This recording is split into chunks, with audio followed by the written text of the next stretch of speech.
starlight to my day, turn it into gold. Carry on, carry on. We'll take these broken songs, make them as good as new. Bind it together into something we could never lose. We're rivers in the night. I go left and you go right. We'll find out the other side. Who we are, who we are. Into something beautiful. Yeah, we don't have to try. We can make it into something wonderful. We'll never say goodbye. We can make it into something beautiful. Yeah, we don't have to try. We can make it into something wonderful. We'll never say goodbye. We can make it into something beautiful. Yeah, we don't have to try. We can make it into something wonderful. We'll never say goodbye.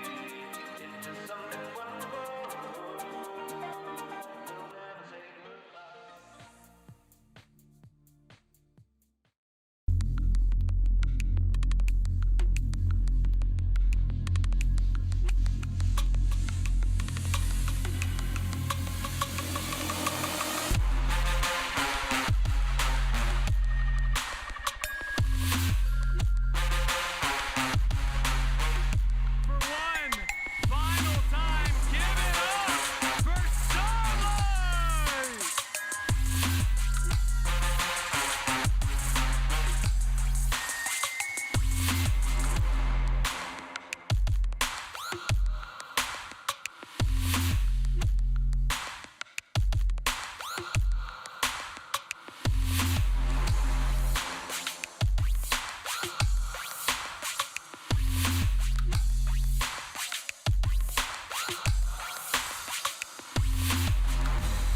Hello, everybody at the HyperX Arena, watching online on the stream, and welcome to the third annual Battle for Charity. Make some noise!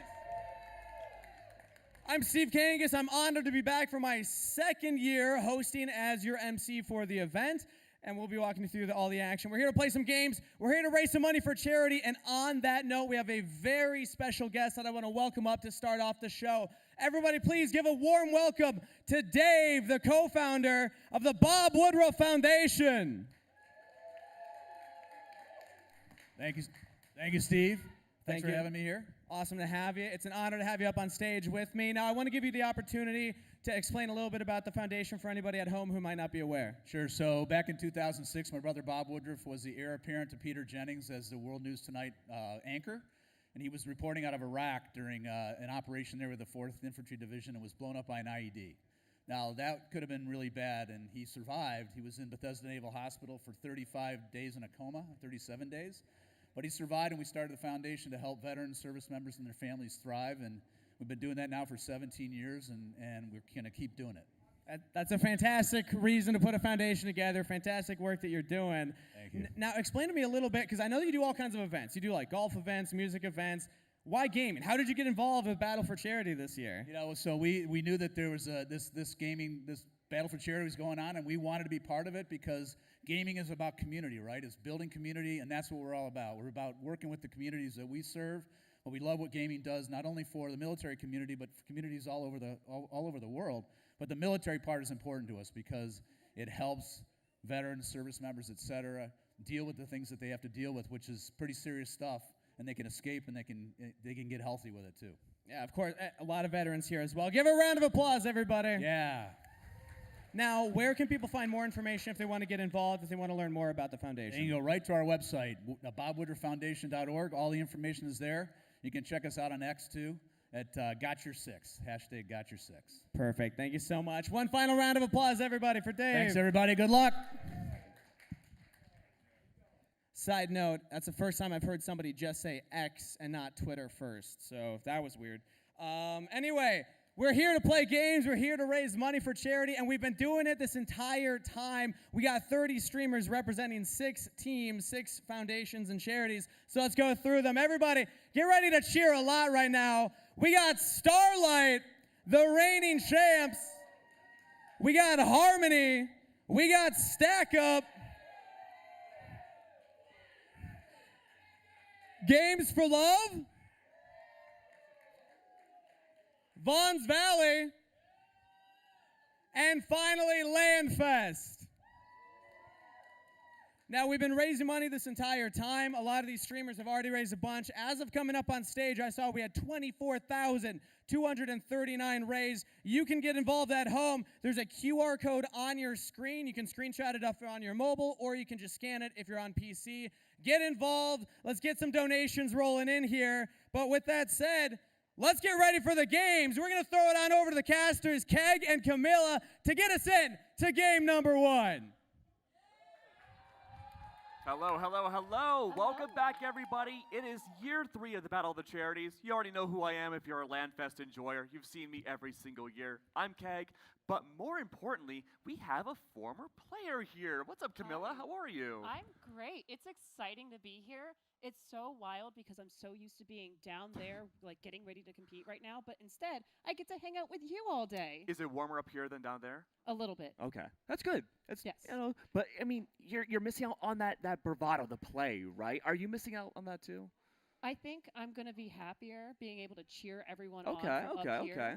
instead of like having to worry about like what I'm about to do and worry about my teammates and making sure everyone's good. So Now you get to analyze and criticize everybody else. You get to look at the competition for next year. you're not wrong. Oh I'll yeah, take oh notes. yeah. But we have a very interesting matchup to start things out today. We have Vaughn's Valley versus Landfest. And now we've seen a lot of Landfest in the past. We have a pro player there on their team, which we're going to get into quite a bit about how the dynamics of all that work. But I think most importantly, when it comes to Valorant now, being this January 2024 might be one of the most unique times to have a starting tournament this year. We have a brand new weapon in the game, a litany of map changes, and so this could be one of the first tournaments that we see in North America, maybe even the world, where there could be so many different meta shifts that we're expecting to see for the rest of the year.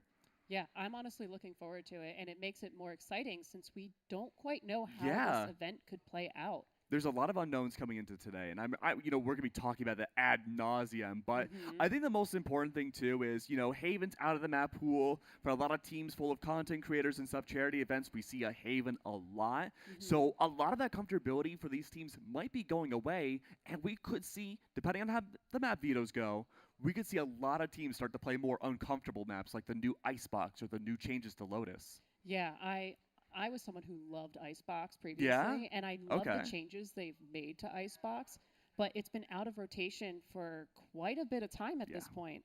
So if you haven't been practicing or haven't had a chance to practice with the new changes, it might be a bit of a shock. So you'll have to remind me, what role do you normally play in Valorant? I like Viper. Oh, Viper. So that's why you like Icebox. That then. is exactly why I like Icebox. So do you think with the new Icebox, are we going to see a Viper Harbor combo? The swap I comp? think so. Yeah? I personally think that's going to be a good combo to have. Okay. Because Okay. you need I'm to with make it. sure you can basically cut everyone off and keep that line of sight for I'm trying to think. those Can we- outlaws. Can we make a example and so how we can divide things out? I thought of an idea. Mm-hmm. Production might hate me for this, but I know a way we could divide out and show how we. Imagine there's a circle right here, right? Yeah. Do you know what the best thing for a Viper wall could be? What? A giant trophy to cut things off. Look at this! Who's gonna win this one? It's the Landfest trophy. I don't know if I'm supposed to show that or not. Just going to pretend that didn't happen just now. It's fine. But now we know how the Viper wall works on Icebox. That's true. That's true. But we're still waiting to see what the map vetoes are going to be looking like coming into this first matchup of the day. And again, like we said, there's a lot of unknowns coming into this. But one more thing that we have to touch upon before we get into this is the Outlaw. Now, the Outlaw is in an interesting spot right now. Depending if you go back and watch this VOD or not, there may have been some changes to the Outlaw. But as it stands right now, the big thing is that this sniper, essentially a slower two-shot Marshall, does 140 damage out of 150 maximum that a player can have to the body. That's going to make those economic rounds much more difficult for teams. And for a team like LANFest, where they have the likes of Emily, who's on FlyQuest right now, having that in mind, I think there might be a little bit more strategic depth that we can see for our very first matchup today in terms of what are the goodbyes going to look like? Are we Yes. going to see teams force up and get better weapons into that second round if they lose? Or are they going to prioritize bringing out utility to try to get rid of those lines of sights for the Outlaw?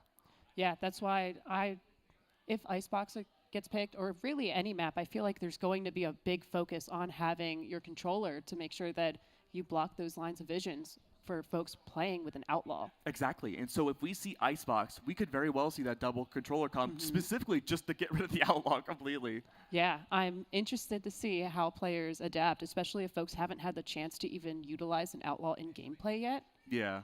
And if it's their first time using an Outlaw, You know, I thought I would really like the Outlaw. I thought I would be like a natural at the Outlaw because I love sniping. I don't like getting into the battles. I like to just bait my teammates out and be the best teammate ever, right? yep. But I tried using the Outlaw, and let me tell you, everyone in my chat was like, "Oh, it's so broken, Keg. It's terrible. It's gonna be unbelievable." I tried it, and I was struggling with it so much. Yeah, I tried it too, just so I could get a feel for it, and I struggled. Yeah. It's difficult. It's a lot more punishing than I thought it would be. The reload time for the Outlaw is 1.2 seconds slower than the Odin if you use both of your bullets. Oh, wow. Yeah, that's not a short window of time, but it goes to show how punishing the weapon can be. Yes. So I'm on the border of saying that it's not a broken weapon. I think there's a lot of capabilities to punish the Outlaw if you know where their location is and if you know what you're doing. But the fact that there's going to be a lot of really huge snipers and a lot of op players picking up that weapon immediately, that's going to be brutal for a team that only relies on light shields. Yeah, it's maybe the shield meta will be broken. Yeah, I mean, sure. Like, we're probably not going to see the Fnatic strat here where everyone just runs light shields every single round. We never see a pistol again after that first round, right? But it would be interesting to see which team, I think, at this event takes the most advantage of the new weapon. Yes, definitely. And if we end up seeing multiple Outlaw players, depending on the map. We're going to have an old Western shootout. That'd be cool, though. Sheriffs and Outlaws. Yeah. Oh, no, you know what? I just realized this recently, right? It took me... What year is this game? Like 4 years? I think so. It took me almost 4 years to realize that all the weapon genres in this game are themed.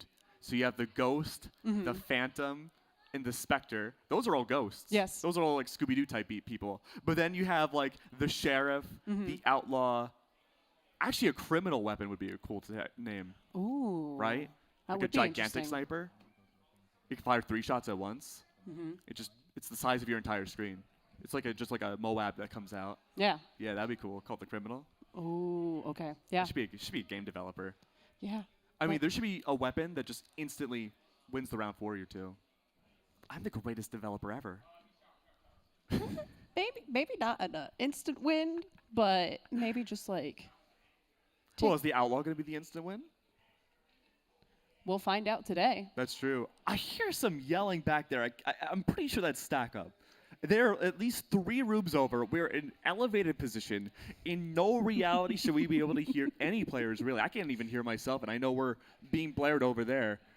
But, oh, man, I can hear everybody there. So we do have to ask what our predictions are going to be between Vaughn's Valley and LANFest. Now, I might come off as a little biased because I've watched Emily's gameplay ad nauseum for years. I've been a big fan of FlyQuest for so long. I know Cute Noob. I've seen Baron's interesting breach plays over the last few days, too. And Ash Rocks, like you mentioned, is your duo, and she's been playing so much since the beta days. I think it's hard for LANFest not to win. It's I had kind of am leaning towards LANFest. However, Vaughn's Yeah. Valley does have a couple of really incredible players, including Proton, who boasts his first blood success rate is 56%. That's ridiculous. And also a 19% headshot rate. That's scary. I think we know who's going to play the Outlaw. Yes, absolutely. All right.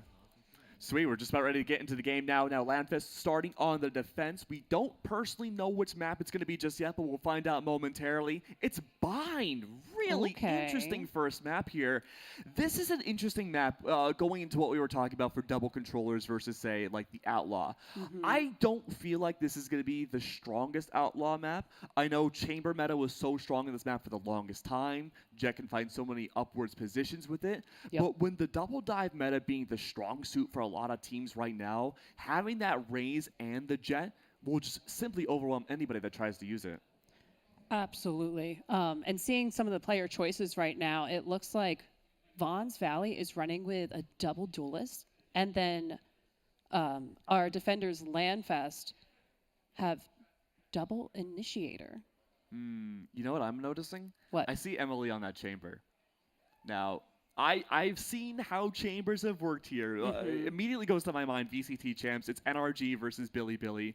Not the best showcase of a chamber after the given nerfs. But I do think the Outlaw, and again, we'll stop talking about the Outlaw after this until we see it. I do think this new weapon is a big buff to chamber. I think it'll Yes. make him a lot more viable after the Marshal comes underway. I think so as well. I would bet Emily will be grabbing that outlaw as soon as possible. Okay. Last time I'm going to talk about it, I swear, I promise. We have to keep a counter about how many we see. Hold on. I got a you're actually notepad. gonna do it? I have a notepad. Okay. See, I forgot my pencil. I had to do it mentally with my brain. And let me tell you, he and I don't get along. All right, so right away, though, as we are going to be getting into this soon, it looks like if we are able to count what Vaughn's Valley want to approach in the beginning of this round, it does seem like a 5v5 stack up outside of A main. Now, will that be the case? Maybe, maybe not. But if it's just both teams running it down, this is going to be an absolute slaughter fest. Big advantage, though, to see is that Vaughn's Valley do have the Paranoia off of the Omen. Not a whole lot of flash potential off of Landfist except for Baron. But we got to see a sneak peek last night about what his flashes look like. So it's going to be an interesting dichotomy. Also, I love Baron. He's a big fan of saltwater taffy, you know. Huh? Yeah. Saltwater taffy is pretty tasty. It is. I don't have a favorite flavor, though. It kind of all tastes the same. Like, I'm more of a consistency texture person. Yeah, I'm the same way when it comes to saltwater taffy. And we immediately have some action going straight into the match. Baron lining up, Oh! getting a concuss on Vitamin Dave. And we have our attacking team backing off a little bit. Looks like Omen is up in the corner. However, they're still trying to make it to A site. Keep in mind, too, Landfest have lost their smokes. That doesn't stop Kareem, though.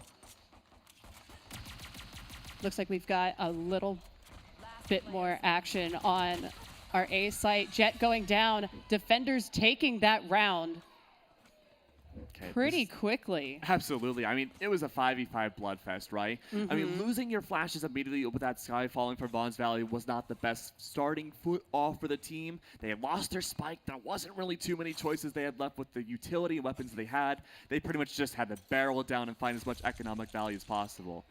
But I do want to highlight Emily. There is the Outlaw in her hands. Where is she going to be located? It looks like she may try to look fast peek outside showers early rounds. She won't find much. It's all of Vaughn's Valley looking to push away from A site and barrel down B, hoping that, again, the Landfest would stack up on A site again. And they'd be partially right, but they don't know about Kareem just yet. Yeah, it is interesting seeing that first round Landfest basically gambled on A. And now we have Vaughn's moving to B site. Hookah getting smoked. It's a big stall. Not a whole lot of entry ability right now for Vaughn's Valley. They do have those double duelists, so they should be able to use their utility to get into the back lines at least and flood their way in. But not even the flashes are out just yet. Probably waiting for that Brim smoke to fall before they make their next move. But keep in mind, limited smokes. Emily, good to find Cook, and the smokes go down yet again. Vaughn's Valley, they have no way of controlling B site now. Oh, wow. Yeah, it looks like B is in total control by Landfest. We see Chamber with our Outlaw getting a kill and a headshot immediately through Hookah. That is unbelievable. The wall penetration of the Outlaw is wild to me. And all that's left Absolutely. now is one. Not for much longer, though. A flawless round for Landfest. It took one round before we had an Outlaw and saw a headshot with our Chamber Emily. It's wild, right? And we were discussing about this before even we came on live, right? Like, okay, how is that going to affect round 2 players? You lose the first round as a defender, you buy up into the Outlaw. Vons Valley, they did force buy a little bit. They did, I think, have a few Spectres in their possession. So economically, that's going to hurt for a lot of rounds ahead. I'm Yeah. not sure if they're going to be able to go for full buys after this. It does seem like we have a tech pause right now, though. Yeah, so maybe they took that and they might have that hurt this round, but hopefully they get something. Yeah. I mean, right now, if I'm Vons Valley, I'm looking for economic damage again. That was the Yes. purpose of the last round. Just figure out what the mechanisms of B-side look like. How can we pierce into this? But Emma Lee going for that rotation from A to B, I didn't think she'd be able to find that space, given that there's double duelists pushing into a site. But because of that singular smoke coming down from Q-Noob, it stalled out everything for that team. No Yeah. utility came out. I was surprised that they didn't try to at least rotate to Yeah. the other way to go onto B site. I wonder if that has to do with the tech pause that we're seeing now. There may have been some sort of issue that stalled out the team, maybe. But even going into this next round, we do see Proton and company going for what seems like they're going to be their full rifle rounds. Cook, of course, has just light shields. Max Rhymes, though, going for the Outlaw and attacking Jet. Assuming she's not going to entry, Outlaw is going to be an interesting dynamic against Emma Lee. There's not a lot of comfortable space you can find with the Outlaw on A site, Yeah. unless for maybe they're playing for post plant. Possibly. It's interesting that there's no shields on Proton or Max Rhymes That's either. risky. And Max Rhymes should have enough credits in the bank. No. Look at their utility. They don't have enough to invest in light shields. If they want to, they can, but they'd be less on utility. They only have a single cloud burst to work with. That not having that smoke capability is going to really hurt. He's going to put more of that reliance on Cook going into this round, and he was the opening pick last round. Yeah, it'll be interesting to see how Max utilizes the Outlaw seeing attacking side. And I see Chamber is back on A site, so we will probably see Chamber trying to get a pick out early, doing the same thing as they did previously since no one was there last time. Yeah. And this is really good for Emily, too. If no one can test her early on in showers, she's able to gain that orb for free. Yeah. And she can have a very early tour de force to just mow down the enemy team with. She already has 6 orbs. Yeah, that's so so she needs close. 2 more. And she's probably, depending if we see a split push or not from Vons Valley into this next round, Emily's almost certainly likely to get that 7th orb right off the rip. Yeah. 1 kill, tour de force into the next round. Likely to be maybe another eco if we see Landfest win this next one. That is going to be an economic disaster. Oh, yeah. That's going to snowball into quite the problem. Absolutely. But it does seem like we have a tech issue right now. We are figuring out, we have the top men on the case, reconfiguring, building the PC as we speak, getting the sand to make the silicone chips, the re-implement back into the computers. What's your favorite agent in Valorant? It was for the longest time Viper, but Yeah. I kind of moved more toward Fade. Okay. I still prefer Viper just because I like playing the controller and I like being able to figure out where the smokes are best and also to be a bit more of that not quite support role but still very Oh, supportive. don't lie to me. You just like the edgy characters. I do like the edgy yeah, characters. Yeah. I mean, edgy's cool, but I don't know. I feel like for me, it's like, what is the opposite of edgy, right? Like, it's like Hello Kitty type beat stuff. Like, I like, pink, I like sparkles, glitter. I think all that's really cool. But for me, my favorite agent, I think, has to be either KO. Oh, man. It's either KO or maybe even Haber. But I'm curious to see what we're going to be going into when we come back into this. We're back with our beautiful faces yet again. We have made it through 2 rounds so far. We have had a small issue, but we're getting things underway. But I guess, going back to our original predictions, right? Emily, the professional player on FlyQuest, she's dominated so far for those first 2 rounds. Vons Valley, what can they do to bring it back? Ooh. It's hard with the economy, how it is right now. And seeing we're only 2 rounds in, it's a little bit difficult just to be able to go all right, this is where they haven't been doing the best. Here's how to improve. They've already gone from A site. They've tried B site. But they were really hesitant with that smoke in Hookah. So I feel like maybe being a bit more aggressive, catching Landfest off guard is probably the best bet. Yeah. I agree with that too. I really think the focus on just Emily inside of Showers would be the best option. But that comes down to the recognition about how she's able to gain that early orb control to farm for ults. If we see the full rush going in, that would be huge. But you know what else we can full rush into? We have What? an amazing video for Landfest coming right up.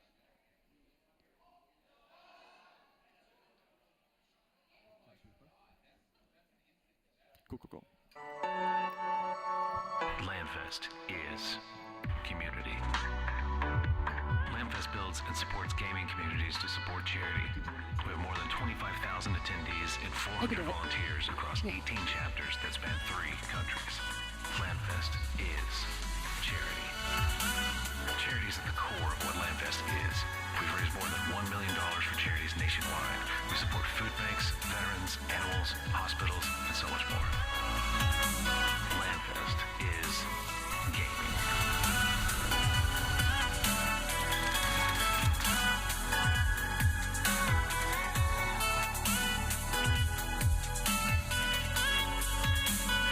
Come join Landfest.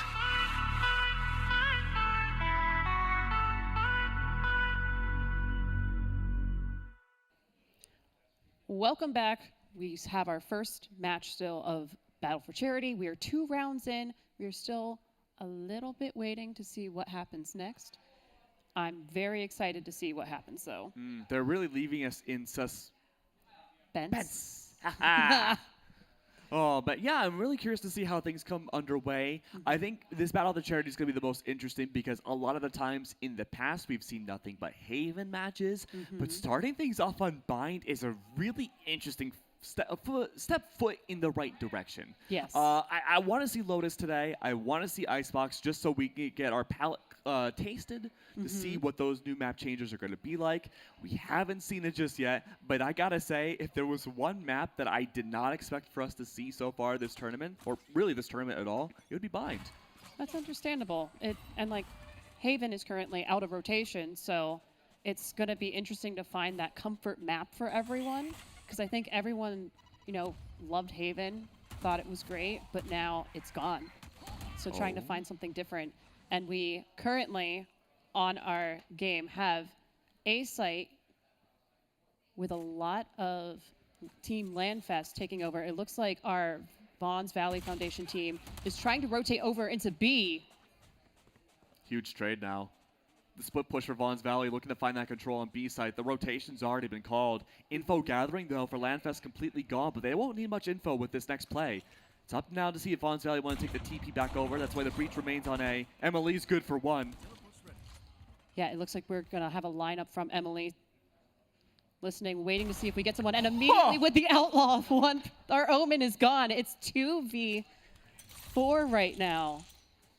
Mine too. Another one on the Outlaw. Just immediately a quick pick. And now it is just Cypher with the spike. Not getting it with the Outlaw, but can Emily do it? Defenders take another round. Unbelievable. I like the idea of Vaughn's Valley. They were stalled up by utility on A main. They recognize the fact that Brim Smokes from Cute Noob are going to be limited. Let's rotate over to B site, try to reclaim that space and make the terrain ours. But the recall and, the fact that no one over-rotated from Landfest was gigantic. There was always an anchor on both sides, just in case we saw Vaughn's take the TP back over to A. Didn't quite happen, but I did like that trade coming out from the cook. It's just unfortunate that Emily also cooked. Yes, and Emily now has Tour de Force ready. So I'm sure we're going to be seeing that this round.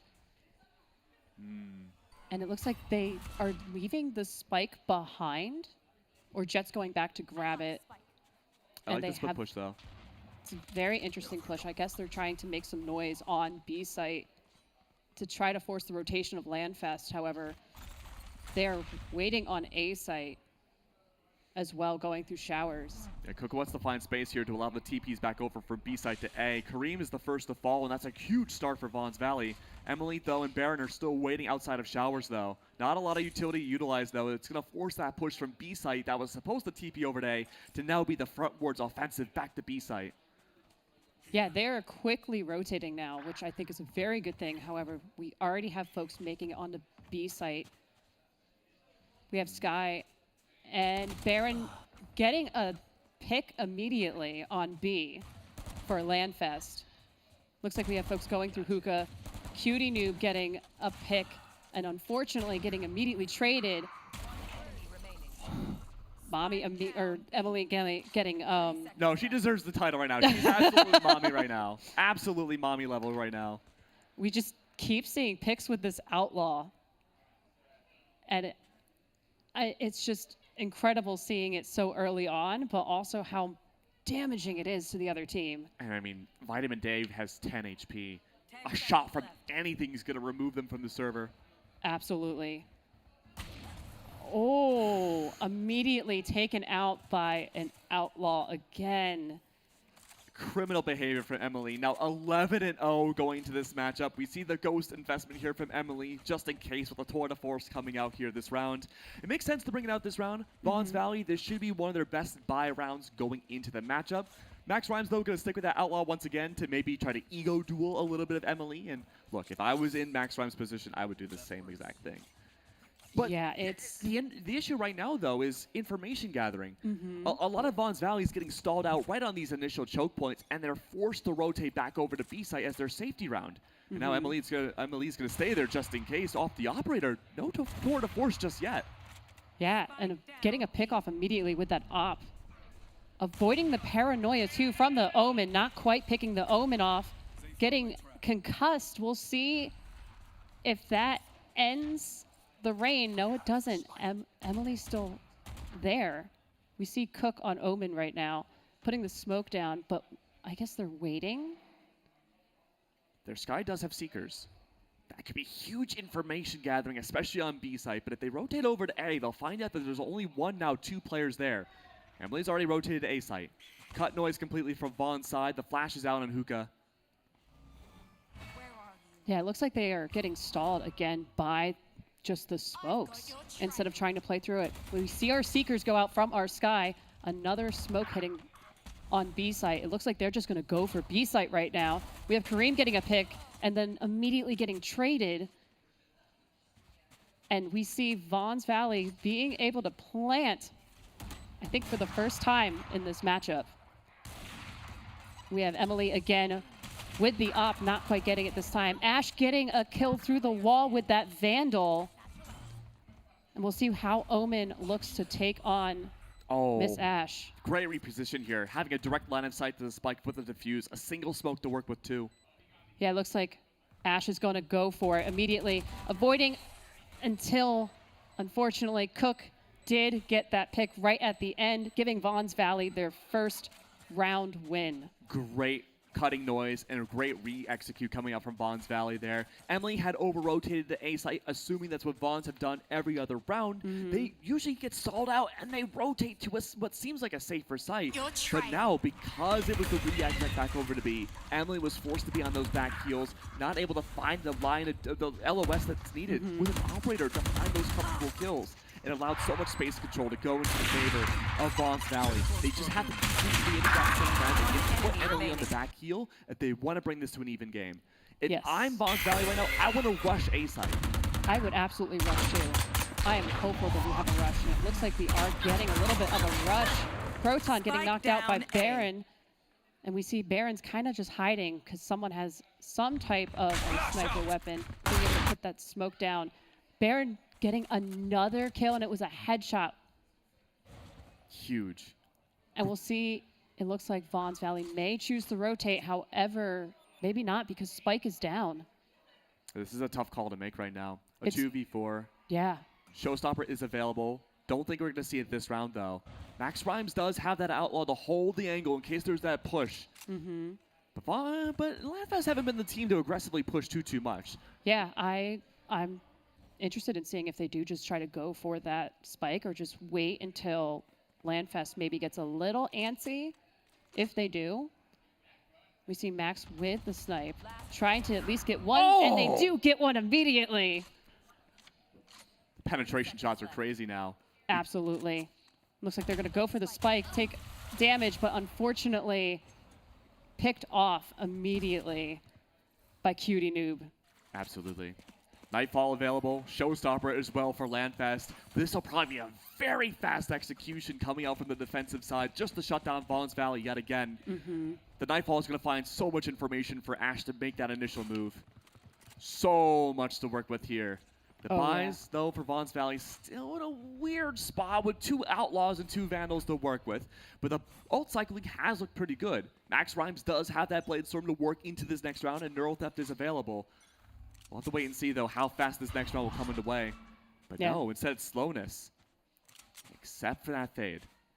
If we see that Nightfall come by, that'll be huge. But it looks like off the call of this Fade will be that Showstopper. Now we're going back into Hookah. We have a little bit of a connection. Omen getting taken out. Down B. Spike is now down in Hookah. And Kareem is on the prowl. Knowing that there's other folks there. Tries to get a couple picks. Gets one. And still going back to Spike. On track for the ace right now. Someone's screaming, I'm hit, I'm hit. Yeah? And Flashy doesn't have a lot of options. That Spike is lost in such a crucial area. Dropping that Judge for a Vandal now, even better for this next fight. The Haunt out, info gained. That's all you could possibly ask for right now if you're Kareem. Oh, and Kareem gets picked off after trying to use a Prowler. So this Spike is now available to get picked up, which it does. I guess with the amount of time left, they're forced to go B site. 30 seconds left. And it's a 2v4 right now, but they're taking their time. We see them stuck again with that smoke in Hookah. Looks like they're going straight for it now. Flashy getting stuck in a molly and unfortunately dropping Spike. It's now up to our Jet player who gets taken out by Cute Noob. I was really impressed that round by Kareem. Absolutely. Just holding inside of Hookah, recognizing the fact that we're not really seeing a lot of entry utility coming up from Vons Valley's side. It's a lot of dry peaks. It's a lot of gunfights first, utility second type style that, you know, it does work for some teams. But when you're in the face of a tough angle like that and you have a Judge against you, it's really hard to find that impact otherwise. Spike was lost early on too, and that made things very rough. Yeah, and we see both of our teams right now have 3 ultimates each. And Vons Valley could utilize the Cypher ult and have the Raze ult. Well, Oh, we have our chamber right now lined up, waiting to see if the other team tries to peek because they're looking to go A site. Taking their sweet time. We have a flash immediately, so we know they're at least trying to go A. Proton with a Sheriff. Flank. Look at this crunch now from Landfest. Oh yeah, we see on the map there's that flank. Cook getting a pick off. Looks like they're trying to make sure they get slow picks individually and forcing the 1v1. Emily getting with the Sheriff, the headshot from behind on our Jet. Wild stuff coming out. Right now, Emily is 16-2 going into this matchup. The buys again for Vons Valley have been interesting, to say the very least, but they do have the Showstopper going to this round. We talked about how we want to see Vons Valley just push in super fast, just ignore the smokes completely. And you have the Showstopper to do that. You have so many ults. The biggest thing that could shut down that play from Vons Valley is the Orbital Strike that could come out from Cute Noob. Yeah. But Cute Noob's on the wrong site. This could be a fast push in the B, bypassing that trademark. That could be gigantic. Yeah, and it looks like they're completely avoiding Hookah finally, so that way they don't get stalled by that smoke. Sky Util coming out immediately. And we have Vitamin Dave with the Raze, getting one pick with the Raze ult. Fast flank. Night falls out. That's huge. We have so much information gathered by Kareem right now. They know where all the players are because they were gambling on B site. It's now 2v1. Can the Omen Cook take it for Vons Valley? We see Kareem checking the corners here. Cook's looking for that escape option. The Spike's not too far away. Could easily teleport over to A side and reset the playing field. Only problem though now is that still Cute Noob does have Orbital Strike. Could be in distance. Won't be in the distance though. They'll get the strike to anti-plant. Yeah, and they end up cycling over to A site, and now Spike is planted. It's still a potential 2v1. One smoke to work with. 5 seconds. If Cook can survive, has 2. Now we see Landfest has 1 player each on each side, hoping to potentially pinch. And Cook getting the pick off of Kareem Cheese. So now it's a 1v1. Oh no. Oh no. No all the out smoke. half. The They're smoke sticking making it hard.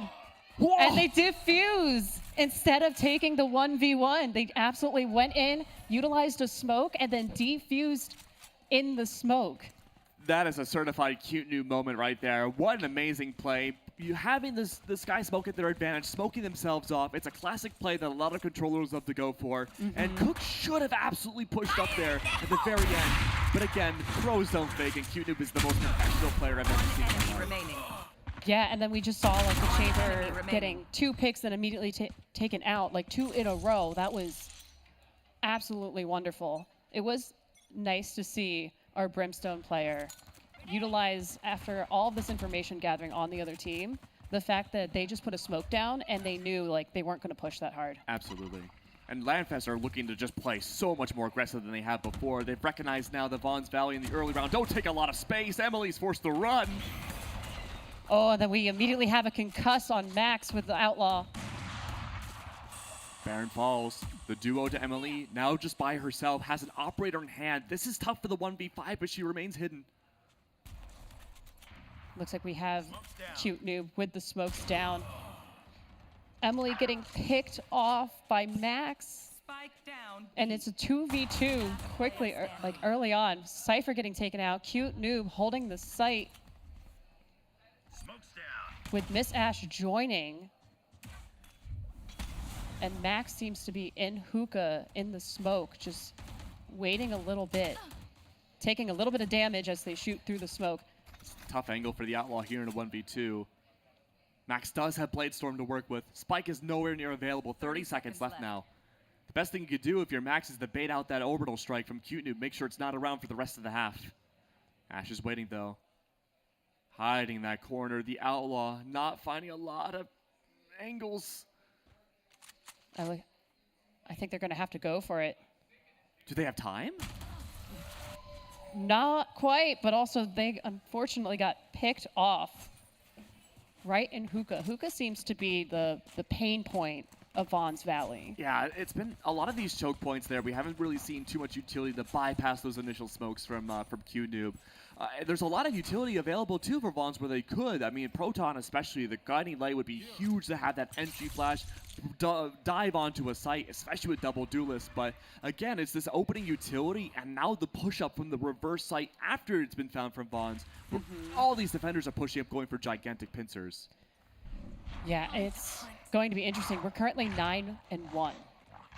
So we have 2 more rounds Yes. before we swap who's defending and who's attacking. And I don't know at this point. We've seen that as soon as smoke goes down, they just kind of not freeze up, but they get really hesitant to push forward. I really hope we see Vons Valley get more aggressive like they did, I think, 1 round so far. Absolutely. But you lost your neural theft now. You don't have that flank control anymore. We've seen Landfest take full advantage of that earlier. Yeah, Kareem getting picked off quickly on B site. We see Spike is over by B as well. They're currently waiting for that molly to dissipate. No spike down yet, though. Cook is so far deep backside, just waiting to gain that space back for a trade. No smokes available either. Spike down B. Spike just went down. Remaining. Emily getting 2 picks with the op so far. And now it's a end of the round since it was a 4v1. Yeah, I mean, the reads right now from Landfest on the Vons Valley have been so good. Early util dump brings down a stall from Vons Valley. They're forced to rotate back over to B site, which has been their comfortability site. They're able to find a lot of distance on B site pretty much every round. The issue then is, like, how do the retakes work for Landfest? And for the most part, if Emily can find a great shot, and there's a lot of space being created by Vons Valley to the backside of B, it makes things a lot easier for Emily to find those lines of sights. Yeah, and we see Landfest has 3 ults ready, and then Vons Valley has 2. I really hope we see Cypher use that ult as soon as possible. There really hasn't been a lot of opportunities where they can, and with Cook falling, smokes are gone right away. True. That's going to stall on Vons Valley so much more. Cook has been instrumental in the late rounds. Yeah, we see Cypher right now looking to get some info on who is in hookah, if anyone's there. Kareem getting a pick down B main. And it looks like we have a full rotation of our one player with our spike over to B site. It looks like they're just going to try to keep re-hitting or going back to B again. And they're taking their time. They're playing a bit slow. We have Cute Noob here, expecting them in B long. It's a good read. Immediately taking 1 out. The Cypher, so we're not going to see the Cypher ult anytime soon. Smokes go down right here. We'll see if they push through and try to be a bit more aggressive. It looks like Max is just trying to get a pick. We see Orbital Strike go, and Max unfortunately falls to the Orbital Strike right where the spike was. Yeah, not really a whole lot you could do there when you're in Max's position. I gotta say though, great read from from Landfest, not bringing out any of their utility to the end parts of the round. That's where we see Vons Valley usually wake up for their attacking side. But I gotta say, you know, this could be also just a defender-sided map. The info gathering for both these teams isn't the biggest because their hard info doesn't necessarily exist. Yeah. There is the Fade with her Haunt. That's the most amount of information a team can find on either one of these teams. But we'll have to wait and see if things turn around for the defensive side. It might be easier for Vons Valley to take a little bit more of the tempo in their own control rather than just being stalled out in the first 30 or so seconds. Yeah, I am interested in seeing how defensive they play. Yeah. So maybe that is their strong suit, and we'll have a complete flip of the score, or this will go to hopefully some further matches. Oh, it's already begun. Look at this. Just pistol after pistol to mow down on A site. Great fast entry. All that's left now are the rotates back over to B site. Yeah, I am not surprised that Landfest has gone straight for an aggressive A push right off the bat. They figured they'd probably have their defenders play rather a slower turn, so they just went for it immediately. We see Proton trying to get some information as to who is where, getting a pick as soon as they enter the site, getting another pick and a headshot. It looks like they're just trying to get as many people. 3K so far. Looks like, can they get a 4K? They do. Okay, Proton. And, okay, all right. Okay, Proton okay. with the ghost, scary, all right. Okay, great retake from Proton. Isolating multiple 1v1s. The information not necessarily there, not the positions either for those immediate trades. And I think Landfest absolutely underestimated what Vons Valley could do in a 2v4. Oh, I think so. That was frightening to watch. It was just incredible seeing how quickly and how effective they were in that Absolutely. moment with the ghost. But Landfest cannot give that respect again to Vons Valley. They should double down and go ultra fast again. Yeah, I see the 3 outlaws. You know what? It doesn't matter. These criminals are going away. And Landfest is going to double down and go extra fast this round, farm up for that B-sided orb, and just take those close quarter angles. Yeah, we see again, Landfest is going for the A site. Omen trying with the paranoia, getting 1-2 picks off immediately. We still have Spike in the hands of a player. Unfortunately, as soon as I said that, it just didn't happen anymore. Great paranoia from Cook. Yeah, that was a beautiful paranoia. So now we have 1 pick from Miss Ash, 2 picks from Miss Ash, utilizing our paint cans, trying to get some damage. Unfortunately, picked off after grabbing the spike. Now it's a reverse now. Landfest are struggling on these initial choke points themselves. Great paranoia again from Cook. A single piece of utility was able to stall out the best player on Landfest's team, at least in terms of the scoreboard. And I mean, it's Emily, 24-6. You want to target her as much as you humanly can.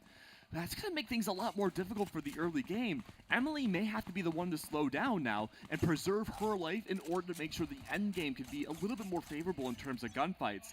Yeah. But if I'm Landfest again, full eco, why not just deathball it again? Yeah, I mean, we see them going A site again. However, Proton, I notice, has the Seekers ready and available. So if they don't get information quick enough, they can utilize that ult for the information gathering. I'd be surprised if the Seekers come out this round, given the economics of Landfest. True. If you're Landfest, I'm hoping the Seekers come out here. That would be a miracle. To not have to worry about that for the next few rounds. Yeah, and it looks like Landfest is taking their time.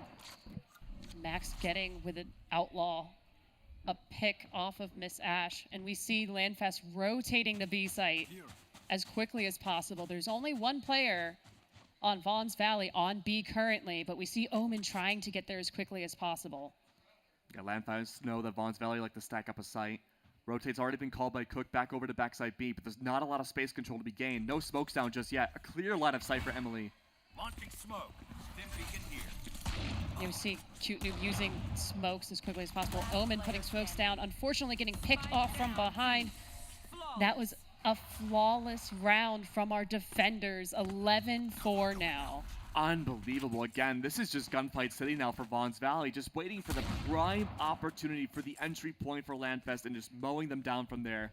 Buys were in a bit of a precarious spot, though, for Landfest. This will be their first round with full rifles outside of Baron. He could invest into the Vandal, but it seems like he's much more comfortable with the Guardian after we saw the 3K with him a few rounds ago. Yeah, and I don't blame them wanting to stick with something that they're completely comfortable with. I do notice that Ash has 2 orbs away from utilizing an ult, but I don't see how this could be something unless you have that information knowing where everyone is, where you use it.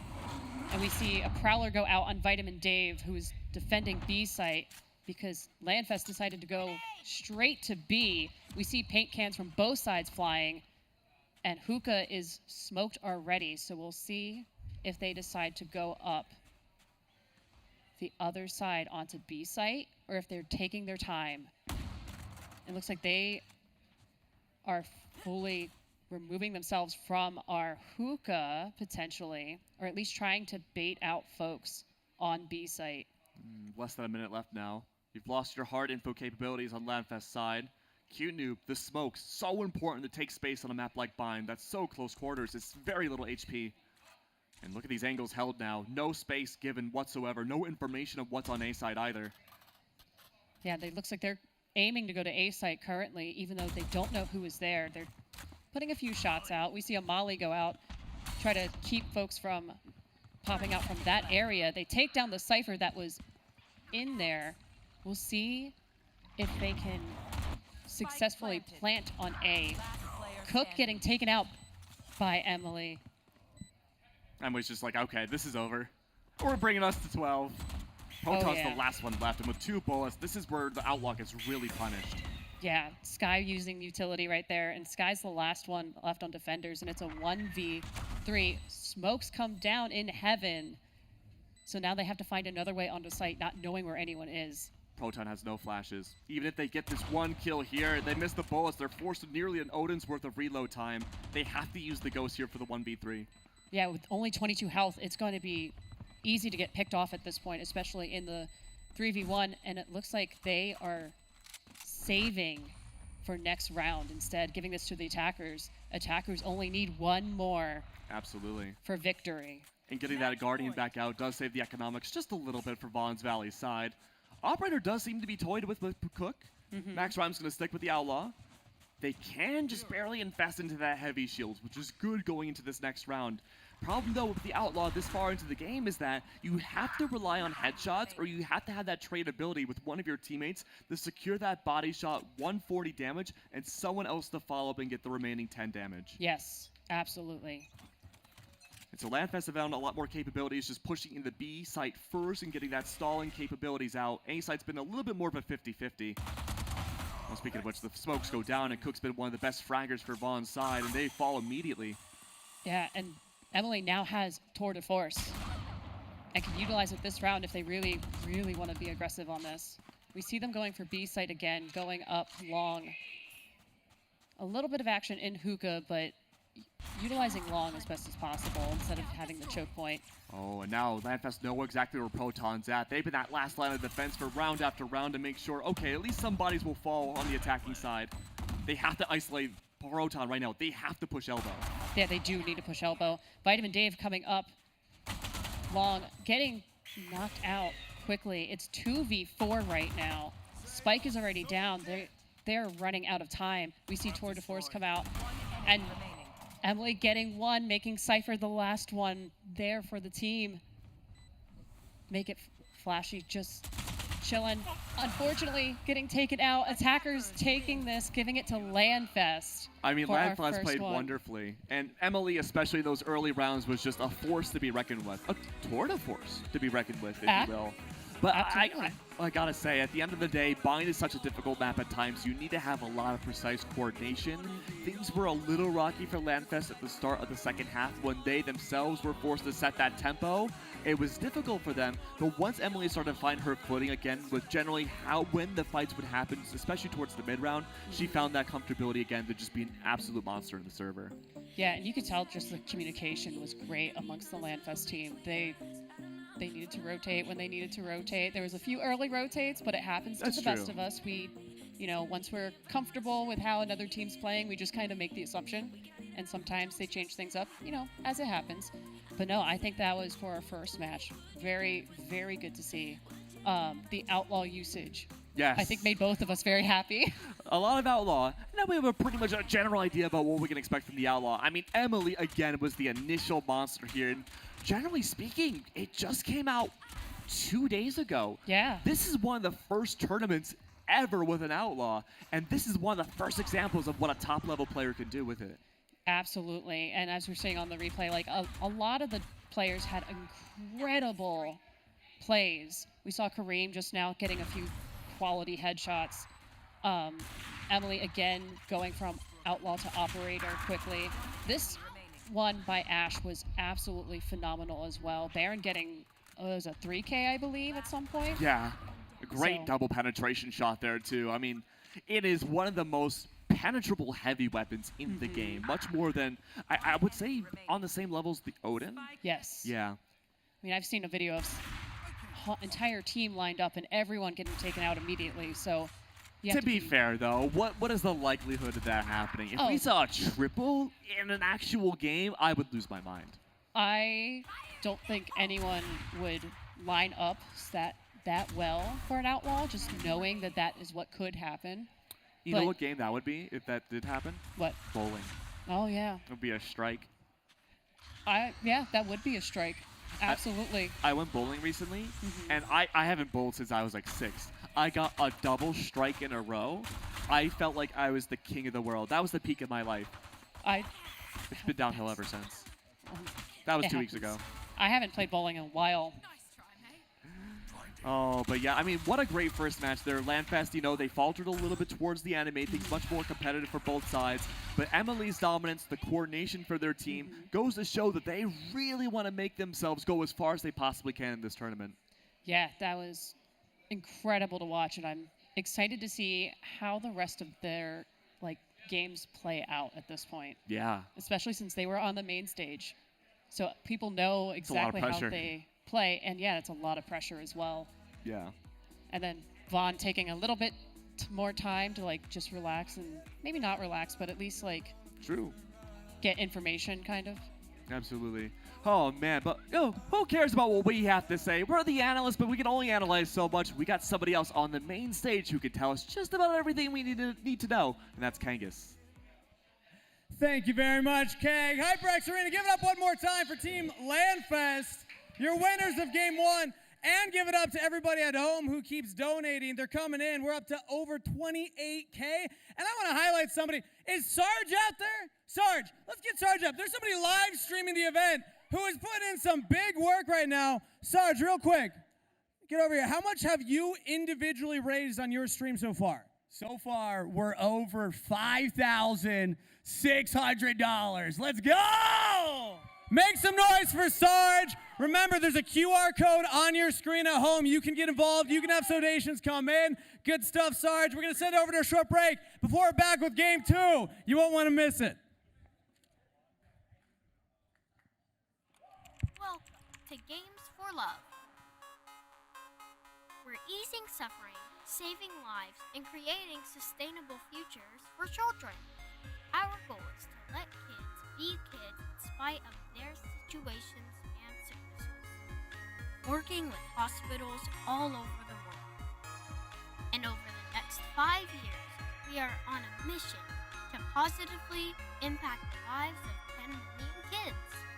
Best of all, you can join us in this movement by being a part of us. Get involved today by visiting us at gamesforlove.org. Well, we're really excited to be here today. As I was sharing earlier with Yinghua, this is our organization's 8th visit, I believe, to the arena for this program. We've been so lucky to have Allied Entertainment as one of our title sponsors for the program ever since its beginning. My name is Yinghua Chen, and I am the president and CEO of Allied Gaming and Entertainment, as well as the CEO of Allied Esports International. HyperX is our other partner as well. The visit to the arena is really the ultimate experience of the program. It's a fellowship, it's a year-long experience.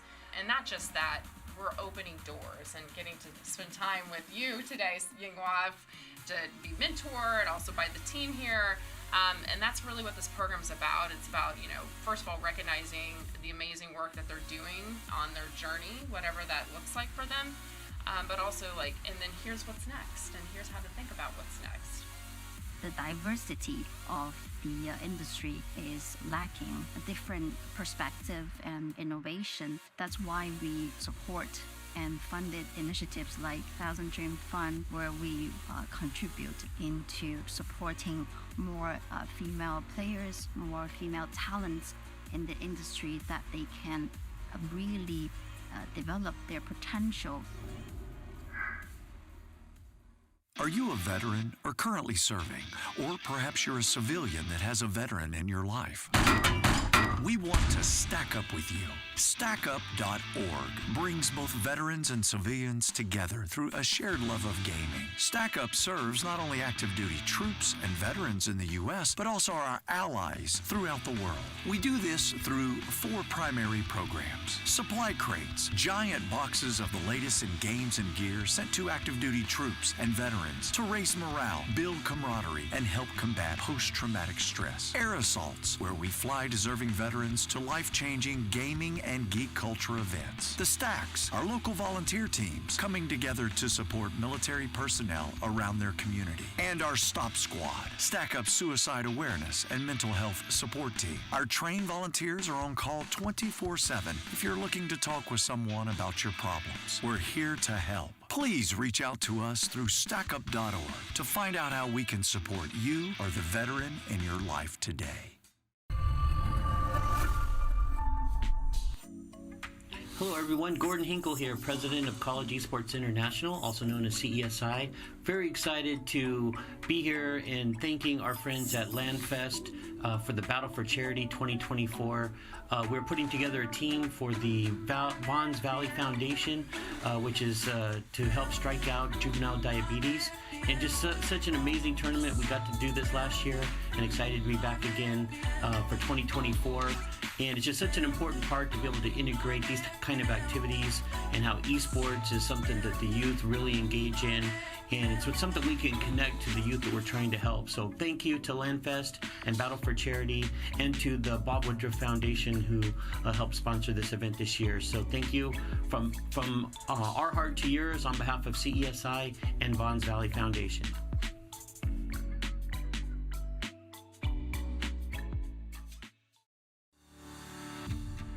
Veterans served us, and now it is our privilege to serve them. When we talk about the Got Your Six Network partners, what we're really talking about is community. We have partners that are big, small, urban, rural, parts of their government, community-based, faith-based. That's what makes Got Your Six so effective. It's not just a network, it's a fellowship. We heard a lot of, it can't be done, it's been tried. You know what? Here we are. And that is powerful.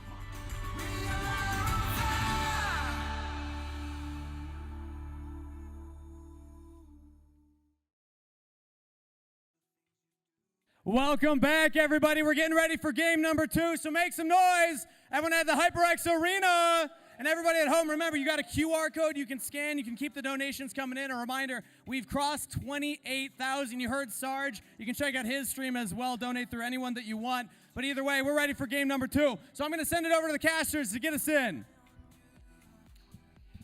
Hello, hello, hello. Welcome back again. We have a surprise for you this time around. It's the returning champions of last year duking it out again. Oh, I know, right? Interesting. And look, the tempo has been set pretty high. We saw what Landfest could do on Bind. I don't know what map we're going to be seeing next, but Starlight, I mean, they have a pretty in-depth map pool from the last 2 years. They may very well be able to diversify it again, and I can only hope, or if they can hear me, maybe we get to go to one of the new maps and make the enemy team go into the uncomfortable state. Ooh, it would be interesting to see Sunset. Ooh, I wasn't even thinking Sunset. I was thinking more like Icebox or Lotus. Oh, true, because of all the changes that they've already made. But Sunset would be a great option too, and we could definitely see that. But Stack Up, well, they're not so much of an unknown team either. We've seen we've seen the Charity here quite a few different times, but they're under a new roster now. Now, to be completely honest, these are names that we're not as familiar with in the Battle for Charities events, but this is their time to make themselves known. This is their time to make a statement, and they could very well dethrone the champions. It would be interesting to see if that plays out that way. Yeah, that'd be cool to see. I mean, what do you think? Well, give a small prediction. Ooh, I don't know. It's 50%? Starlight, maybe 50%. 50? I'd say 50. 45? 50-50. 55? It's a 55. 50? 55? 55. 45? It's 45-55, right? I'm not a math guy. I'm not a math magician. Oh, I'm not either. Really? I thought you were a robotologist.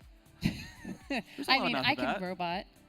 I don't know what Kangas is saying, but what's up, Kangas? Hi, Kangas. Hello. He's saying the letter O. I think we're not Sesame Street. I don't. Yeah. That's okay. Thank you so much, Kangas. I appreciate you as well. But we're gonna be getting into the next map very shortly. He's dying of laughter. He's keeling over. It's okay. We need a new host. But no worries. We are going back into the matchup very soon. But look at the brackets so far. Landfest was able to win the first matchup on a best-of-1, 13-4. Off stream, we had Games for Love against Stack Up, who won 13-3. This is now Starlight versus Games for Love.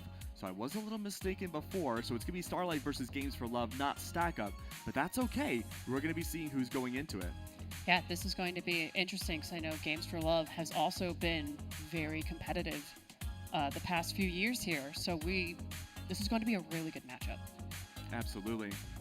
Well, so let's see now what we're going to expect to see. We haven't seen Games for Love play in quite a long time.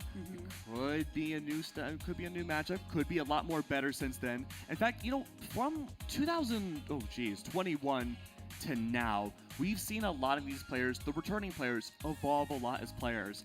One player specifically off the top of my head, I think, was Fleepuff, who I remember started in 2021 as a silver player, like silver rank. And then by the time they were here for last year, so it would be 2022 last year, so they came back as a platinum player. Now, I know Fleepuff has been absolutely grinding. We could absolutely see a lot of these players go from platinum to, say, immortal or even radiant. I look forward to that. It would be great just to see that progression year after year and seeing how people grow, especially with the game, since they do change it quite frequently. Yeah, I mean, that would be really cool to see ourselves. I mean, you know, you and I, we have a whole different kind of ranking system. Maybe it's not so much in-game, but as commentators, we try to level up our craft every so often. So through the different years, we go back and, you know, unlike their gameplay, we go back and cringe and watch our old broadcasts.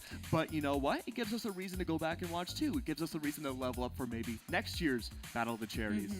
Absolutely.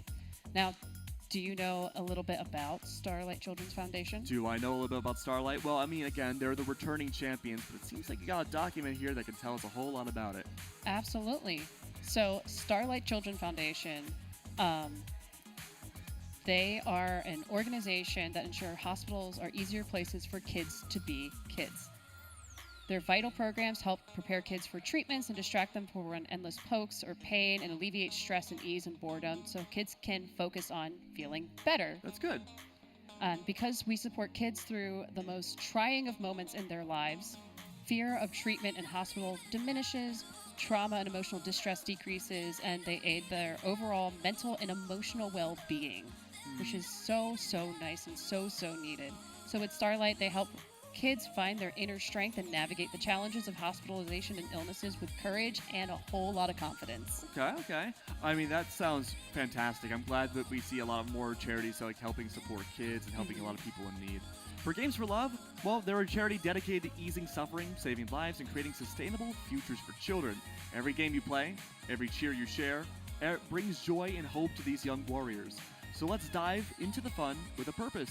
Let's game, let's give, and let's spread love. Together, we're not just gamers, they're heroes in the lives of these children.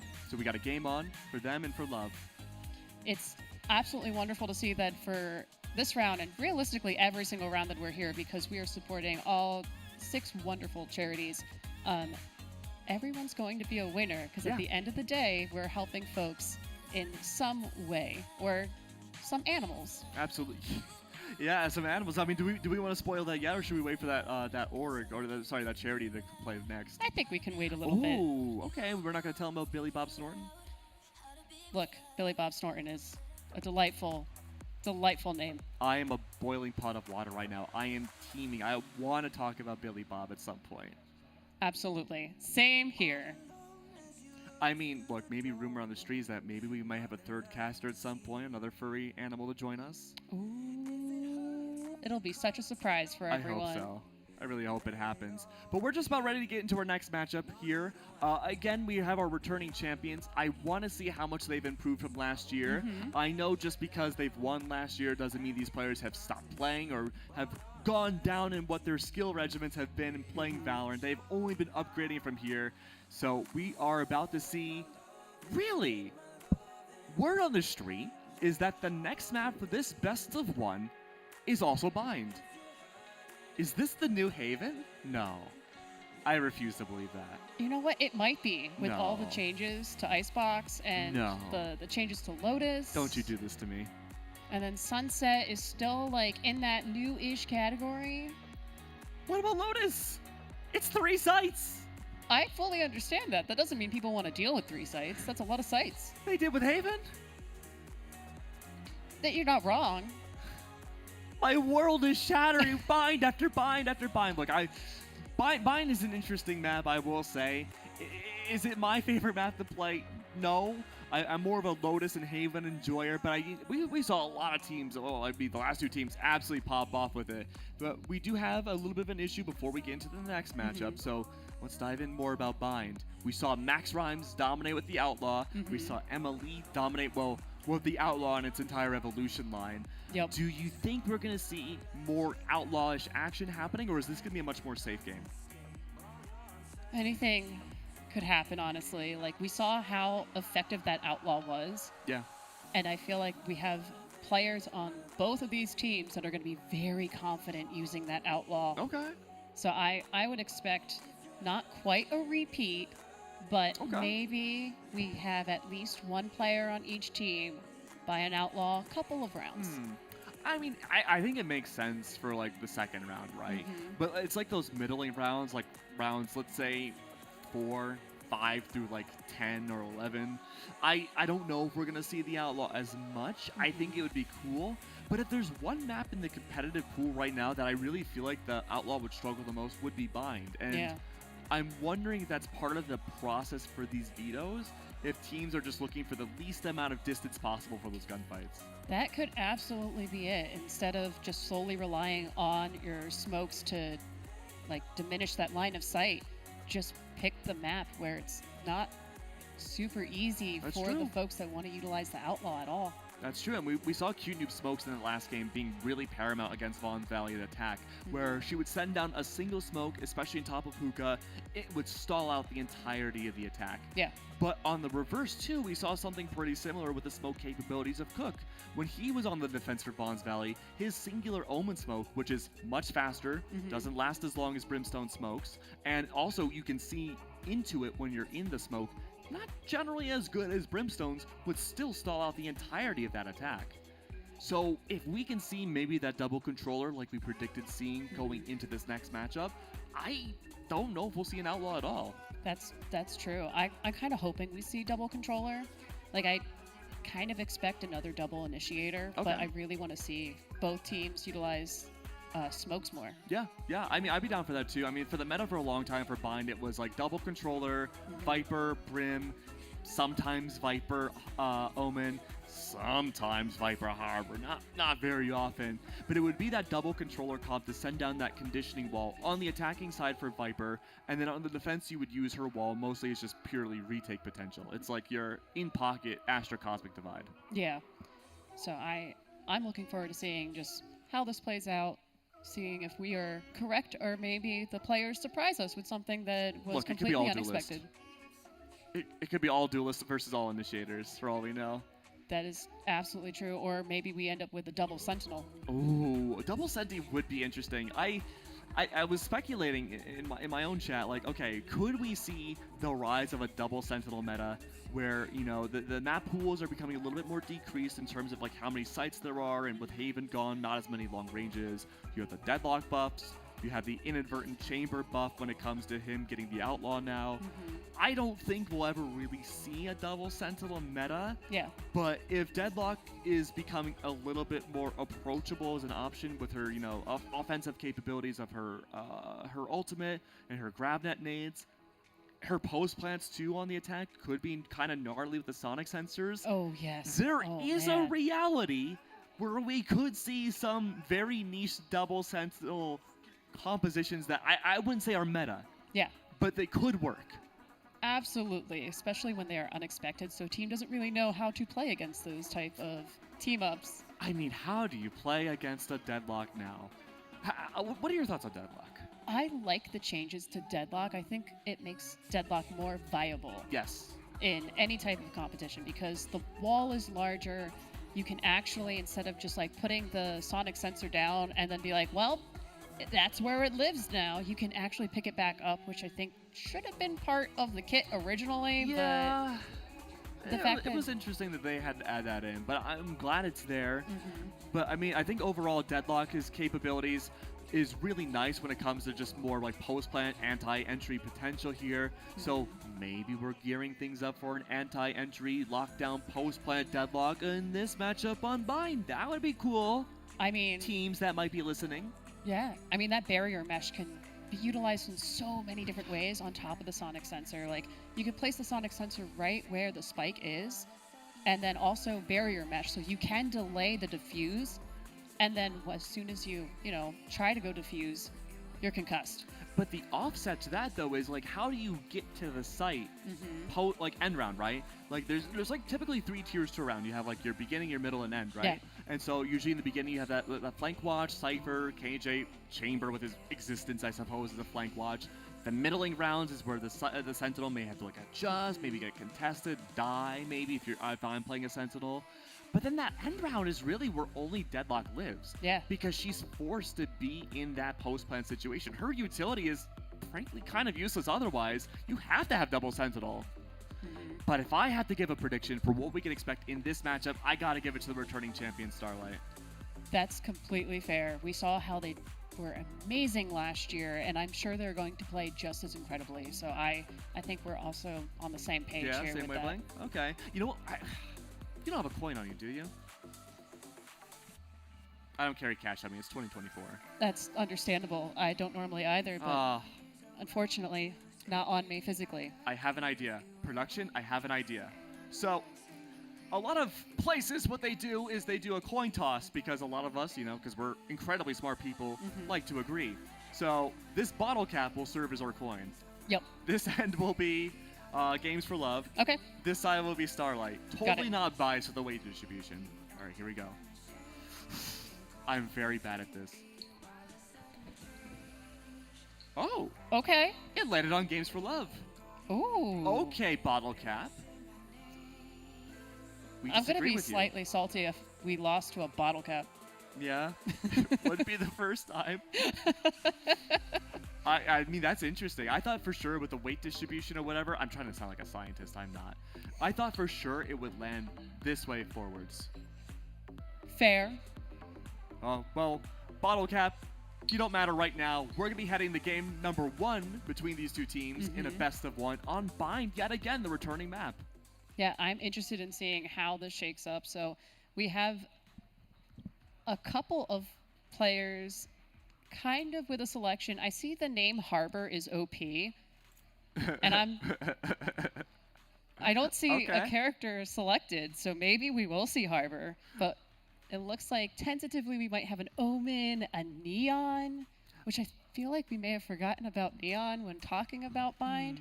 Yeah, but wouldn't Harbor be nerfed on this map because it's like all the desert? I mean, you would, I guess, think so, but maybe not. Like it's just Steam? Yeah, I see we have studs with a Cypher. We have a Raze, we have a Brimstone, a Sage, and a Sky. So this is something we talked about in a green room, right? This is where we nerded out about the Outlaw a little bit. It all comes back to the Outlaw. So in theory, right, because the Outlaw does 140 damage to the body, at maximum a player can have 150 HP. There is a reality, and we're seeing it right now, where a team might be kind of really focused on that Outlaw's damage output, that you could go for a double or healer Choose your setup. agent. Yep. Now, Sage can heal, Sky can heal, and Reyna on the enemy team can heal too. And there will be that Sky, but Reyna's heals are going to be a little bit more selfish. Yes. But this is a very healer-centric game that I don't think we've seen really since, like, 2020. Yeah, I do want to point out the one team did decide to go with a double Sentinel. Yeah, that's interesting too. I do think Sage's stalling capabilities on this map is going to be really good when we see Starlight swap to the defense. I think aggressively, as long as she follows up with the entries of both the Raze and the Sky, she can just essentially be an initiator here. Yeah, and we do have Starlight first attacking with Games for Love defending right now. And we see a lot of Ghost. It's interesting. I feel like both of the compositions for these teams are better suited when the sides swap. The only issue I really see with Shiro, though, is that the tripwires from Cypher are going to shut down pretty much any mobility and entry capabilities that Neon could have. Yeah. That's something to keep an eye out for when we swap sides. But this is just a little bit poking, prodding early on for Starlight. Looking to see if they can gain control of this map just a little bit more to see where these defenders lie. And the antsiness from Shiro is going to be the one that maybe take that initial bait. Yeah, we're playing a bit of a slow game with a little bit of a connection with Shiro and the Sage. Sage currently has Spike as well on A site, but everyone is spread out across the map for both teams. Trailblazers out now. Games for Love are going to know that there's some initiative capabilities on B site. They're not aware about how spread out everything is just yet, though. Perma smoke outside Hookah is going to mean less smokes on A site. A single turret should identify both showers and the inside of A main. But the problem is, though, is that Shiro poked out, already found that information, and has to hold in the showers. If they lose any one part of these initial points, whether that be lamps or showers, Starlight have a huge advantage into the post plant. Absolutely, and it looks like Knights took out Shiro for Starlight, so looks like we're going to get ready for an A pushed plant with 23 seconds remaining. Knights getting picked off by our KJ player. KJ getting traded immediately. Harbor is OP. Our Reyna peeking around, trying to get our Sage. Sage immediately takes them out. It's a 2v1 with 6 seconds remaining. Sage is still going for the plant and just barely makes it. Gets a pick off of the other team. It's 1v1. It is Sage versus the Omen. And we have Sage. Sage wall is up to protect the spike. However, Omen has taken out a section of it, trying to get that information before going for the defuse. Omen knows there's some time. Puts the wall up, or the cloud up, tries to fake the defuse and takes out the Sage and is able to defuse, giving this one to our defenders. Games for Love. Nothing but mind games there for that final 1v1. Dave bringing down that smoke directly on top of the spike enables the possibility that either he has to stick the spike, push up into lamps, where the fight took place, or just this do-si-do dance around lamps for TKO to swap around towards triple green boxes to maybe go for the mini flank. There was a lot of options there in so little time. Quick thinking came through from David, and I'm really impressed. What I'm more impressed about, though, is the triple outlaw. Oh, that is a choice. It's a choice, but it might be a devastating one. Knights bought up. They do have money left over to full buy into the next round, but it's still a worthy investment. They could lose a Marshall here. Yeah, and we also see they're doing the same thing again, where everyone is really spread out, really focusing on that info gathering early on. I think this is going to be a match not of aggression, but entirely mind games. Yeah, and given that we only have one entry duelist on both sides, I think you're right. A lot more heal capabilities and stalls for both sides means that this should be the long term for each round. Map control looking to be gained by Starlight here. No push-outs this time. Shiro swap spots, now backside top heaven, allowing the Reyna to push up in the showers instead and be that initial first contact. Yeah, KJ is lined up and ready for someone to peek, and that will be the end of that player, whoever decides to peek there if they do. We have Shiro getting Knights this time with the Outlaw. Oh, right immediately. Another player down. It looks like Starlight's aiming for B site instead of A. Most of the players for Games for Love are on A site though, so Starlight can quickly take over B if they want to. It seems they're leaning more towards Hookah and going on a site that way, with KJ coming back over, trying to get some information. That Sky Flash, though, is going to hopefully give that KJ enough info. We see KJ getting TKO, the Sage that had the spike with the Outlaw. Again with the Outlaw, straight to the face, and a Flawless with a double shot. Oh, arrest Keo right now. That was some criminal behavior out of an Outlaw. Good lord. 5-1. I gotta say, on Bind, defensively speaking, this is 2 games in a row where we're seeing Sentinel players utterly dominate the opening few rounds with an Outlaw. Unbelievable.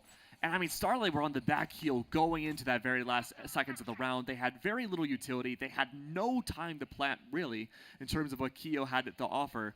But now it's a group up. Starlight have to take this early space on B site. They cannot allow Games for Love to get comfortable in those sniper positions, especially Keo. If they can overrun Keo here, force away that KJ initial position, they have B site.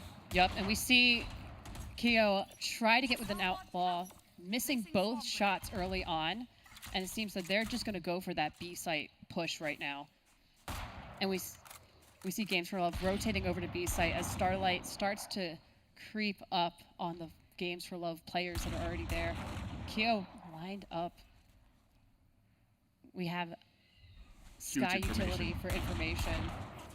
That forces out the rotate into A side, or so it should seem. Maybe not so much. The double down. Woo! See Keo getting another one just now. It's now a 5v3. Starlight is down 2 players. We have another op takedown. This op takedown, or the Outlaw takedown is OP. Sorry, I was trying to make a pun. They all begin with O. The Arshal. Okay, wall comes up yet again. Huge body disadvantage though. So little time.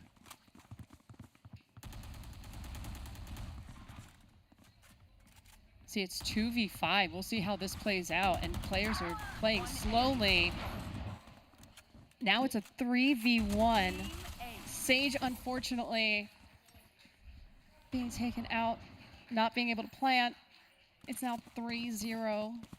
No. And Keo got so many kills in that second round that they have KJ locked down immediately on round 4. That's a free retake right there. Games for Love could just back away and allow Starlight to take that site control.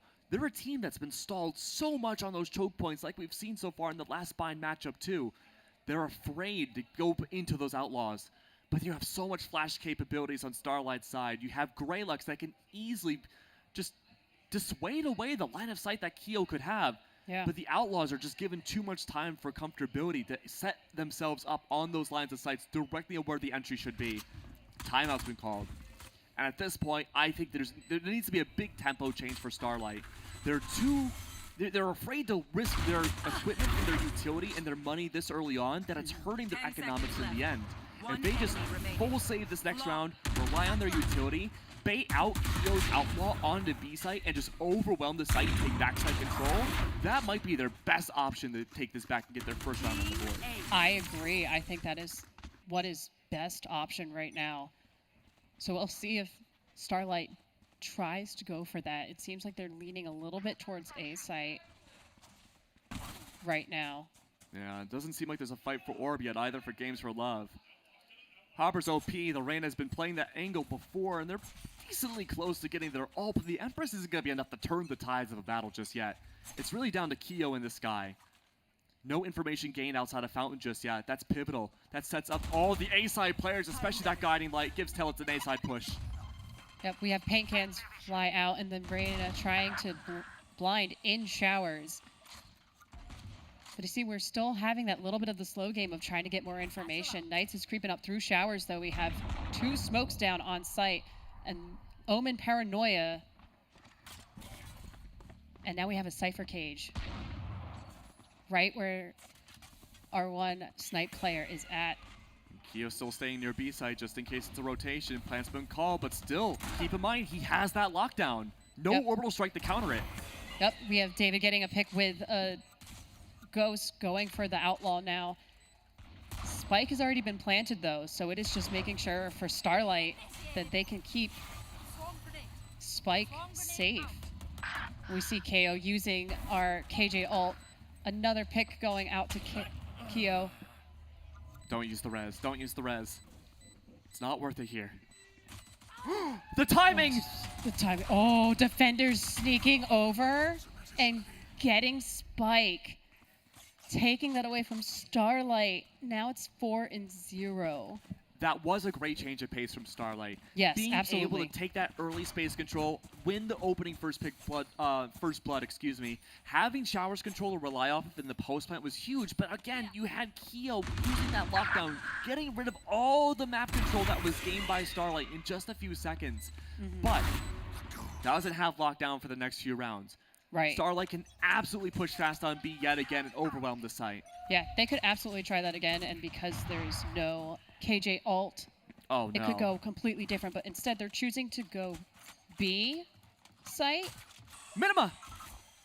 That's the Minima up. Oh, wow. I love the Minima. Oh, this is not a good start for Starlight this next round. No smokes available whatsoever. A key point on a map like Bind to divide out both A and B site. Yeah, and it seems that they're trying to bait out Shiro, who is the only person over on A. Omen is now rotating, though. Shiro getting a pick off of Knights. At this point. And it's... Oh, no. Oh, and they're back thanks to Sage. Aw, teamwork. It's good, but still, map control is going to be a big issue. Having no smokes around means that, again, all the chess pieces are in Games of Love's favor. Early smoke comes down on that one-way, blocking out the A side of line of sight. Not much to see. These flashes now from the Sky and Rain are going to be paramount to stall Starlight out. Yeah, it looks like Starlight is getting a little bit of a pinch. We see the Cypher Cage go down. Knights trying to go around and get a little bit of a surprise on folks. Harbor getting a pick off. It's a 2v3. Sage has Spike. Look how separated out these two attackers are. Yes, Sage unfortunately getting knocked out. Now it's up to the Cypher, who's not close to Spike at all, and unfortunately getting taken out again by an Outlaw. Yeah. Look at this. The Outlaw upgraded immediately to the Operator. A minimal one, no less. The best skin line in the game. All right, I have a controversial opinion. Yes? I really like the Elder Flame line. That's my favorite. That's controversial because it's not the Minima. That is objectively wrong. I'm sorry. I respect your opinion, but the Minima is the best skin. But the dragons are so cool. The Minima could be a blocky dragon. I guess. A gray-yellow blocky dragon.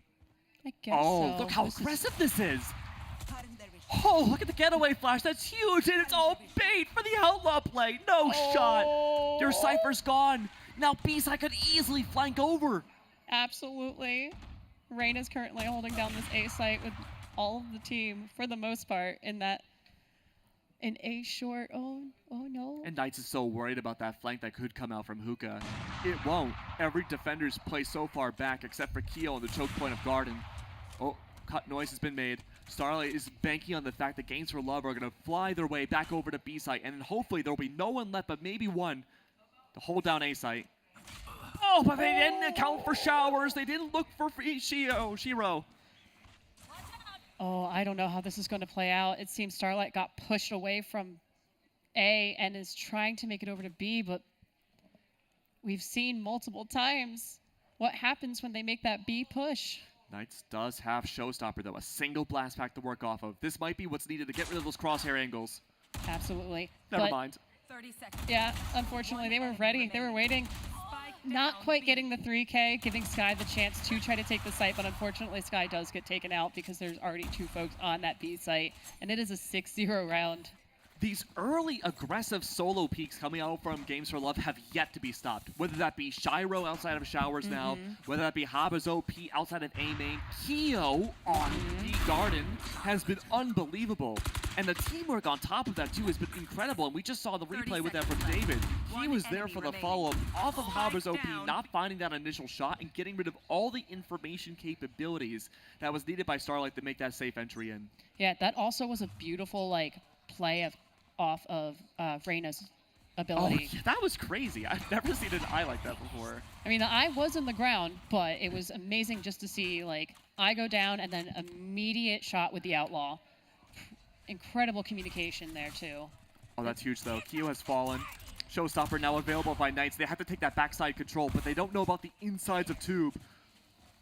Oh, looks like they're going to go for that push all the way on the B. They're very aggressive right now, not quite getting the Sky, getting taken out, and then getting traded. It is a 3v2. Sage again with the spike.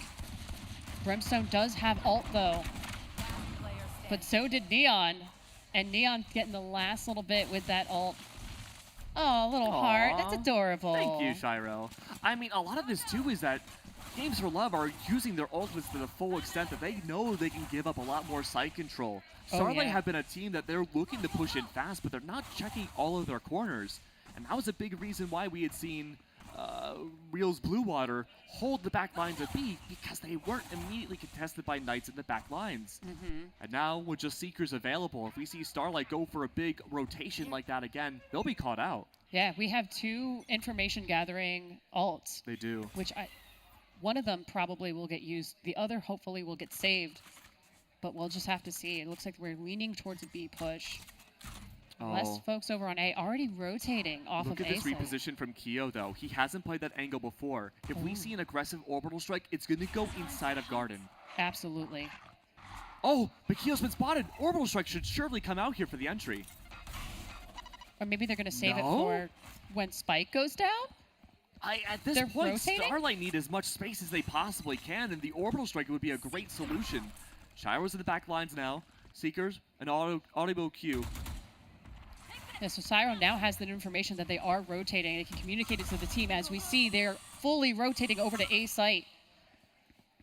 Shiro taking over Showers, but no one's there. We see our wall go up, our Sage go to plant.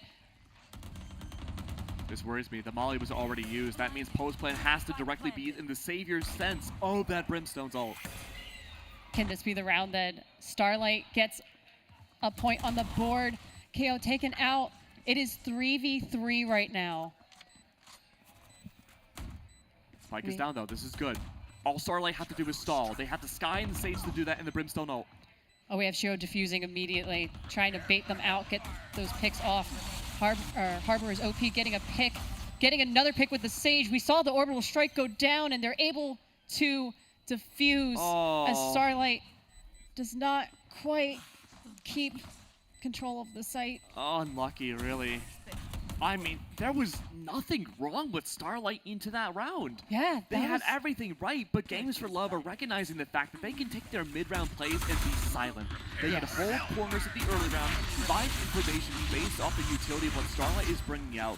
Back away if need be, because Starlight loves to rotate on their attacking side, and just play full retake on the opposite side. Yeah, it's going to be interesting seeing how Starlight tries to change this play style, because they're rotating so frequently at this point. I mean, the problem now is that they have changed it up a little bit. Since their tack timeout, they're playing it much faster than before and willing to take much more of these early gunfights, but they're losing out on those fights too. Absolutely. We see Reyna taking a shot out immediately, getting rid of the boom bot even with this Outlaw. Sky trying to get some information using the Trailblazer. They get a little bit. We have Brimstone going down by Hookah. It's now a 5v3. So early on, there's still a minute and 12 seconds remaining. We see more information gathering with this Trailblazer. Reyna getting another shot. So early on, all that's left is the Cypher, who is over on A site trying to take down Studs, getting concussed. Oh no. An execution. Unlucky. Oh, that was rough to watch. I mean, look, the MVP of LANFest so far has been the Outlaw. Holy. 4 Outlaws and an Operator. This is like, we're seeing the Revolutionary War. I know. I am terrified of what is about to happen. What if I land and 2 if I see? This is going to be so interesting with all the Outlaws and the 1 Operator. Look at the credits, too. And we have 3 ults ready between Omen, Reyna, and KJ. So KJ can just go in if Starlight takes control of a spot and push them out. Okay, a strong start. That's huge. Taking Shower's control will put so much pressure on these defenders on A site. Keo, like you mentioned, does have that lockdown. That's going to be a huge issue for Starlight. If they lose bodies before that spike goes down, they need as many as possible to stay alive here. Yeah. And Games for Love did lose the Neon, who was playing in Showers, but that is a predictable move at this point from Games for Love. Rotates out. B-side, though, over rotation's been called. Games for Love fully expecting an A-side push. No. They've rotated back just in time. Oh! Time for the op! Oh, double with that op. Oh, this is frightening. We see Smokes go up on backside, trying to eliminate the use of the op. We'll see how that Sky feels about that.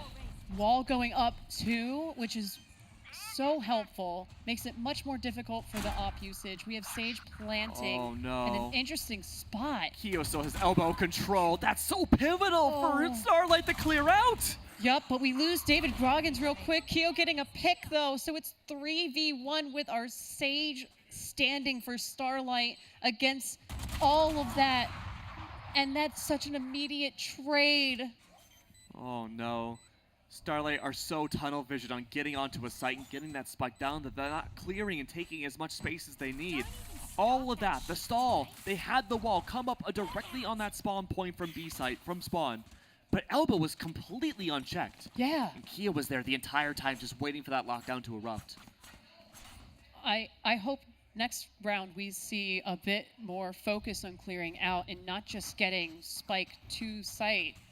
And it's a tough call too, because we saw that focus in the early rounds where Starlight was playing slow, trying to find purposely for the first blood and execute off of that. But Shiro, Haber's OP, even Keo were so good about taking those hero plays and finding the opening pick that Starlight has yet to find an answer. Yep, and Games for Love decided to do the same exact thing as last round with our Outlaw Op combo. So this is going to be quite interesting. We have Knights trying to get a pick on A site. Spike has actually been left behind, it seems. I know exactly. I mean, at this point, you're fighting for some sort of map control, waiting for maybe Games for Love to get antsy, bring these to a 3v3. Yeah, we have Cypher getting that little bit of information so they know where players are at. However, you still have to get onto a site. This could be a fake, though. Knights has cut noise and does have the spike. We saw the attempted rotation, and the audio cues of the running should be heard by those defenders and lamps. No one's rotating. Or at least there's 2 sets of 2 that can stay alive. TP's out now by David. Still waiting for the reset and re-hit. No signs on B just yet. All the more reason to think that it's the main push. Perma smoke down now. No matter what, we have to see a flash come underway to blind out David. Shiro's holding Showers for the follow-up. All by himself. Very little tradability with the double Outlaw. A flash inside of B. Hookah doesn't find much either. It has to be A. Immediately getting a pick off of Knights as soon as they were seen. And now it's the 2v4. Getting that information. Cypher is right there. trying to get the pick, not quite getting it. Currently blinded. We see the concuss coming out. Oh, man. Trades going on, and unfortunately, defenders taking it again, bringing it to 11-0. And we were saying these were both the disadvantageous sides for these teams in terms of team composition. You have their double duelists that are looking to take so many fights on your defense, and you have so much info and entry gathering information with the Sky and Omen too, and even the KJ. But on the defense, that's even more, it has been scary.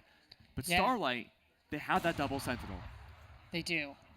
They have to survive the opening pistol round of the second half in order to have themselves snowball forward to the double sentinel. Set up, but Harbor's there.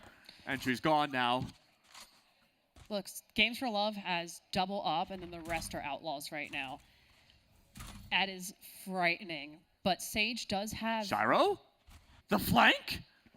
Shiro Nope. with the flank? 1 kill. Overdrive will be available. Oh, this is going to be interesting. You do not want to give Shiro a kill here. I think Shiro might be trying to save so that way they can get a kill later on. Knight's trying to get Shiro. It seems like they're chasing Shiro over to A site kind of, but Shiro's in such an interesting location right now. Shiro can hide and just wait for that A main entry, then bring it for the flank. Maybe with that overdrive, if they don't get caught out here, they're already in the attacker spawn. They're just sitting and waiting. And Starlight know about that pressure on the flank. They're unmovable. They have an even body amount compared to everybody else. They're currently getting pinched, but don't quite realize it. We see Shiro creeping up. They don't know the timing. Oh, this is going to hurt, probably. We see KJ Molly going down. Knight's not getting anything with that, and now we have a lot of little bits of action with all the util. Oh, we have our Neon ult going up. Neon also getting healed, getting 2 immediately, and that is it. That is defenders taking this round. Oh, man. It was looking a little scary at first. We had seen Shiro move away from the back ends of A, maybe as a too predictable of a flank, and then they rotate back into showers through the smokes, just blind firing with the overdrive. They weren't able to find much, and I was thinking, okay, maybe a bit of a wasted ult. But when the Brim smokes had fallen, completely open line of sight to bring out those Palpatine hands. Absolutely. That was just like being in the right place at the right time, and just, it was incredible to see. The timing that we had seen that last round was impeccable from the defense. But now that we're going to be swapping sides, again, I have faith in the double senti setup, and Starlight can bring things back from a 0-12 game.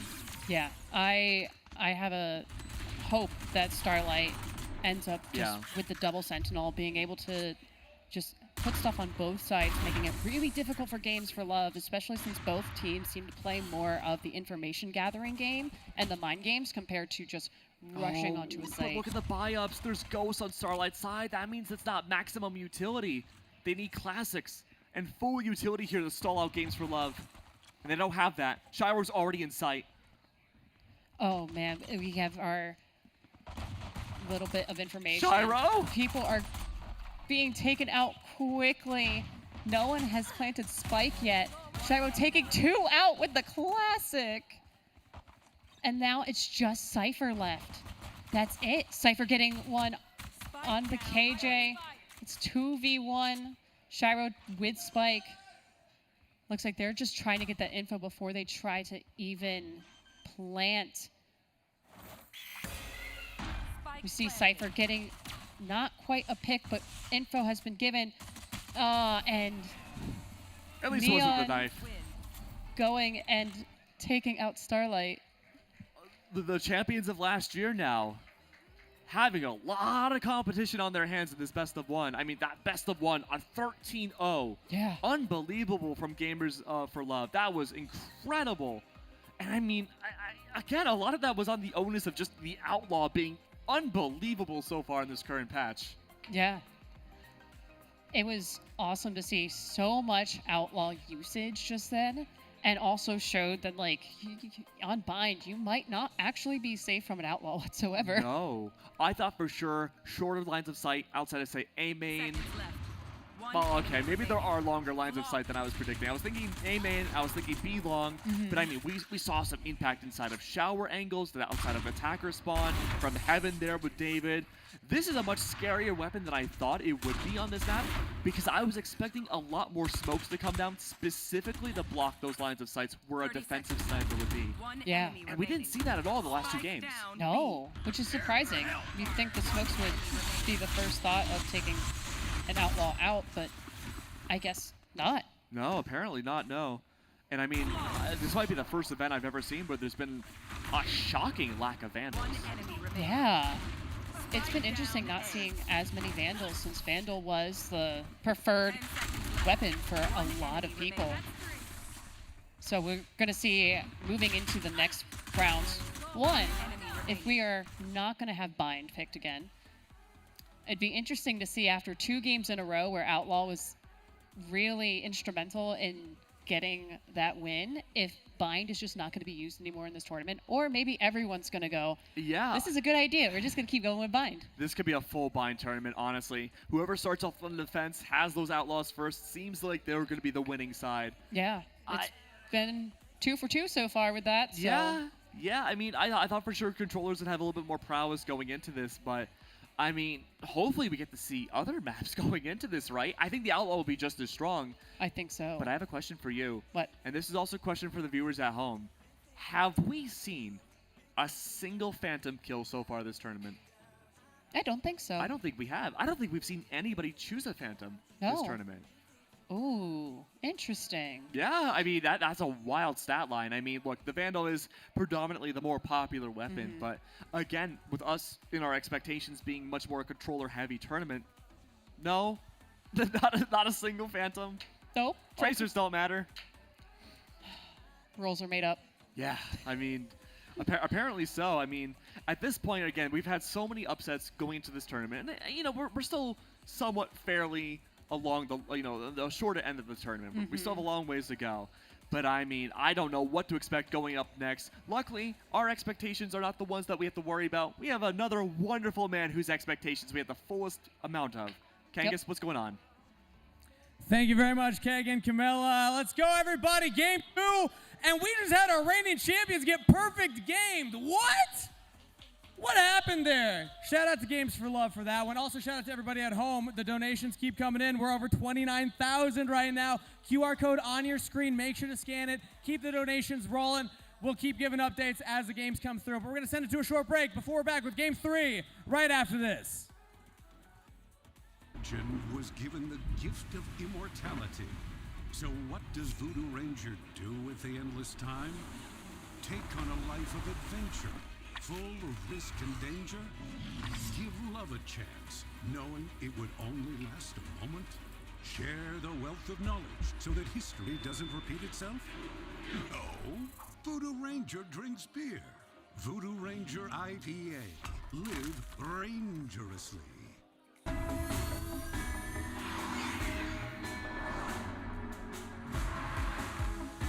How'd you feel about that one? I didn't realize we stopped replaying for a little bit. What? And the last round, I didn't realize the replay stopped. Oh, I got you. I didn't notice it, and I'm like, oh, that's on me. No, it's all good. It's all good.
LandFest is community. LandFest builds and supports gaming communities to support charity. We have more than 25,000 attendees and 400 volunteers across 18 chapters that span 3 countries. LandFest is charity. Charity is at the core of what LandFest is. We've raised more than $1 million for charities nationwide. We support food banks, veterans, animals, hospitals, and so much more. LandFest is gaming.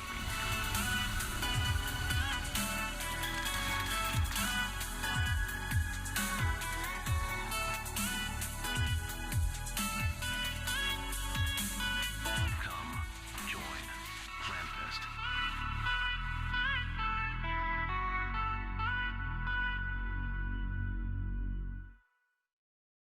Happy kids heal faster. That's why Starlight Children's Foundation is dedicated to improving the mental well-being of sick kids, regardless of their illness or injury. When a child is hospitalized, they are scared, lonely, and stressed. Being in hospital facing painful treatments takes away from the happiness of childhood. But that's where Starlight comes in. At Starlight, we provide entertainment through our gaming stations, comfort with our specially designed hospital gowns, play with our toy deliveries, and distraction through our virtual reality headsets. Starlight programs are what happiness is made of, the things that make being a kid special. The simple power of a smile.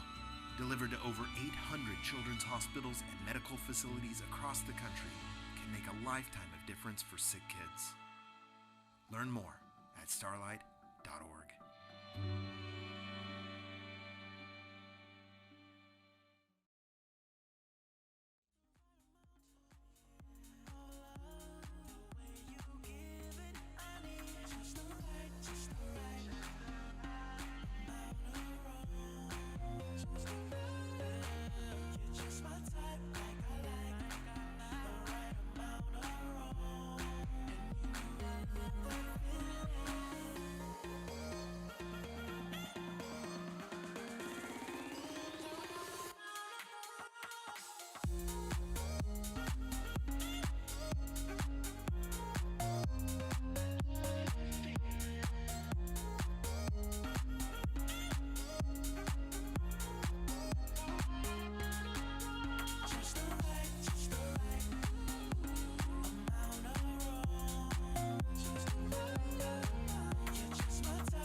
Hello and welcome back, everybody. Genghis here with Chris from Stack Up to talk a little bit about the team who's just taking the stage right now. So, Chris, give me the spark notes here. What's the organization all about?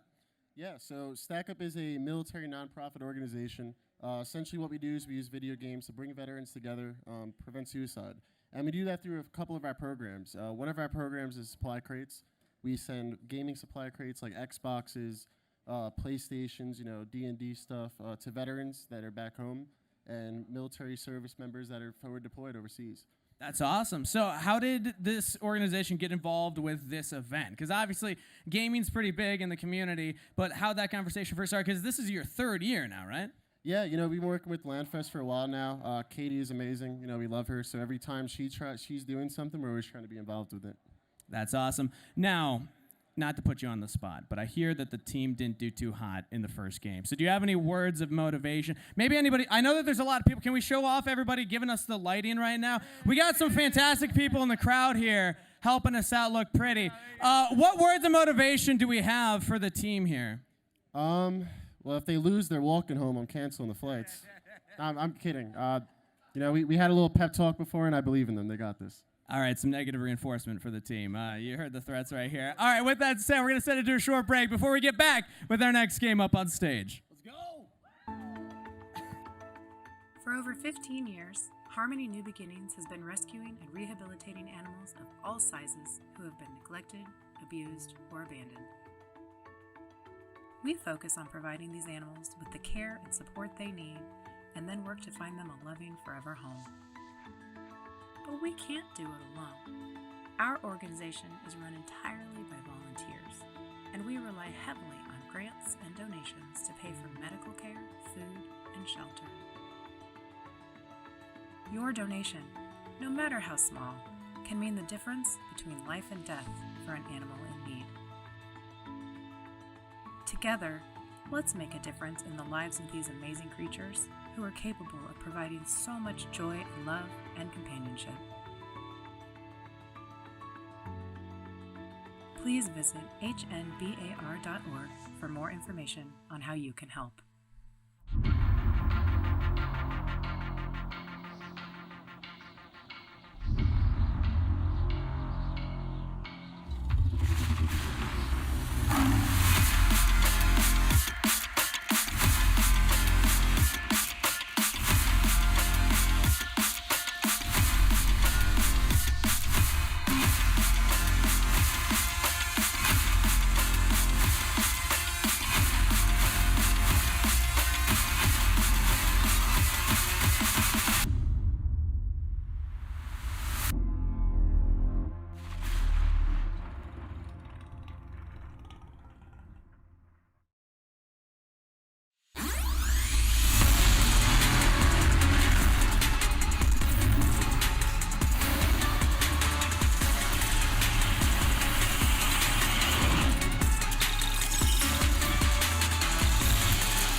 Every so often in life, we're faced with challenges. So what will you do when faced with a 9.5% hazy Imperial IPA? Join the Force. Juice Force IPA and new Fruit Force IPA. Live rangerously.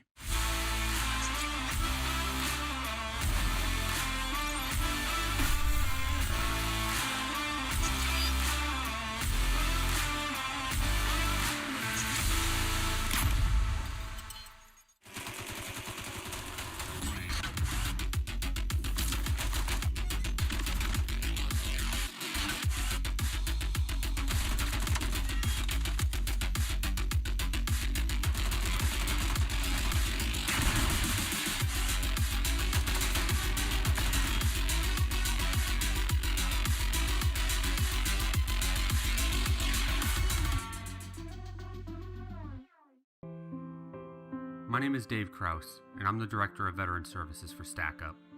While I was recovering from my injuries at Walter Reed, I found that gaming had a hugely positive impact on my mental health. Based on that experience, I've spent my time since retirement working with Stack Up to bring the healing power of games to other veterans in need. Help me get more veterans back in the game by visiting www.stackup.org. Fear. I love you. Confusion. I'll just take your arm. Pain. Worry. And bravery. You got this. All in the life I love you. Okay? of a child. This is why Starlight exists. To bring happiness to hospitalized children when they need it most. Because happiness matters. Got enemy fighters in sight. They're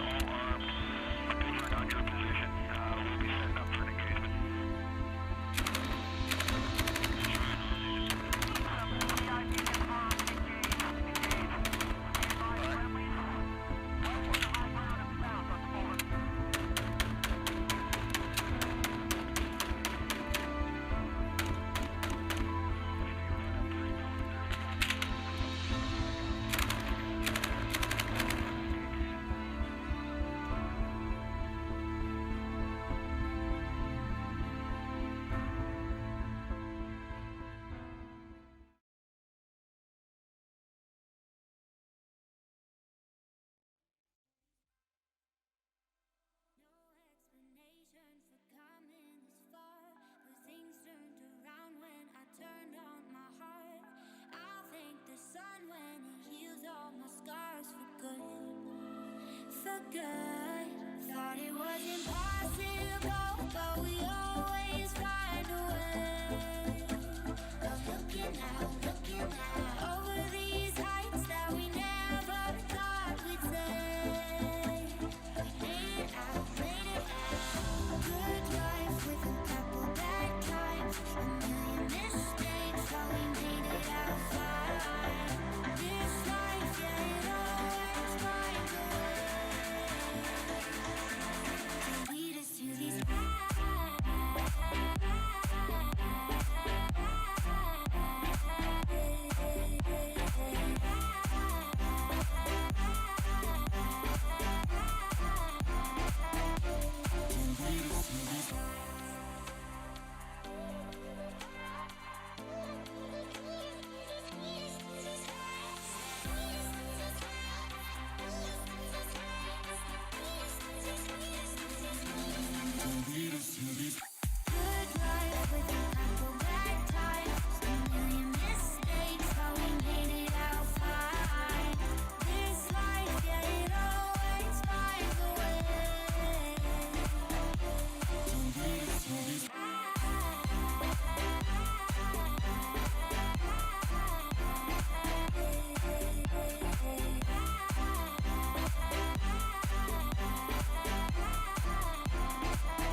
let it out. We can go top down. Just fade out into the sun now. Paradise, swimming in moonshine, living that good life. Baby, it's all time. I'm just trying to lock your love down. Just give me one shot. I won't waste it now. A Friday night we were fading. All your lips I can taste it. If I could just keep you here one more weekend. A Saturday I was all in. We go to 6 in the morning. If I could just keep you here one more weekend.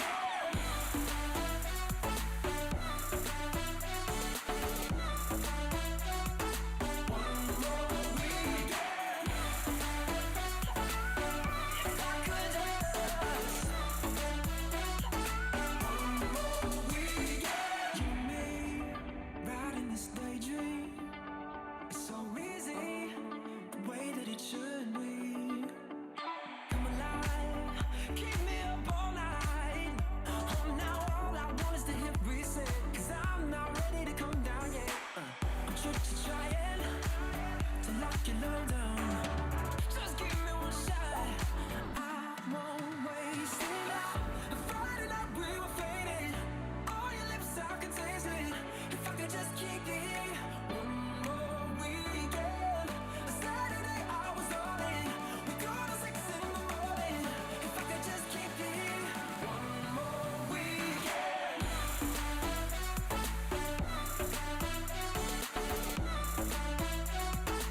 One more weekend.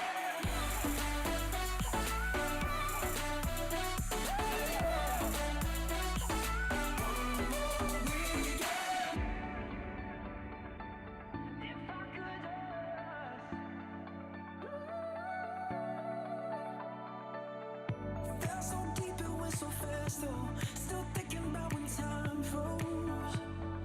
I won't waste it now. Moon's ain't just outside your window. You come back, I'll never let go. I won't waste it now. A Friday night we were fading. All your lips I could taste it. If I could just keep you here one more weekend. A Saturday I was all in. We go to 6 in the morning. If I could just keep you here one more weekend.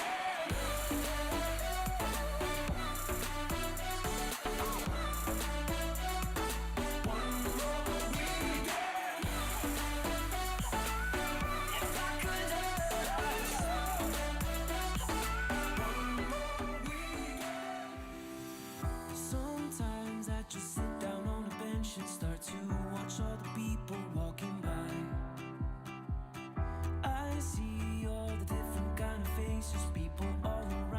case you're wondering why I just smile.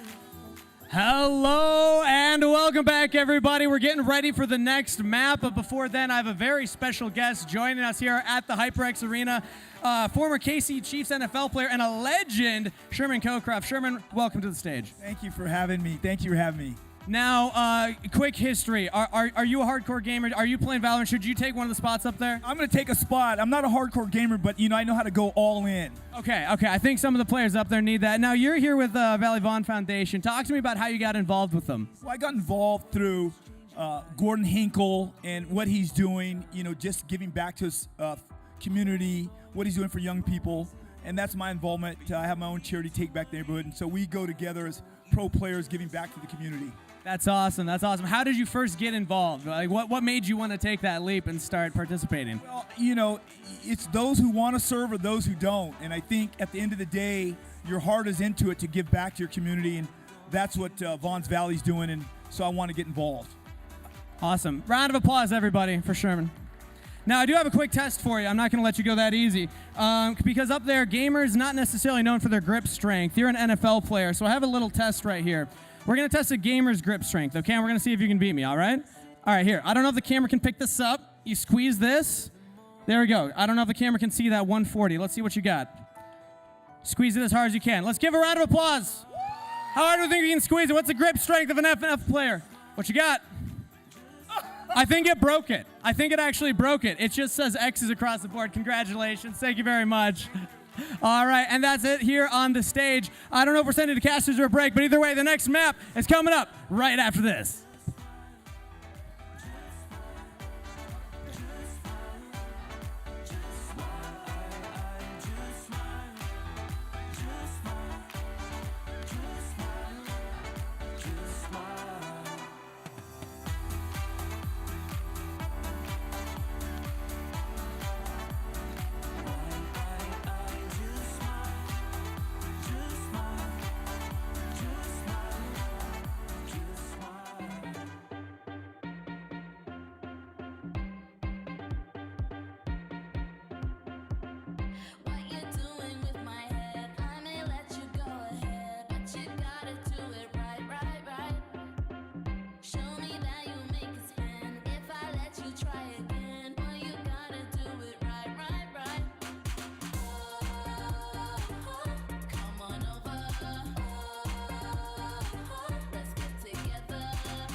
What you doing with my head? I may let you go ahead, but you gotta do it right, right, right. Show me that you make it spin. If I let you try again, boy, you gotta do it right, right, right. Come on over. Let's get together. Come on, turn the lights down. See, there's no rewind now. Let's cross the line. Show me yours, I'll show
Hello and welcome back, everybody. The game's about to begin, but before that, we want to highlight a member from one of the teams about to participate. We have Joy and Bonita joining us on stage from Harmony New Beginnings Animal Rescue. So, Joy, talk to me a little bit about the charity.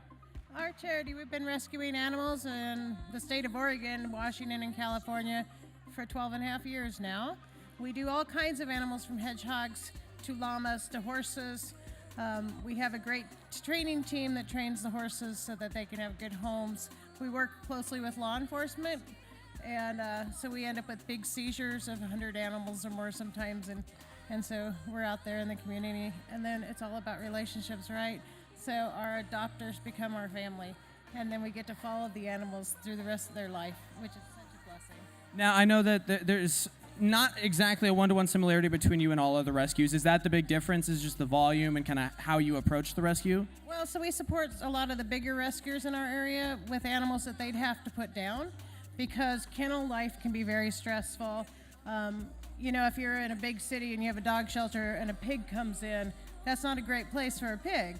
So we support those places by doing the more in-depth work and dealing with the animals that wouldn't do well in those shelters. Now, you mentioned llamas, one of my favorite animals. If anybody wants to see the llamas and the other animals you've helped work with and help support the program, where can they go? We are in Sheridan, Oregon, and we love volunteers. We love to give tours. You just have to set an appointment, because we always have about 100 animals that we're taking care of, and that comes first. And if you'd love to donate, that always goes to our vets and our food, because we're all volunteers. Fantastic. Thank you so much, Joy. And Bonita, round of applause for both of them coming up here and chat. Also, speaking of donations, we're over 29K, so the QR code's on the screen. Make sure that you donate as well. We're going to throw it back over to the casters to get us into the next game. Welcome back. We are so excited to be here. And also, I think that might have been the cutest interview in the history of Battle for Charity. And Yeah. I have another question for you. Oh? Are you feeling Bonita? I love Bonita. I think Bonita, hopefully, maybe at some point, can come onto the desk and be our third caster. Better analyst than all of us combined. Absolutely. A world-class talent. Bonita might be the smallest Valorant fan we have ever seen, and I'm sure will be the most knowledgeable. Do you think she uses the Outlaw? I think so. At this rate, yeah. I think Bonita probably would utilize the Outlaw every round possible. Yeah. Well, thankfully, though, we do have a new map, well, we don't know a new map yet, but we do have a new set of teams playing, and there's actually a lot of storylines behind these two. So, over the last few years, we've been having a wonderful charity named Stack Up, and they've had the same team through and through up until this year. Now, Stack Up is in this tournament under a different team, and we did see a little bit of it earlier. But now, Harmony's New Beginnings is featuring the old Stack Up team. And of course, there's a little bit more to Harmony as well, and they're a little bit of a special charity. A little bit. Each player on Harmony New Beginnings, so if you don't know the charity, as you just may, or maybe you're just tuning in and missed the most adorable interview with Bonita, they are an organization that takes animals in need of medical care and rehabilitation and helps them heal and find new forever homes. Who can't be happy and excited to be supporting animals getting their forever homes? These are the best animals I've ever seen. So we're going to go through a small list and name the animals related to the player. So each one of these players are playing in this event representing a certain animal, and so we have their backstories as well. We have the lore. Yes. So for the first one, a good friend of mine, Aim High, is playing for Big Jake. And we tried going over this before. Percheron? Percheron? Percheron. A great draft horse, rescued from the slaughter, who is almost 30 years old. That's cool. I didn't know a horse could live to be 30. I know, such an old soul of a horse, and I'm sure very gentle and loving and just excited to, be able to live out the rest of its life. Do you know how to ride a horse? I have ridden a horse before. I haven't. It's a lot of fun. Is it? I'm scared. As long as you don't upset the horse. How do you do that? Well, there's lots of ways. Okay. Because I would not recommend getting kicked by a horse. I have not had that happen, but it's scary. Kangas is riding on his invisible horse right now. Well, horses and I have one thing in common, and that's we love apples. But we do have one more, and this is my personal favorite. Lonnie Lightning, another good friend of mine, is playing for Billy Bob Snorton, a pig who was found running on a highway after being abandoned. Police officers put him in a dog kennel where they called us, the charity, and he was not pleased. That is incredible. The one criticism I have about this event is that we did not bring Billy Bob Snorton here to the venue. It would have been interesting just to have Billy Bob as a caster. Billy Bob, I feel like, would have a whole lot to say, especially after that description, which I'm sure is how Billy Bob Snorton got their name. Does that mean we should be making animal sounds when we're casting? Yup. Oink, oink, oink. Hey, 4K. And then American Dad is playing for a cat named Rambo. And that cat is a feral cat that was caught in a trap and had absolutely zero interest in being domesticated. And when they fed him and cleared him of eye infections, got him, taken care of and everything, I live in one of the house garages. Now, the little bit of lore here that I find interesting is Rambo earned the name because he always draws first blood. Surely he's the outlaw user. Aggressive Valorant player here, Rambo is. I mean, look, we saw a lot of aggressive Valorant players earlier today, so I think Rambo would slot in perfectly from how these teams play. We also have Shipbox, who's playing for Grim Reaper, who came to us as a wild Mustang off of a Native American reserve in the Warm Springs. He was being shipped to slaughter, and we saved him from the feedlot buyers. It took several months before they were able to even approach him, but a couple more before they could touch him. He's learning to love treats and snuggles. A prime example of how donating to charities and events that are supporting these charities can really help animals is we have the story of Shipbox, who didn't want to deal with people either and is warming up to the idea of getting pets and snuggles and Grim Reaper. What a beautiful horse we have on the screen as well. He's beautiful. I mean, name Grim Reaper too. That is an awesome name for a horse. That is. That's so cool. And so we have our last one too. It's going to be Sparky. He's playing for Pooh Bear, who was left behind when his owner died. He is a nice old dog who is still looking for his forever home, and we believe he will find it. What a sweet face. What a baby. Oh, if only I could have a dog right now. I'm sure someone in the crowd's looking for a dog to have for their forever home. Absolutely, especially one with a face as sweet as Pooh Bear's. I like the way he's looking up. Well, I mean, that being said, though, we are going to be getting into our game shortly. This just came to me off the top of my head. Do you think, instead of saying the player names, we should say the animals that they're representing? Billy Bob Snorton for the 1K. Billy Bob Snorton for the ace. I think that's a great idea. It'd be so interesting and so much fun. Big Jake planted the spike. Rambo got first blood. It's perfect. It's perfect. The idea's right there. I think it's a great idea. But we're going to put on our analytical goggles for a second. Because so far on stream, we have only seen Bind being brought out. Now, I'm not sure if the players can hear me, but I'm imploring you that we could have a map maybe that's not Bind. Now, off stream, we did have a few matches there that were off stream in best of ones. We saw Lotus and we saw Split. Ooh. I would love to see Lotus or Split on the main stream. Look, I like Bind. It's a cool map, I suppose. But if we could have a map that's not Bind for our third map and not just the same map for the whole tournament on stream, that'd be great. That would be great. Oh, but we have the bracket ready, so let's take a look at that. Maybe it'll give us a clue about what map we can expect to see next. So it seems in our semifinals, as we saw, Games for Love already beat Starlight, and then Landfest took over, and you can see the score is 13-9. I really be curious to see how Landfest versus Games to Love is going to feature out. I think that honestly could go to overtime. I fully expect it to go to overtime. Oh, yeah. It seems the other match clearly went to overtime.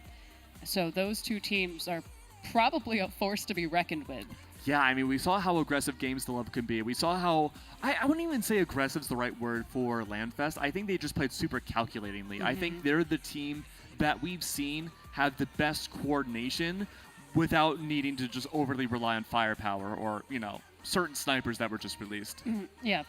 Maybe we'll not have an entire round of just Outlaws Honestly, if there's a tournament to do it, I'm kind of glad we have it here. Like, I'm not gonna lie, it's entertaining to watch. Like, it's cool. But I would love to see what the counterplay to Outlaw starting now would look like. Like, I think we kind of got like the coolness of the Outlaw out of the way. What's the counterplay looking like? Where are the smokes? Where are the flashes? Right, and we haven't really seen much of that. Like, we've seen teams get stifled by the smokes and everything, but not really utilizing the smokes for Yeah, our I Outlaw mean, players. if we can see a team break that anxiety barrier on the attacking side, I think they'll be the ones to hit the grand finals. I think so as well. It's also, I don't know about the off-stream games, but we haven't seen ISO.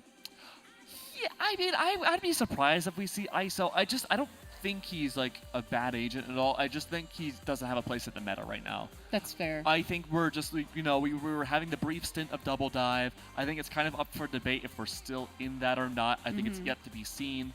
But ISO's existence is more so just taking selfish fights, but selflessly using his utility, kind of similar to, like, obviously his role as a duelist, but he almost gives more of like an initiative capabilities. He does, especially with the walls. If we see a small map like Split again, I think we could see an ISO. But the problem is, though, is that you could have that initiative capability, but you need to have the most amount of coordination on your team. Like, I'm talking like Paper Rex levels. Yeah, and you want to make sure ISO stays to the end, especially with the ult, so that way they can take that 1v1. Absolutely. Oh!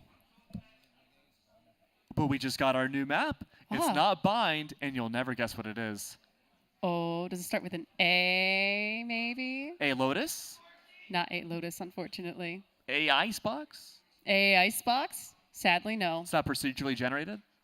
Oh, that would be interesting, Yeah, but that'd no. be cool. That'd be a wild map. But I have a feeling it does start with the letter A, but I'm trying to think, what map starts with an O? I guess maybe we can ascend to see what the map will be, huh? I'm excited Interesting. to see who will be ascending as the winner of this map. I matchup. suppose there's going to be a lot of ascension going on. Absolutely. Well, we're going to hop over to Italy in a bit and see how things play underway. I will say, though, this might be one of the most interesting Ascent matches that we'll probably see for a long time. Just because, again, we're going to harp on this. New meta's out, brand new weapon. But especially on a map like Ascent, where the Odin is popular, LMGs like the Ares are also popular too, just pierce through walls. The Outlaw can do the same exact thing, albeit with maybe a little bit more damage and be safer in the process. Yeah. So B-Site might just be uninhabitable for any defensive team. Oh. I'm sorry, for any attacking team. Fair, but if you have a really good Sentinel player, or maybe this is the map for the double Sentinel where That's you just true. take over that B site. You bring up a really good point, because now we can see the double Sentinel setup where, in theory, you could have, say, KJ on A site, or I suppose now with Cypher on A site, and then Chamber could be in mid and protecting B site with his utility and would still have that coverage distance. With that in mind, my prediction going into this is that I have to give this to Harmony. I mean, their team historically in LANFest been a great team. I love the Animals too. I want to see the Animals win. I would like to be able to talk about how Billy Bob Snorton has won a match or multiple matches. So I think our prediction, once again, we're together on this, is our Animal Rescue. Then we need our tiebreaker. Now, the last bottle cap's down there. It's somewhere. But you have a bottle cap yeah. right there. Here we go. All right, bottle cap number 2. Here we go. All right. Actually, we have to say Harmony, this end, and Stack Up is this end. Okay. All right, ready? Oh! The law of physics, I suppose, wins again. That's Stack Up, I think. I believe that is what we agreed. Okay, a battle of redemption. A battle of revenge. Maybe. Okay. You know what? Last time the bottle cap won, so I'm a little concerned. You're breaking my heart. It's okay. You didn't have to tell them that. I was hoping they forgot. I'm sorry. I just remembered. I did too. It's okay. All right, here we go. Agent Select is out here. Now, again, typically when it comes to Ascent, there's a very specific composition that people love to run. It is Jet, it is Sova, it is KO, it is Omen, and KJ. We are not seeing that from either one of these teams, and I'm very happy about that. As we predicted, there is a chamber, and that is Shipbox. That is going to be devastating, especially starting on defense in mid, which means we're probably going to have to see a lot more split pushes on A site coming out from this attacking team. Yeah, and we have an Omen over with Jax on our attacking team, and then it looks like they are going double duelist. for Stack Up. Yeah, it seems like at least for Stack Up side, the Phoenix is set to be the replacement for the KO pick. Obviously, you won't be able to shut down utilities similar to what KO can do, but the flash capabilities, and especially with Phoenix having the fastest flashes in the game, is a pretty good instance that I think I know that we're going to see Stack Up be just ultra aggressive every round for this attack. Yeah, and I noticed that American Dad picks Phoenix. Zach is Phoenix, so we have 2 Phoenixes, we have 2 Jets, and now we have a KO. We have the Chamber for Harmony. It's going to be interesting. The only thing I'm worried about with Harmony New Beginning side is that they have a Brimstone. I'm not really the biggest fan of Brim on this map. You can be a little rotate heavy when it comes to the attacking side, but for the defense, I just don't know where the Brimstone's going to live. You have only 3 smokes to work with each round, and they are the longest lasting smokes in the game, so you have to choose very precisely where you want to perma-smoke, but that does leave a lot more vulnerability options open, especially on A and B link, for Stack Up to take advantage of. Yeah, and we could see Stack Up currently has a couple folks over on B with Spike B leaning. Omen looks like they're going over to B side quickly, but Jet has decided to maybe bait out the other team, which they're doing successfully over on A site. So maybe they can get, Stack Up can get a clear entry onto B site. KO's kind of getting a little bit of information, hanging out by B. Looks like we have some smokes going down. B site, Phoenix immediately going out. Lonnie, we see, trying to get that Cypher, not quite doing so. Stack Up has 1 player remaining, and that is our duelist Jet. While Harmony New Beginnings has 4 currently, and they're looking for the retake right now. We'll see what Stray does. They're leaning towards mid. They're trying to get that 1v1 pick in mid off of Aim High. Utilizing a Ghost. They get 1, but immediately are taken out by Aim High as they got pinched towards mid. So this one goes to Harmony New Beginnings. I really like what Stack Up did in the early rounds, having Stray bait out the A main push. But the problem is that the attacking B-sided players pushed too fast. Yeah. They gave themselves away with 1 audio, 1 step, and told Sparks to be like, hey, okay, guys, this is a B-sided push. I hear a lot of footsteps. Let's take mid control. Let's take marketplace control, and just absolutely flood this team right as soon as they pass through that smoke. Had Stray able to get that opening pick against the Jet, it would have sold the over-rotation.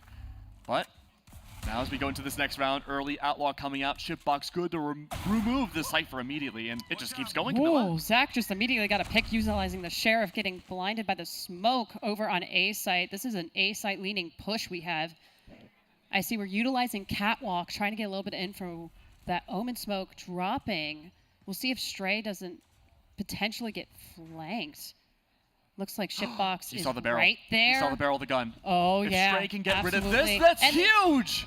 Get the pick so early on, and now it's a 3v4 and leaning towards Stack Up. Stack Up's going onto A site. They don't pick up the Outlaw. They give it to somebody else. The smokes are in the way. A lot of info gained now by that 0 point. American Dad forced to hide away. This is now a retake with a 3v4, excuse me. But keep in mind, Harmony won the last round. They should have the better weaponry here. But they're all separated out. Yeah, it looks like we just lost our Fade, which is an information gatherer. KO utilizing a little bit of utility. Oh, and 2 at the same time. Wow, an even cheaper Outlaw. A thrifty for our Stack Up team. And now it's a 1v1. What a turnaround. We've been talking about how we would want to see a lot of players that lose the first round just overwhelm and 5-stack where that Outlaw's presence is. We didn't necessarily see that, but Stray had played the angles perfectly to sneak up behind the timing of Shipbox to turn around right at the wrong time. That is a perfect case of Valorant timing right there, and now it forces the reverse where Harmony are having to go for an entirely forced eco on themselves outside of Lonnie. Not even going for the Outlaw to try to bring some of that economy back. It's a 5-stack charge, and Harmony are going to have to play for retake. Oh, we see Stray utilizing Jet very well, getting to the back of site quickly up into heaven, surprising another player, getting a pick on American Dad. And it looks like Stack Up just ferociously took over A site. It's a 3v5. Jet has their ult already as well. Spike has been planted, so now it's a little bit of info gathering, but really needing to get onto site and retake. However, attackers flawlessly took over A site and just were super aggressive going into that. I really like how that post plant was played out by Stack Up. Just being able to retake that space outside of the site itself, flooding themselves back into Garden, taking tree control as well to make sure that Harmony had no chance to stack themselves up and go for a full team retake. Absolutely not. Just dividing out 1v1s once again has been a big issue now for Harmony. But this is their first full buy round, excuse me. Aim High, the first Phantom we've seen this entire tournament. Ooh, The okay. first one, that's wild to me. Yeah, it looks like it's an A-leaning push. A little bit of info gathering, though, although Stray has already dived into the ultimate of Jet, going through mid. Trying to get a couple of picks since there's 2 in mid on our other team. So much smoke going up in mid. Trying to get a little bit of info and baiting them out. Stray's trying to bring the attention over to himself rather than on A side directly. That spike is down. Aim High still holding back of Jenny. Oh, Lonnie getting a pick. We'll see if Jet survives and takes down Sparks. It's 3v2. This is winnable. Strontium and Stray are going to team up, group back together. 50 seconds left on the clock. They have a 1-body disadvantage. A crossfire setup, a triple crossfire on A site. Not a lot of utility to work with either. Strontium does have that spy cam, though, maybe for an extra angle, but already discovered. Yeah, trying to get onto site to get that spike since it's dropped there. Yeah, Harmony has a good bit of control on A right now, and since Spike is so easily seen, defenders take them out quickly since there wasn't much for the defenders to do there. They couldn't rotate. They didn't have the spike. They needed that. Yeah, I mean, the spike just being lost in A side was a little devastating for Stack Up there. I like the strategy that Stray is trying to bring the attention over to himself. He's been able to make this work unbelievably well, guaranteeing first bloods. I think 2 out of 3 of the rounds that we've seen thus far. But unfortunately, it's the rest of his team that have been pushing a little too fast that can't quite sell those rotates similar to what we had saw on the pistol round. But this is the first full rifle round. Strontium is going to go for the Outlaw here, and against full shields, I don't know what kind of impact he's looking to find here except for post-plant. Midside, kind of empty right now, but it's actually the crossfire setup with Lonnie Lightning and the KO inside of mid. They predicted correctly that this should be a B-side play, but Stack Up are looking to force their way into mid and take this initial fight away from the sniper's position of chamber. But they opt not to do that either. They fake the smokes out, they make it seem like they have that pressure inside of mid, have that clear entrance to A site. If they can remove Aim High, who's been the raid boss of A site, then there should be a full chance to take that A site control and move up into heaven for those rotates. What a great utilization of Phoenix's ult just there. And now we have Zach trying to get that space, trying to take out the chamber, and they do so successfully and quickly as well. This is definitely an A side push. However, Spike has been lost again on A site by Stack Up. And it's again a 4v3. Oh, unlucky. And now a 2v4. The only attempt to bring that spike to B site was lost. Jax could have picked up that orb, maybe gotten a kill and ult back over to B site. Unable to do so now. Yeah, now it's an attempt to either pick off everyone else or try to go get that spike. And one of the easiest ways has already been blocked. Zach taken out by Lonnie Lightning. And you're just feeding kills over to Harmony now if you approach A site. You're giving more money into the bank, and there it is. Those last 2 players absolutely should have saved. Now the money for Stack Up's not going to look too good into the next round. Won't be surprised if attack timeout's called here. I mean, the buys aren't as bad as I thought they would be. They're able to full buy and still have left over for utility and shields, but even then, it seems like some players are opting to play a little bit more cautiously with that Guardian and Marshall buy-up.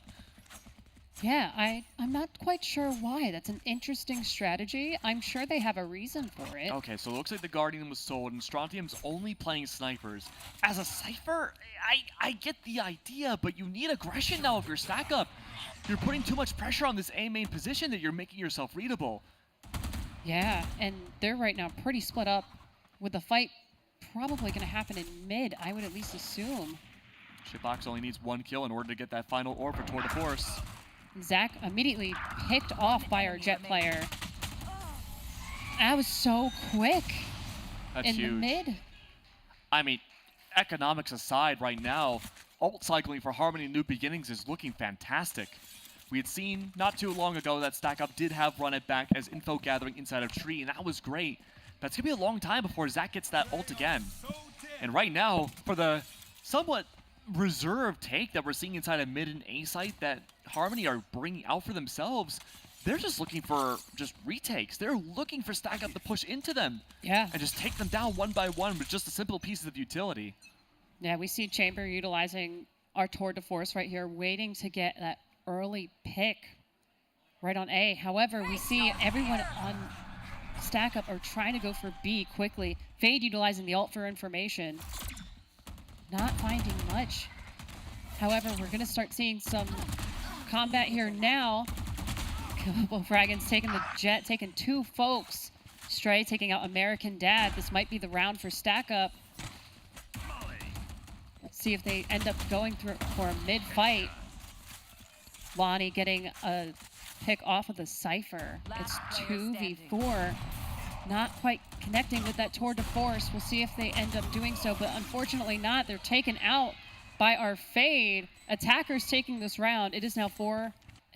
This was such an important attacking round for Stack Up because not only did Harmony New Beginnings read into the fact that Stack Up would be fast pushing into B site, they purposely ducked away into Defender spawn and Marketplace to wait out whatever entry ultimate would be there. And even with their retake, Stack Up was still able to manage to get not one, but multiple double kills and mow down Harmony New Beginnings.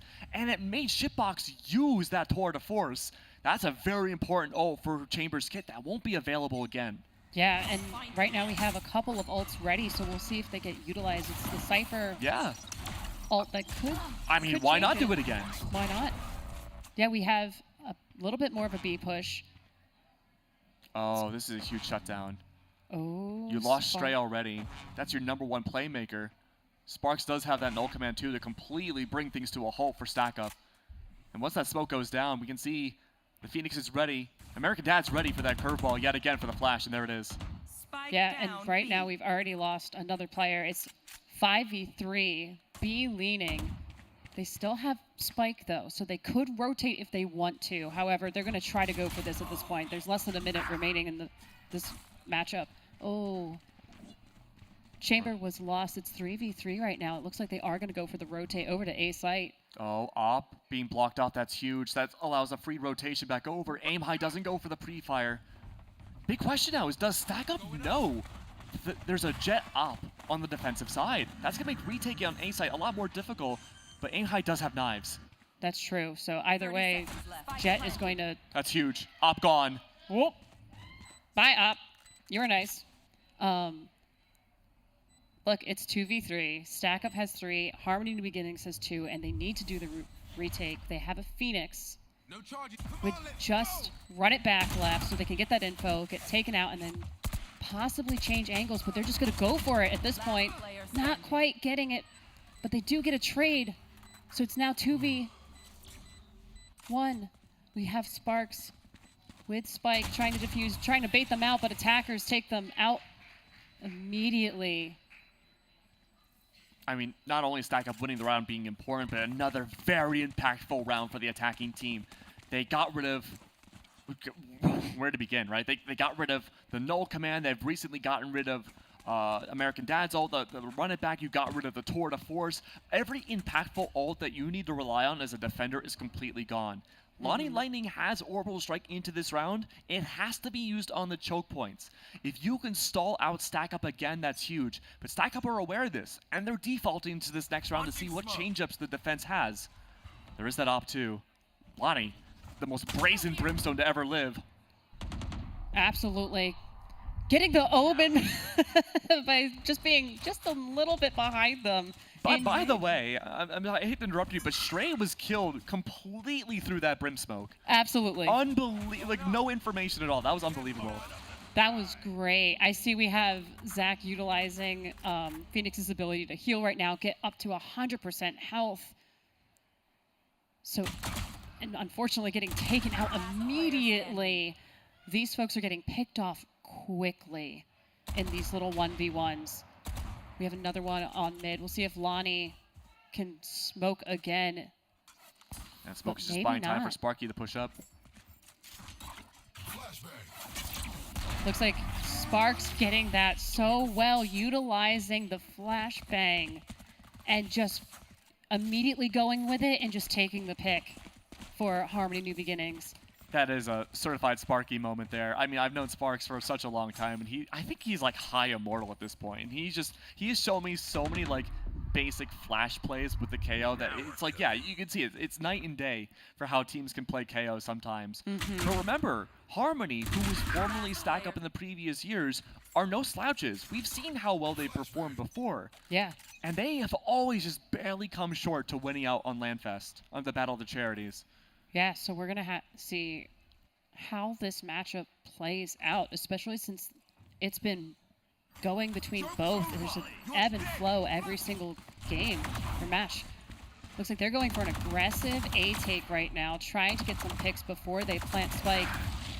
Zach using to take it back really well just then, but they drop Spike on A site, so now Stack Up again has to try to get Spike. However, it's a 3v1 this time, and we just have Brimstone, Lonnie Lightning.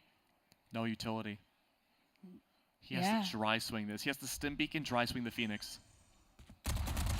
Not quite getting it though, and unfortunately, Lonnie loses to Zach, and attackers take this. It's now 5 and 5. It is truly a back and forth game right now. It's really a battle of the macro. We're seeing Stack Up again. They're just prying for any sort of leeway to get onto a site, and their round win percentage goes up by at least 80% once they get that just a foot into the site, whether that be a trade or just all the bodies in. But Harmony New Beginnings, up until now, their biggest win condition was playing for retakes, and that's not working anymore. They found a lot of success 2 rounds ago by playing aggressively inside of mid, and they're going to opt to do that again to shut down the opening pick, especially Stray. Stray's not going mid this time, playing the entry once more. Strontium's gone, though, and that's going to allow Harmony to get maybe some flank potential off of Lonnie. The knife falls out, no one gets hit by it. That's full B-side control once again. Absolutely, they just took over B-side so quickly, and now Harmonies does again need that retake. And yeah, they're already planting at this point with over a minute remaining. Shipbox Garage getting 1 pick so far, and now it's a 5v3. Harmony may take this retake for themselves. It's huge. Now keep in mind too, reposition capabilities with Jax's ult, never mind. Fade giving their location away after getting that pick, so now it's the 2v1 with Zach so far back Huge on flash. B-site. That was such a great flash. One Double more? flash, one more, and they take it. They get the clutch. Oh, That was unbelievable such a from Zach. beautiful clutch by our Phoenix, utilizing their utility so well and swinging alongside it just to take the 2 out.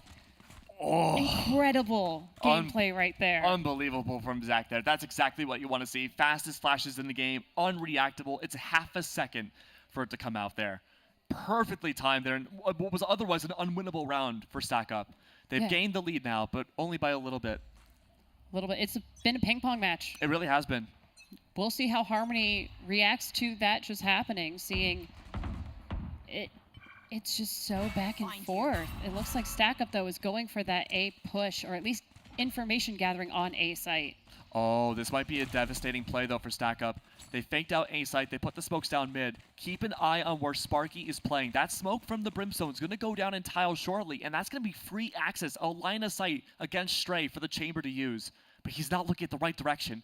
He's aiming down mid. He doesn't know that Stray can already push up against him. Oh, this might be a free grab for B site. Stray with the swing. The counter. Double. No! Getting the double in mid as Chamber. So now we have 5v3. It's definitely going to be a fight for B. No info gathered by that fade. Keep in mind, this is all a baited play. B-Man was never the true mark. Look at where this Omen is, already up of A. That trademark still viable. He could maybe Shrouded step across it. I think he detects it instead. He does. But look where the spike is. It's okay for it to be there. Instead, Zach and Jax are going to take full A-side control. They're going to push up as much as they humanly can off of this run it back, TP for the spike, and go for the plant. Absolutely. trying to make sure that there's no one on site. Omen taken out as they were planting. We'll see if our Phoenix with the run it back again with the blind double 3K. He has to plant for 1 second. No, there's no time.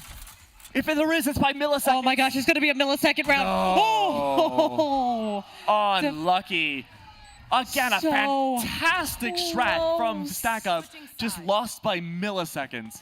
I love the idea of being able to rely on the Omen ult at the very end. Just keep Harmony on their toes for the entirety of that defense.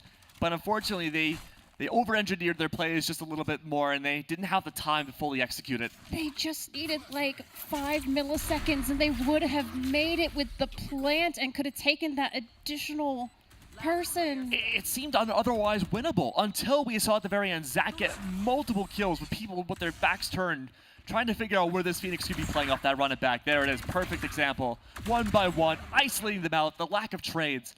But now we swap sides. An attacking Chamber's not going to have the same prowess as a defensive one. True. But you do have a Cypher going up against you. That's going to lock out a lot more of mid, and that's going to isolate, I assume, a lot more of these attacker-sided plays from Harmony back over to B and A main extremities. I am interested in seeing how Harmony plays our attack, because as we're seeing right now, Stack Up is down to 1. Just kidding. Just kidding, right as I said that. I'm surprised there on Pistol that we saw Harmony take a lot more mid-control than we usually thought. A lot of teams on Pistol attack, what they'll do is if they choose to go they choose to go mid, they will just full 5-stack rush mid. And they will smoke back lines of mid and take back of A heaven control onto A site and plant. We didn't see that at all. That was a traditional split push rifle round with just pistols. And so the idea now is just to overrun, stack up on B site, anticipating for the Cypher to switch back over to A site, as that was the predominant round or placement last round. Maybe right. Yeah, we have Stray. Very quick pick on Stray. Oh, while rushing in too. Looks like they're going for that whole entire B control, but they don't check that corner. However, the fade unfortunately falls. Looks like they have control of B site. They are able to plant pretty freely. We have a Molly on the ground right now. We'll see how quickly Zach can try to take over the site. It is a 3v4. Look at Zach buying for time, just keeping whoever's in B main distracted. Does he know it's the chamber? I'm not sure. But it's working. Ooh. Omen getting a pick sneakily. And then Zach getting a pick. Zach not quite getting the second pick. But now all that's left is the Omen. And Omen gets one pick. It's a 1v1. We'll see if KO can take it or if the Omen can. They're just playing between the wall at this point. And the KO just grabs them. And it's 8-6 now. This has been our best matchup today, looking at just pure communication between both teams. There's an idea in play, both a general strategy and then just micro strategies to adapt and adjust. Harmony New Beginnings, they found a lot of success pushing into B, and they found success taking mid to A site, but we haven't seen it as a full A-sided play. Instead, Harmony are opting to take a little bit more of a defaulty route and pressure mid once again. They want to split push A here. If that doesn't work out, they have the Lurking Chamber to solidify at least a little bit of insurance over towards A site. The Cypher continues the setup on A. That's a huge opening pick. Beautiful Brimstone smoke right there, just so that way they can't get the pick when trying to go through mid if needed. However, Lonnie is just checking mid, making sure that can't see anyone. He's by himself with the spike. This is a round for Harmony just to remove the eco away from Stack Up. The win condition is just the kill, not even the spike to go down. Absolutely. And we see Fade getting the pick on the KO Sparks. It's a slow game this time. And we're going to see exactly what ends up happening. We have another smoke going down. Lonnie trying to go in and unfortunately gets picked off because they didn't realize the jet was in the smoke. It's an important bonus buy here for Harmony. Even removing one body would have been so good. Not quite the case, though. Full rifle round, no bodies lost. A huge round for Stack Up to keep these rifles rolling into the next few rounds. Yeah, that would have been a great play, but Jet was just there and ready. Yeah. I mean, there's been so much pressure that Stack Up are opting to put into mid that for Harmony New Beginnings, they can continue to bait that out with Lonnie Smokes. We saw that happen quite a bit. What I don't think anybody was expecting was the fade to push out aggressively from B main. That was bold. That was a brazen move, especially with rifle like that. That was absolutely a bold choice for them to make. So we'll see in this round right now. It might lean back over to Stack Up. Yeah, Harmony does have Run It Back to work with here, and that's been a great info gathering tool off of American Dad. Just seeing how they like to play, they seem to like to bait out a mid with like their smokes, and then they usually kind of go for like that mid-round rush to site. Yeah. I would like to see the Run It Back entry alongside Aim High. I think that double duelist entry would be so important to remove anybody on A site. But we do have a tech pause right now. The most important thing I'm looking at going into this next round is where the Cypher is going to live. Yeah. Because Run It Back is great. Aim High's entry with the Jet Dash is great. But if the Cypher tripwires are on A main's choke, that's going to make things a lot more difficult and just buy more time for Stack Up to rotate back over and reflood the site. Yeah, and honestly, I kind of want to see what would happen if there was that full A push and also a rush onto A site. Yeah. Just because it hasn't happened yet, so the team is conditioned to like assume more of the B or mid push, but that would be different enough to catch Stack Up off guard. No, I completely agree. And Harmony's been a very aggressive team. Both of these teams have been very aggressive. So I think the main factor for them that they're looking for is just to farm up orbs, farm up ults, and farm early picks. Yeah. Like if you can remove 1-2 critical players off of Stack Up inside of mid at the beginning, then yeah, then you can rotate A and rush it. But I think just with how condensed A site is and just how many angles you can hold from Catwalk, Tree, and Top Heaven, it's such a difficult situation for Harmony to be in just rushing a site though. Yeah, I don't know, it's going to be tough. It'll be tough, yeah. I mean, there's definitely a lot of options right now that I think both teams have. My main area of focus is still the Cypher, but I mean, even not Sparky, I'm sorry, the Chamber, who I wasn't really sure where they would exist on the attacking side, whether they would play aggressively, whether they would just kind of be like that beacon to push in or not. They've been just holding it back and playing purely for post plants, and I've been really enjoying that. Yeah, I think it's been working out really well, so that part I feel like isn't going to change too much since it is pretty successful.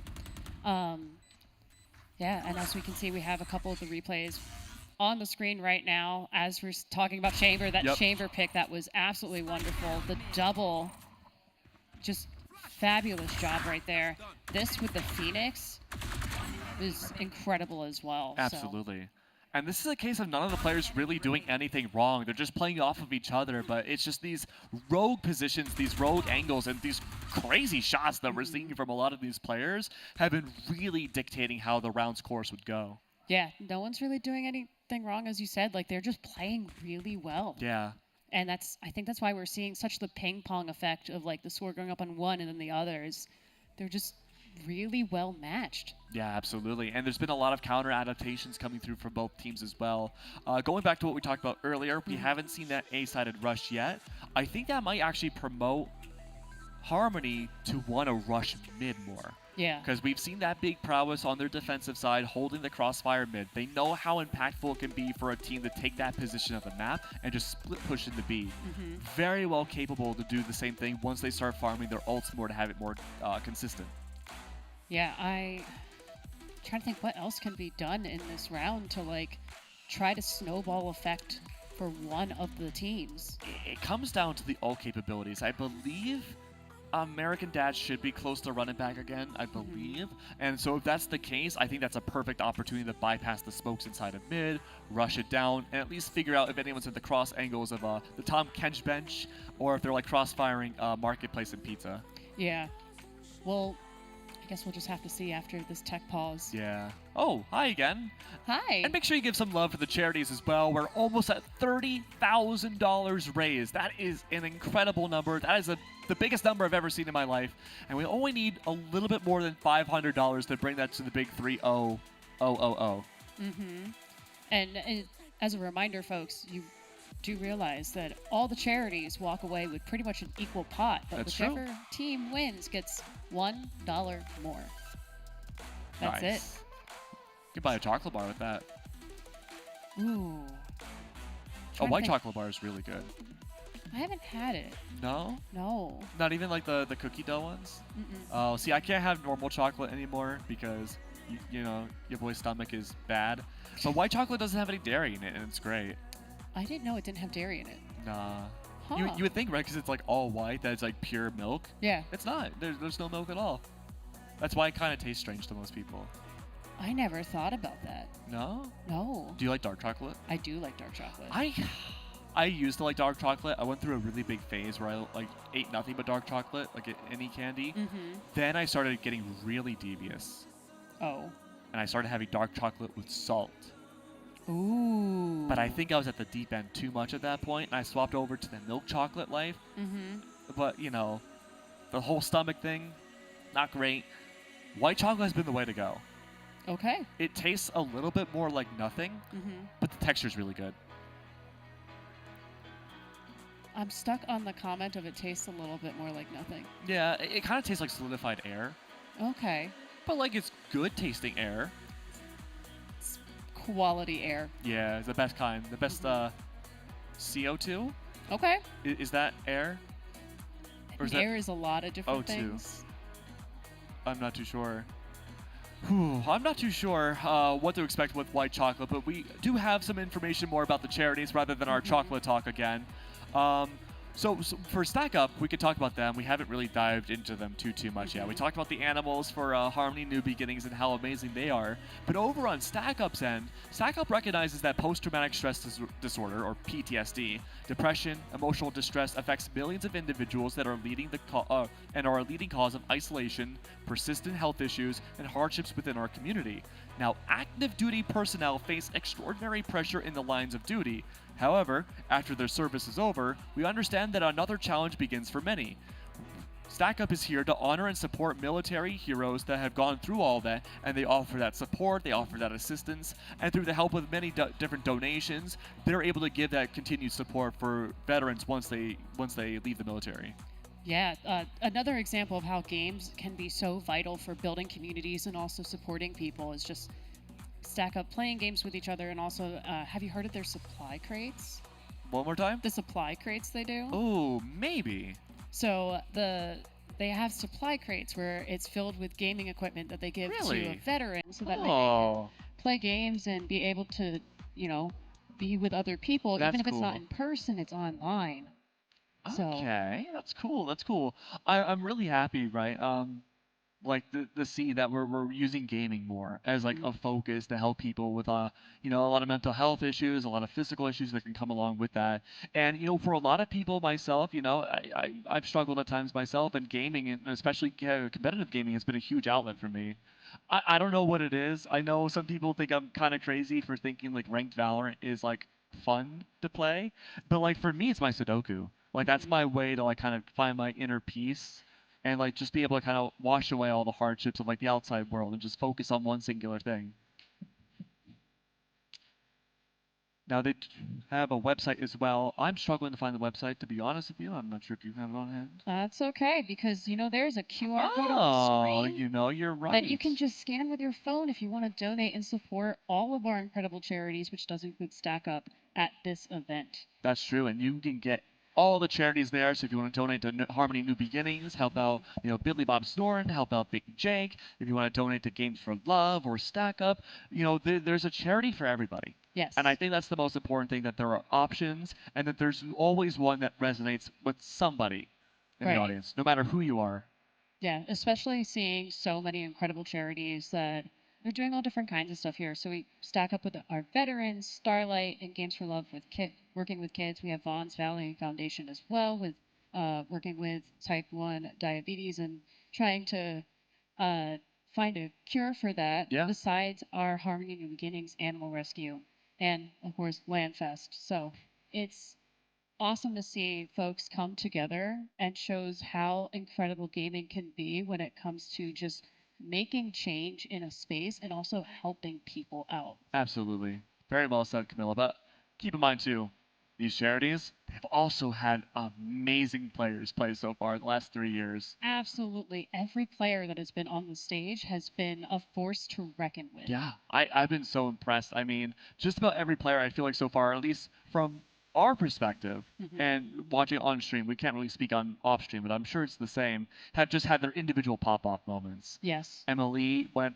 nearly like 30-6 at one point for her matchup. Is that the cheer for Emily? I hope it is. Oh no, they're waving the flag. Oh, there you go. Is that Kangas? Oh yeah. What does that say, Kangas? Hold on. I don't have my reading glasses on. Those are my analysis goggles. StackUp.org. Okay. StackUp.org. Now we know the website. Beautiful. Thank you so much, Kangas. #1 StackUp supporter. Thank you. I mean, individual pop-off plays from so many different players. We've had amazing charities, and of course we just saw Kangas there with the amazing representation for StackUp as well. And it looks like perfect segue to get back into the game. Now, we did say we were expecting to have a lot more mid-side prowess going into this round. Maybe a little bit of A. Looking like it could shape up that way. Yeah, it looks like we immediately on A site utilizing the Omens util, but unfortunately Aim High took over control of A site. We have a little bit of picking in mid.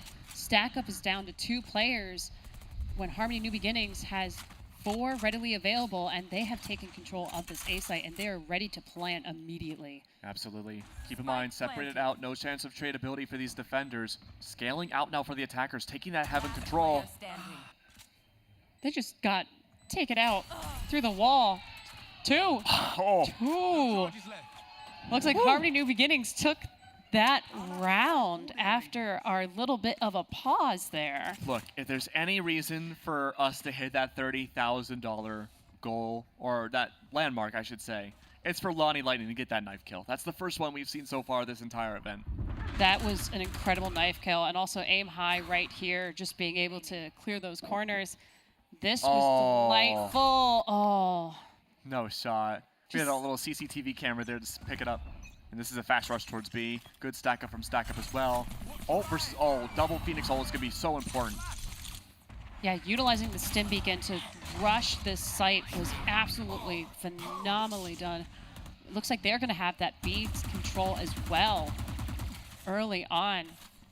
Fade just kind of firing into the smoke, hoping to get something, but they're planted. They've already planted. It is a 5v4. Fade getting picked off by our chamber. And Stack Up looking for the retake. Aim High getting really close to the Phoenix. Run it back. And now it's just taking retakes. Oh man, it is a 2v4 still. We see Jax trying to bait out one player at least, trying to get the 1v1. Zach getting 1 pick on Harmony New Beginnings. 2 picks. Unfortunately getting taken out by the crossfire of Aim High just then. Attackers taking that B site, and now it is a 10-7. Great push, great hold from Harmony New Beginnings. The economics right now for Stack Up are not looking the best. Can't full buy those rifles. Can't full buy shields. However, interestingly, we're not seeing the Outlaw coming out here for the defense. I thought for sure we would. Strontium's played the Outlaw in the past when he was on the attacking side, but we're only seeing Marshals here. And they should be able to invest into it. Stray does have that Vandal. We could have bought it up, but instead we see 2 Marshals. Oh, Jax trying to get that pick, but we see Shipbox Garage with the Outlaw getting it instead. Now Aim High trying to move onto A site, making a bit of way for their team since they're rotating over to A site. We see Zach ready with a Sheriff in with Grim Smoke, but getting taken out by Chamber immediately. It looks like Harmony New Beginnings is going to take over A site and is forcing the retake on Stack Up, who only has 1 player left against 5 with 4 ults now. Flawless huge from Harmony New Beginnings. And look, if I'm Harmony New Beginnings right now, I know Stack Up is going to force buy here. I'm going to use all the ults I possibly have at this moment. Orbital Strike possibly on the entry B main. I wouldn't be too surprised if we see that the counter the Odin. I mean, Tour de Force would be huge too for that midline rotate. And even the run it back that we've seen from American Dad has been gigantic to just allow early information on those initial entries to give more time for Aim High to just frag out. Yeah, I am interested. We see Chamber has already started up the tour de force, so KO has Spike as well. We see Chamber utilizing the flashes, trying to get a quick workaround to our B site. Omen with the smokes down immediately. We've lost our Jet on Harmony New Beginnings. Another pick really quick. We'll see what they're going to do because there's the Omen smoke right there, so they can't really gather the information they need to make a clear entry to B. Lonnie getting a pick off of the defender's side. It's 3v3. It looks like it's a little bit of a stall right now. I like this. Oh, Using the wall to try to grab that spike and run. Gives time for Lonnie. It does. We'll see. Unfortunately, with that fade, giving away that information of where they were, they couldn't grab the spike, so the spike is still stuck. We see Chamber getting ready, trying to get that pick. Not quite getting the pick. Offstrodium, someone else does. Lonnie is the one that gets that pick. And attackers win just by taking out Stack Up. And now it is match point. What should have been an unwinnable round from Harmony turned into some of the best pathing I've ever seen from a Brimstone on this map from Lonnie. The use of the orbital strike to clear out Marketplace through mid, holding for the rotates just in case someone was still on A site from the, after finding that kill in Marketplace. Him then coordinating with the rest of his team to help out Shipbox to get that crunch down on the Strontium as that final defender back at B site was incredible. That was such a great play. Yeah, and we see Stack Up has 4 ults now. We see KO trying to get that information. They do, and they take out the Cypher. So that is a vital ult that could have been used for Stack Up to get that information. It looks like they're going through mid to get to A push through Catwalk. Yeah, look at this. No defenders inside, really. Yeah, sure, you have Jax nearby, but his ult won't be too helpful. He just has the paranoia. Removing Sparky would be a good start. For the fact, Valor timing. Doors closed too. There's no room left to go. Aim High's already top heaven. Pushing into spawn, making sure rotates are not possible for Stack Up. We see Nightmare going out with Fade's ult. Aim High getting taken out by Stray. We'll see what happens, and attackers take that round, giving it to Harmony. Look at him dancing there. That is the dance of victory, and I do not blame them. That attacking side from Harmony was fantastic. Absolutely. That was amazing. I love the coordination. That's coordination that you struggle to see sometimes even like Tier 2 tournaments. Maybe sometimes depending on how the teams are feeling, maybe even like Tier 1, but that was fantastic. I mean, the lurking and the pathing, especially from Lonnie those last 2 rounds, was incredible. The usage of the smokes and kind of dividing things up a little bit more than usual by even having Brimstone smokes in general on a map like Ascent is odd, but just the work with that and having the tip of the spear be Aim High, just taking that additional space in the post plan is absolutely what you need for a team that can make their way to Grand Finals. Yeah, I am excited to see how Harmony plays the rest of this tournament, especially since we've seen some rather aggressive plays, and then we've also seen some really information-focused plays as well. So this is something I'm going to be really interested in seeing, along with, will we see another round of so many outlaws? Because this was a very, lesser outlaw matchup. This was an outlaw dry map. In fact, in this replay, we can see the only outlaw user was Strontium. I think Shipbox may have used it for 1 round, but primarily focused on the op and tour de force. Yeah. So we'll see if maybe just the first 2 plays of the day were just the outlaw focused ones. Just had to get it out of the system. Yeah, just to get it out there, see how it happened, and then everyone else is like, yeah, okay, we don't need that anymore. Yeah, absolutely, I could see that. I mean, Games for Love right now has been one of my favorite teams to watch in the upper bracket. Lower bracket right now, my favorites have been Harmony. If I had to take a guess right now, I would say that's probably the 2 teams that we're going to be seeing Grand Finals. Yeah, I mean, there's still a couple of teams we haven't seen yet. That's true. But the teams that we've seen thus far, I'm going to get the bracket open for us too. So we saw Yeah, so we're going to be heading to our 4th game of the day. We've gone through 3 thus far. Now, originally this was supposed to be Games for Love versus Stack Up. I don't think that's a possibility anymore. I could be wrong about that, but we'll find out soon. Regardless, though, like you said, there are some teams that we haven't quite seen as much of yet, and we will be going to soon. But I don't know. Who do you think is going to make it to Grands? Oh, this is a tough call. I know. It's a very tough call. I want to lean towards Landfest. Okay. I know we saw them super early in the day, but it was just incredible watching how they played and how they communicated and worked together. And then just the outlaw usage and the balance. Because as fun as it was to see 4 outlaws and an op, I feel like you need a little bit of a balance. That's fair. That's fair. I guess for Games for Love, I guess we haven't really seen a lot of them yet because it was over-reliance on the Outlaw. But I will say for Landfest, their coordination was great. I really enjoyed how they played out Bind. I will say, though, I do think Harmony have been able to coordinate themselves really well, but I feel like they have the extra firepower behind them to really convert those rounds. Yes, definitely. And especially with the animals and all, probably cheering them on from their respective homes. I'm sure Billy Bob Snorton is just snorting it to victory right now. Absolutely. Wherever he is at the moment. But unfortunately, we do have to say goodbye to Stack Up. It does happen. It is a tournament after all. But, I mean, now it just means the competition is getting more and more fierce. That means more teams are going to be eliminated. Of course, again, this is all for charity, so it's not doom and gloom for anybody, really. But in the sake of competition, there can only be one team that wins. That's absolutely true. And we'll figure out who's going to be the winners very soon. So.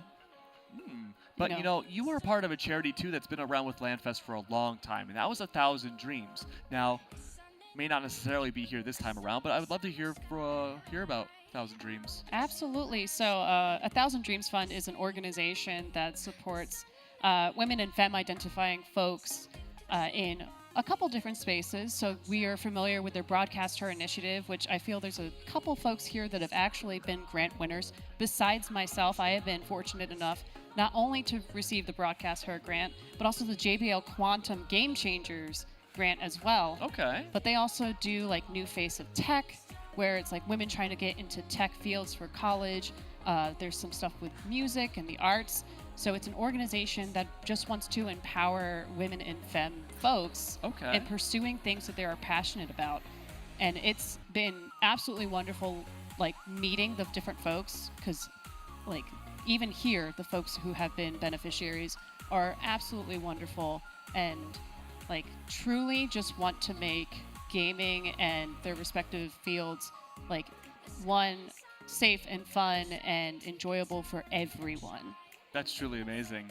When I think about charities in like the gaming space and the esports space, the first one I think of is 1,000 Dreams. Anywhere I go, whether it be TwitchCon, even teachers conventions, I've seen 1,000 Dreams there. Just anywhere you go, I feel like there's always that representation of 1,000 Dreams. And it goes to show how important those initiatives are and how impactful they have been for so many people, not even just in gaming, but just like, in life in general. Yeah, and like at least for the Broadcast Her grant, like for myself, I was able to get streaming equipment with that grant. That's huge. There are folks that like they go to conventions, and that is how they get to the conventions. It's utilizing the grant itself, and also for classes and different stuff like that. And like right now, they have a partnership with Riot, so you can take a couple of the free, not quite classes, but hear from folks at Riot Games, so you can get more involved in esports and on the production side of things. That's huge. So you get to actually like meet professionals and learn from incredible people who are doing this kind of stuff for an absolute living. Yeah, I mean, it's a wild industry that we're in right now, and Lonnie, of course, is being Lonnie outside the mirror. Can't say what he's doing, but it's a Lonnie thing. But, I mean, yeah, like you said, incredible initiatives coming out from 1,000 Dreams, and we have so many amazing charities. But when it comes to amazing charities, we also have an amazing tournament underway. We're going to be taking a small break to get things going for the next few games, so don't go anywhere. We'll be right back.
One legend was given the gift of immortality. So what does Voodoo Ranger do with the endless time? Take on a life of adventure, full of risk and danger? Give love a chance, knowing it would only last a moment? Share the wealth of knowledge so that history doesn't repeat itself? No. Voodoo Ranger drinks beer. Voodoo Ranger IPA. Live rangerously. Fear. I love you. Confusion. All right. I'll just take your arm. Pain. It's gonna be okay. Worry. Exhaustion. Boredom. And bravery. You got this. All in the life I love you. of a child. This is why Starlight exists. To bring happiness to hospitalized children when they need it most.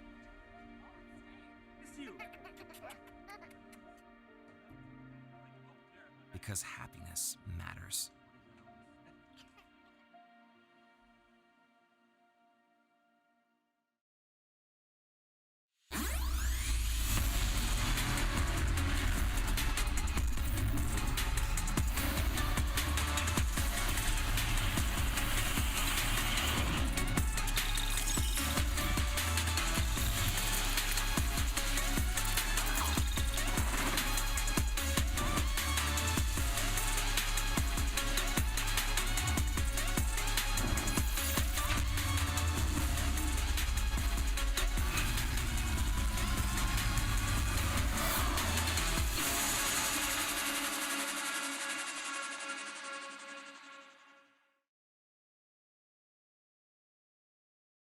Bomb buddy out.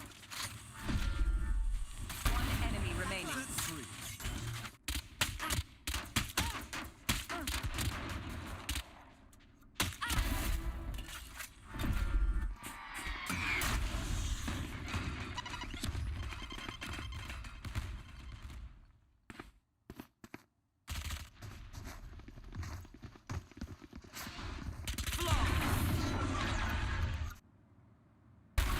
One less. My ult is ready.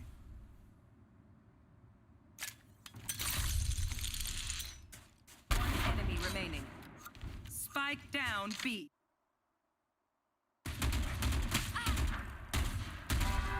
That makes 3. Your trail.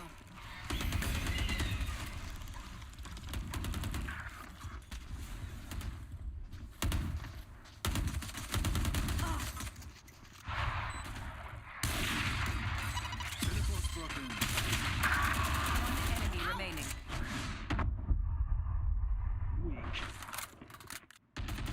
Last player standing. One down.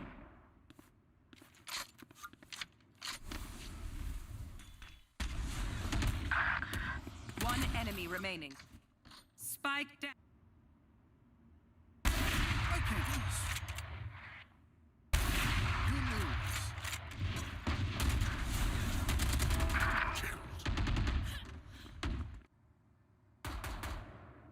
Fire in the hole! One enemy remaining. One enemy remaining.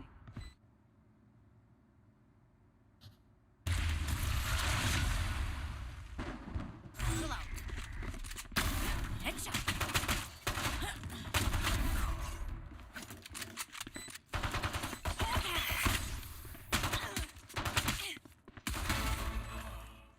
Nice try, mate.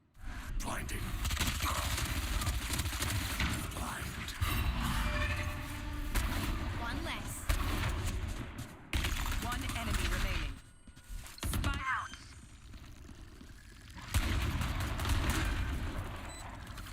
One enemy remaining. Grenade! For over 15 years, Harmony New Beginnings has been rescuing and rehabilitating animals of all sizes who have been neglected, abused, or abandoned. We focus on providing these animals with the care and support they need, and then work to find them a loving forever home. But we can't do it alone. Our organization is run entirely by volunteers, and we rely heavily on grants and donations to pay for medical care, food, and shelter. Your donation, no matter how small, can mean the difference between life and death for an animal in need. Together, let's make a difference in the lives of these amazing creatures who are capable of providing so much joy and love and companionship. Please visit hnbar.org for more information on how you can help.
Vons Valley was always, it was my way of playing it forward. I got involved with, the Boys and Girls Clubs. I got involved with some other organizations to help, educational programs that if kids met their goals or the goals we gave them, they would come to games and stuff. So everywhere I played, we had a Vons Valley, but it was emulated and started.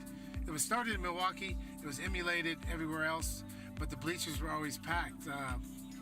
So I got to have a personal relationship with those people. And then, I was like, wow, I'm from Sacramento. I consider myself 916 for life. I said, why don't I take Vons Valley and make that my foundation? That's basically how, Vons Valley became, living in the valley. 916 is special to me. This is where I'm from. This is where I want to make a difference. Play it forward. And right now, during this tough time, I reached out, to Chief Hahn and the mayor, and other people that I knew in areas that need help, and how can I make a difference? What can I do? I have a business called Restore, and we give first responders free IVs, for their immune systems, vitamin C and the B complex to help them stay strong, and our way of saying thank you for being on that front line, whether it's nurses, doctors, healthcare workers, They get free IVs. That's just part of Vons Valley. It's a way of saying thank you and giving back at the same time. The only thing that matters to me is making a difference and making Sacramento the best place that it can be. And I've been blessed, so why not try to bless other people? And that's how I was raised. I'm doing this, and like I try to tell my kids, we want to do things and bless other people without expecting anything in return. We already dropped off, some meals. I want to thank Island for partnering with us, being part of our village, because when I came up, for me to be able to even be in this position, it was principals, it was counselors, it was uncles, it was mom, it was dad, it was stepdad, it was so many different people that played a part in my village that's all I'm trying to do. And Island stepped up big time. So for Island, I'm truly thankful. I think we're going to be able to expand this. We're going to be able to go down south and be able to help out in San Diego area. And like I said, I can't say enough, and I can't thank Island enough for being a part of it. Because there are people out there that don't have the means to get meals. We're talking about basic necessities. We're talking about eating. So anything we can do to help, Island stepped up big time, and I owe them the world. A friend, he's like family, Kendall, he came to me and we talked, and he said, hey, let us get involved. From there, it was on, so to speak, you know what I mean? I copyrighted, 916 for life because I'm proud to be from Sacramento. I wouldn't trade it for anything else in the world, and I want to make it a better place, and I want to give our kids the best chance that they have and give them opportunities to become whatever they want to do. Just be the best that you can be. Just try to reach and touch as many people as we can.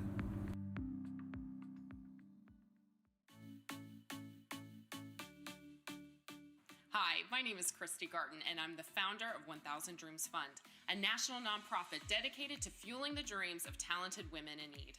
Since our founding 5 years ago, we've proven that it's not just what you do inside the classroom that counts. It's what you do outside. Those internships, study abroad programs, mentorship opportunities, and other extracurricular experiences that can truly unlock the path to one's dream. By providing a microgrant or a well-matched mentor or a hands-on experiential learning opportunity, we are empowering women in the U.S. and abroad to pursue their career goals and dreams across a variety of industries and interests, from tech to law to medicine to even women in esports and gaming. So, for those of you who have absolutely no idea of who or what I am known as the infamous test subject, but you can call me Infamous X1X. My dream is to entertain and educate through gaming, casting esports events, and maybe, Twitch partner. We'll see. Thanks to 1000 Dreams Fund, I was able to build my PC, make upgrades to my stream, and grow within a safe space. Thank you again, 1000 Dreams Fund. These are just a few of the thousands of women 1000 Dreams Fund has positively impacted since our founding 5 years ago, and I am so excited to celebrate this success with you. Now, it is time to chart our path for the future as we have thousands more to reach. Women at all educational levels and stages of their career who have big goals and dreams for their future but need a critical boost at a critical time that only 1000 Dreams Fund can provide. And like our girls, we dream big. I invite you to join us in celebrating our impact by helping us reach our next big milestone. Over 1 million women served in the U.S. and abroad. To learn how you can make a difference in the lives of these amazing women, visit our website at 1000dreamsfund.org.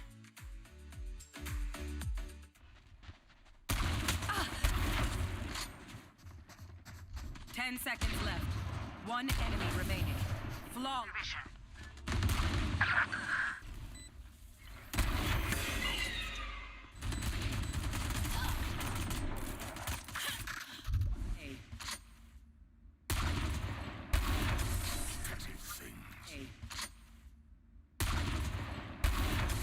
Petty things.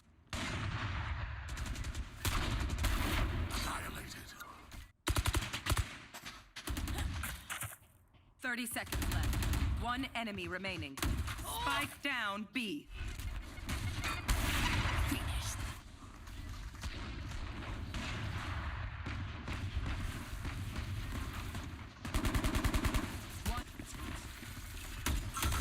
Prepare for hellfire.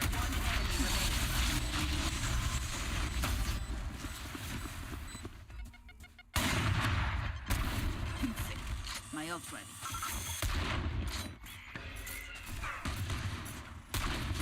One enemy.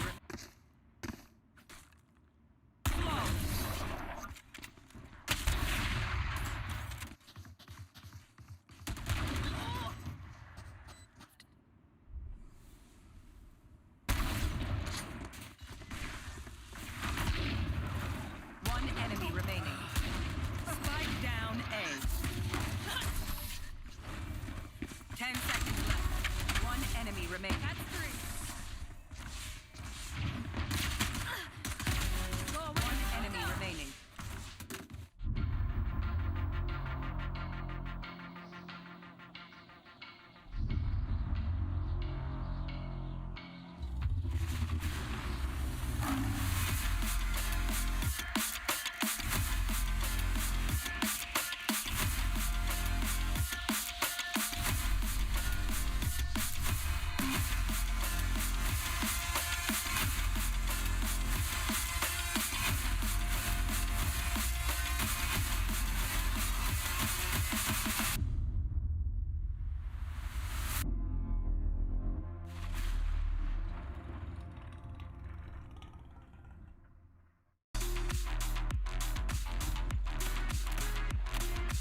Are you a veteran or currently serving? Or perhaps you're a civilian that has a veteran in your life? We want to stack up with you. StackUp.org brings both veterans and civilians together through a shared love of gaming. StackUp serves not only active duty troops and veterans in the U.S., but also our allies throughout the world. We do this through 4 primary programs. Supply crates, giant boxes of the latest in games and gear sent to active duty troops and veterans to raise morale, build camaraderie, and help combat post-traumatic stress. Air assaults, where we fly deserving veterans to life-changing gaming and geek culture events. The Stacks, our local volunteer teams coming together to support military personnel around their community. And our Stop Squad, Stack Up suicide awareness and mental health support team. Our trained volunteers are on call 24/7 if you're looking to talk with someone about your problems. We're here to help. Please reach out to us through StackUp.org to find out how we can support you or the veteran in your life today.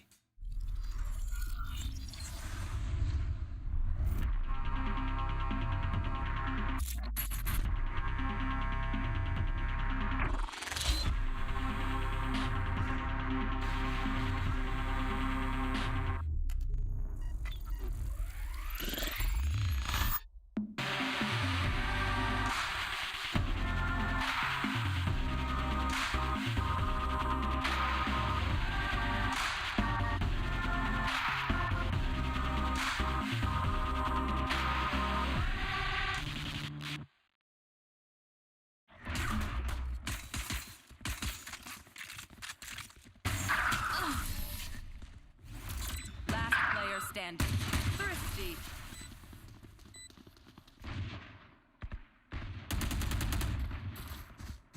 "30 seconds left. 1 enemy remaining. There you are.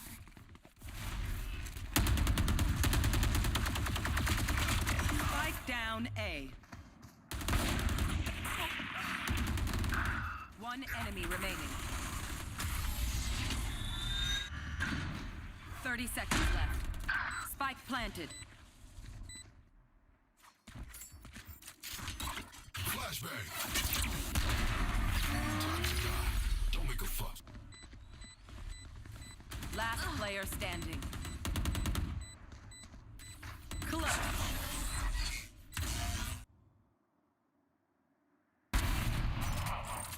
Spike down mid. Flash. That's done. 10 seconds left. 1 enemy remaining.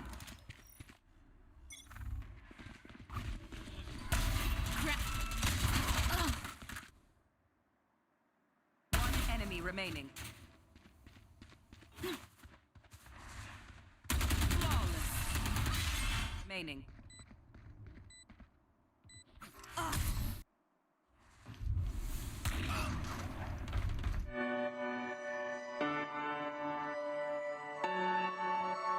LANFest is community. LANFest builds and supports gaming communities to support charity. We have more than 25,000 attendees and 400 volunteers across 18 chapters that span 3 countries. LANFest is charity. Charity is at the core of what LANFest is. We've raised more than $1 million for charities nationwide. We support food banks, veterans, animals, hospitals, and so much more. LANFest is gaming.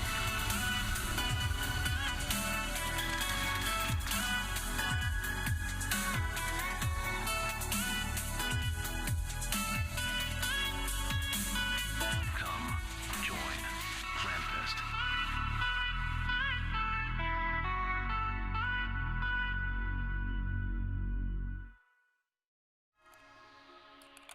Welcome to Games for Love.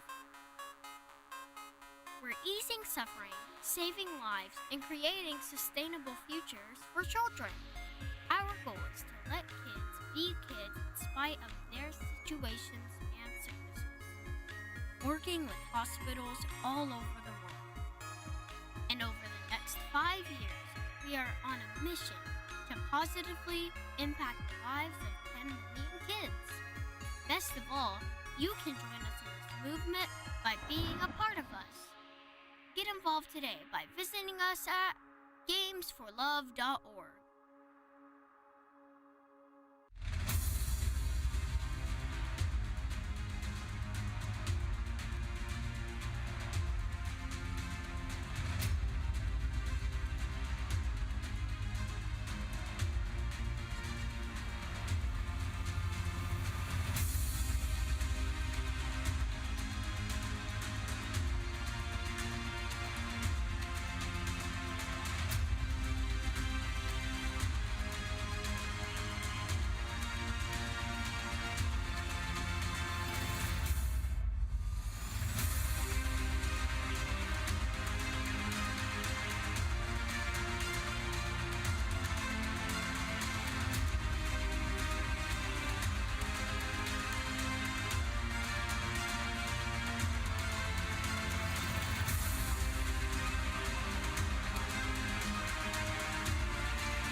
one legend was given the gift of immortality. So what does Voodoo Ranger do with the endless time?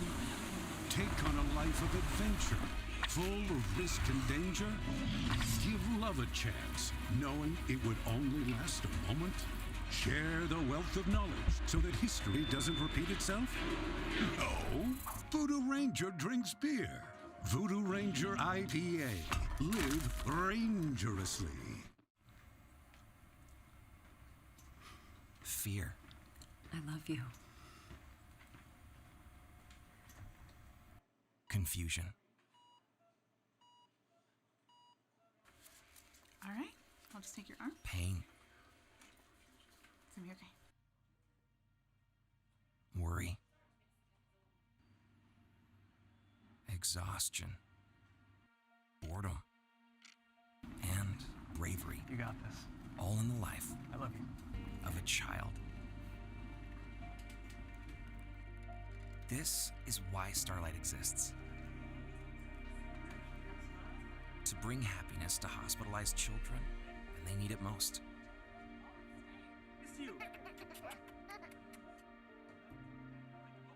Because happiness matters.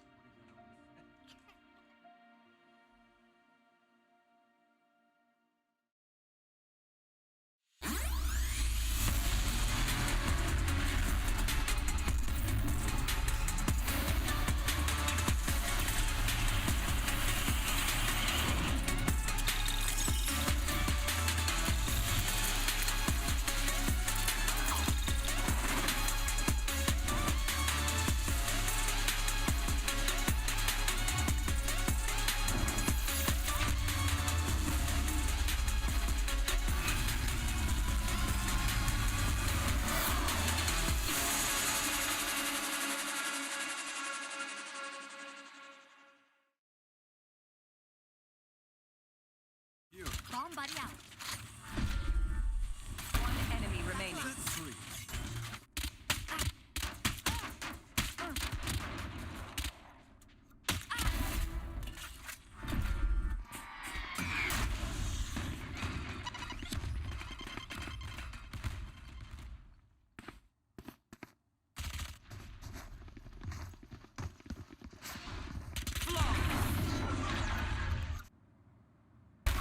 One less. My ult is ready.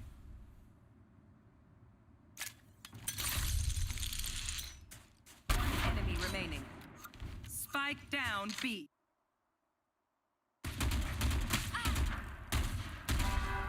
That makes 3.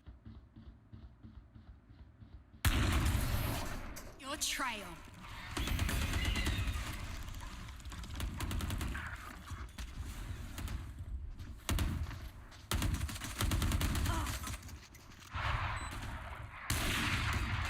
Teleport's broken. One enemy remaining.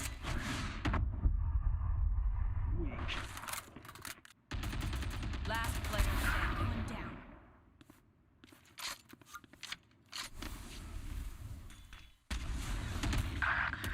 One enemy remaining. Spike down. I can't lose. You lose.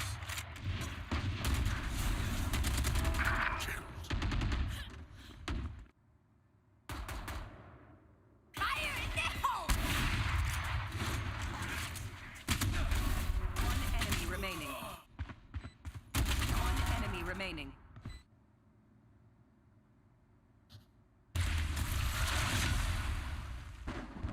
Chill out. Headshot.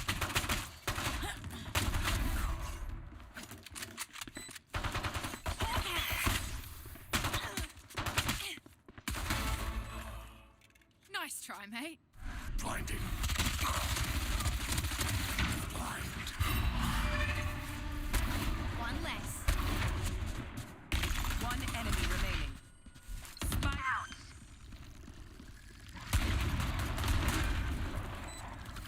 One enemy remaining. Grenade! For over 15 years, Harmony New Beginnings has been rescuing and rehabilitating animals of all sizes who have been neglected, abused, or abandoned.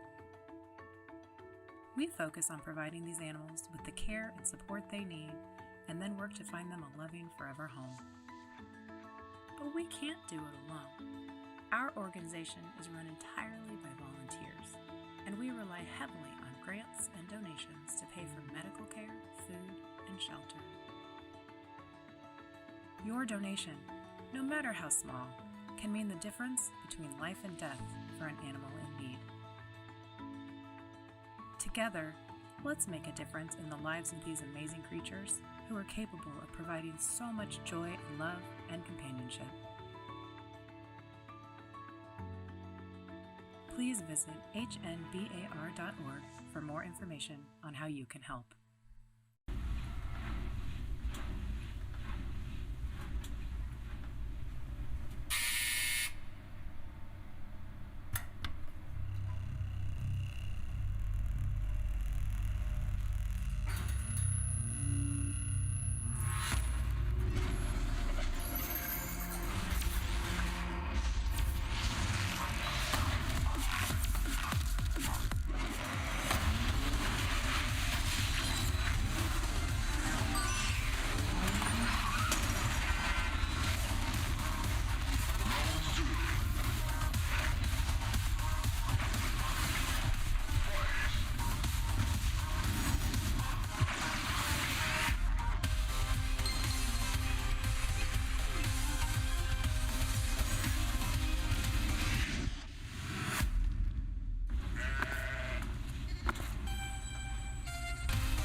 Vons Valley was always, it was my way of playing it forward. I got involved with, the Boys and Girls Clubs. I got involved with some other organizations to help, educational programs that if kids met their goals or the goals we gave them, they would come to games and stuff. So everywhere I played, we had a Vons Valley, but it was emulated and started. It was started in Milwaukee. It was emulated everywhere else, but the bleachers were always packed. So I got to have a personal relationship with those people. And then, I was like, wow, I'm from Sacramento. I consider myself 916 for life. I said, why don't I take Vons Valley and make that my foundation? That's basically how, Vons Valley became, living in the valley. 916 is special to me. This is where I'm from. This is where I want to make a difference. Play it forward. And right now, during this tough time, I reached out, to Chief Hahn and the mayor, and other people that I knew in areas that need help, and how can I make a difference? What can I do? I have a business called Restore, and we give first responders free IVs, for their immune systems. Vitamin C and the B complex to help them stay strong, and our way of saying thank you for being on that front line, whether it's nurses, doctors, healthcare workers, They get free IVs. That's just part of Vons Valley. It's a way of saying thank you and giving back at the same time. The only thing that matters to me is making a difference and making Sacramento the best place that it can be. And I've been blessed, so why not try to bless other people? And that's how I was raised. I'm doing this, and like I try to tell my kids, we want to do things and bless other people without expecting anything in return. We already dropped off, some meals. I want to thank Island for partnering with us, being part of our village, because when I came up, for me to be able to even be in this position, it was principals, it was counselors, it was uncles, it was mom, it was dad, it was stepdad, it was so many different people that played a part in my village that's all I'm trying to do. And Island stepped up big time. So for Island, I'm truly thankful. I think we're going to be able to expand this. We're going to be able to go down south and be able to help out in San Diego area. And like I said, I can't say enough, and I can't thank Island enough for being a part of it. Because there are people out there that don't have the means to get meals. We're talking about basic necessities. We're talking about eating. So anything we can do to help, Island stepped up big time, and I owe them the world. A friend, he's like family, Kendall. He came to me and we talked, and he said, hey, let us get involved. From there, it was on, so to speak. You know what I mean? I copyrighted, 916 for life because I'm proud to be from Sacramento. I wouldn't trade it for anything else in the world. And I want to make it a better place, and I want to give our kids the best chance that they have and give them opportunities to become whatever they want to do. Just be the best that you can be. Just try to reach and touch as many people as we can.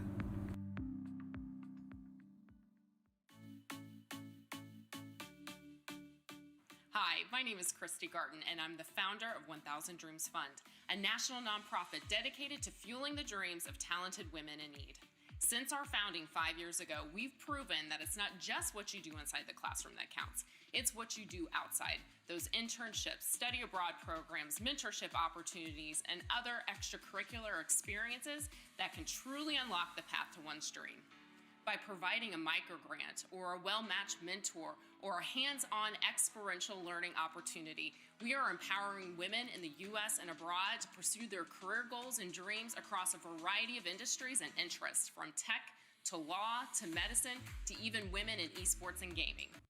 So, for those of you who have absolutely no idea of who or what I am known as the infamous test subject, but you can call me Infamous X1X. My dream is to entertain and educate through gaming, casting esports events, and maybe, Twitch partner. We'll see. Thanks to 1000 Dreams Fund, I was able to build my PC, make upgrades to my stream, and grow within a safe space. Thank you again, 1000 Dreams Fund. These are just a few of the thousands of women 1000 Dreams Fund has positively impacted since our founding 5 years ago, and I am so excited to celebrate this success with you. Now, it is time to chart our path for the future as we have thousands more to reach. Women at all educational levels and stages of their career who have big goals and dreams for their future but need a critical boost at a critical time that only 1000 Dreams Fund can provide. And like our girls, we dream big. I invite you to join us in celebrating our impact by helping us reach our next big milestone. Over 1 million women served in the U.S. and abroad. To learn how you can make a difference in the lives of these amazing women, visit our website at 1000dreamsfund.org. Ah! 10 seconds left. One enemy remaining. Flawless.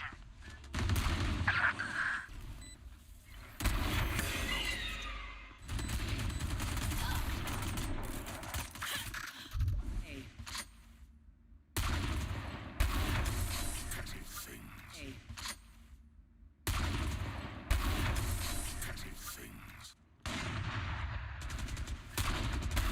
Annihilated. 30 seconds left. One enemy remaining. Spike down B.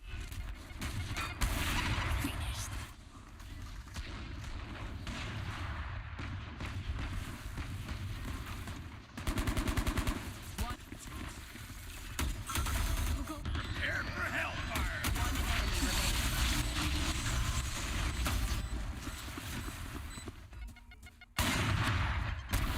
remaining. My ult ready.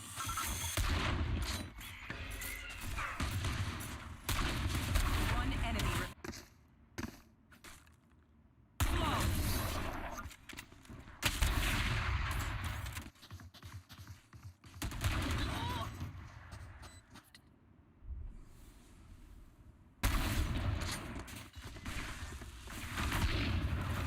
One enemy remaining.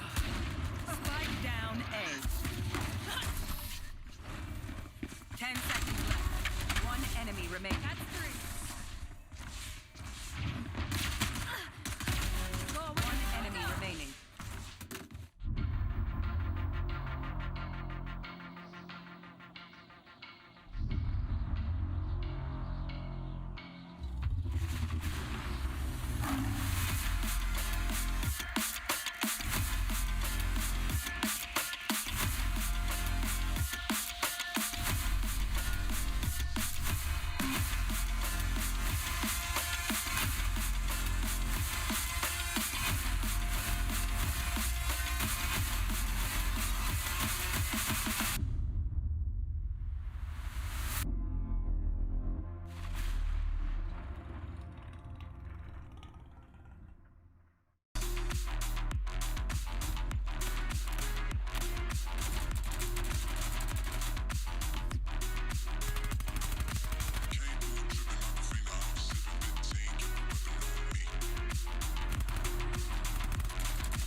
Are you a veteran or currently serving?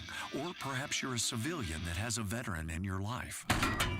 We want to stack up with you. StackUp.org brings both veterans and civilians together through a shared love of gaming. StackUp serves not only active duty troops and veterans in the U.S., but also our allies throughout the world. We do this through 4 primary programs. Supply crates, giant boxes of the latest in games and gear sent to active duty troops and veterans to raise morale, build camaraderie, and help combat post-traumatic stress. Air assaults, where we fly deserving veterans to life-changing gaming and geek culture events. The Stacks, our local volunteer teams coming together to support military personnel around their community. And our Stop Squad, Stack Up suicide awareness and mental health support team. Our trained volunteers are on call 24/7 if you're looking to talk with someone about your problems. We're here to help. Please reach out to us through StackUp.org to find out how we can support you or the veteran in your life today.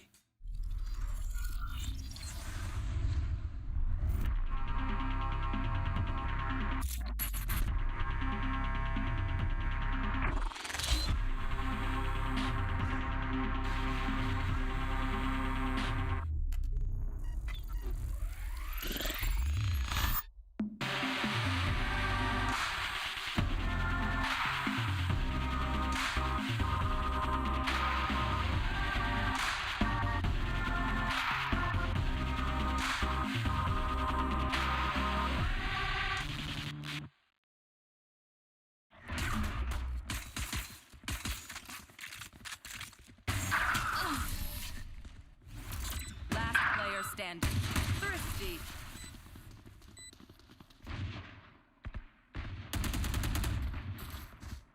"30 seconds left. 1 enemy remaining. There you are.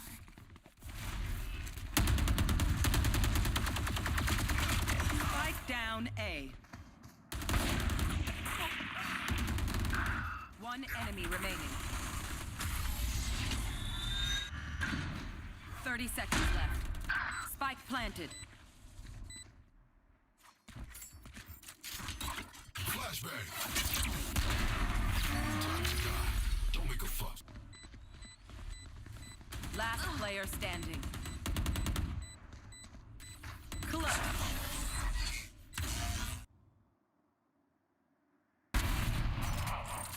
Spike down mid. Flash. That's done. 10 seconds left. 1 enemy remaining.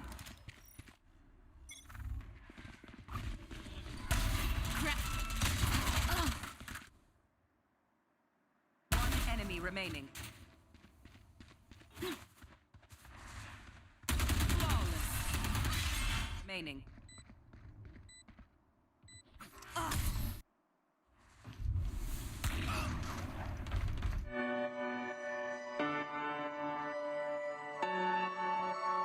Landfest is community. Landfest builds and supports gaming communities to support charity. We have more than 25,000 attendees and 400 volunteers across 18 chapters that span 3 countries. Landfest is charity. Charity is at the core of what Landfest is. We've raised more than $1 million for charities nationwide. We support food banks, veterans, animals, hospitals, and so much more. Landfest is gaming.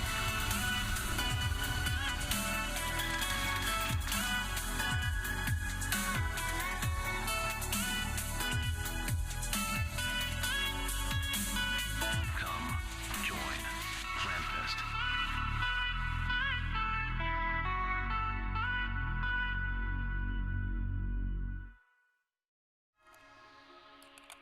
Welcome to Games for Love. We're easing suffering, saving lives, and creating sustainable futures for children. Our goal is to let kids be kids in spite of their situations and sicknesses.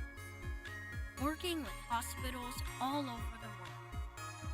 And over the next 5 years, we are on a mission to positively impact the lives of 10 million kids. Best of all, you can join us in this movement by being a part of us. Get involved today by visiting us at gamesforlove.org.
legend was given the gift of immortality.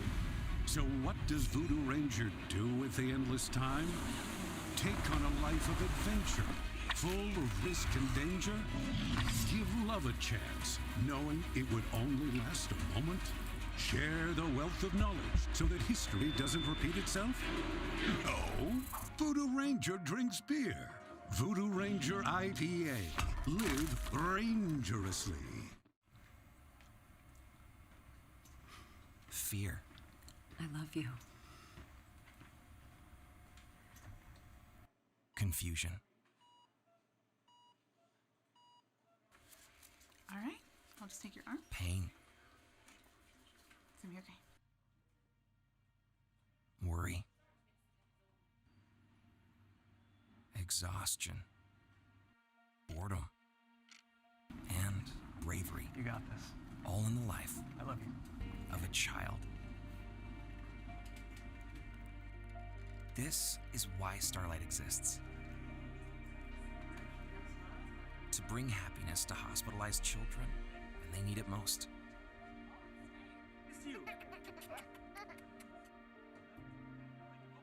Because happiness matters.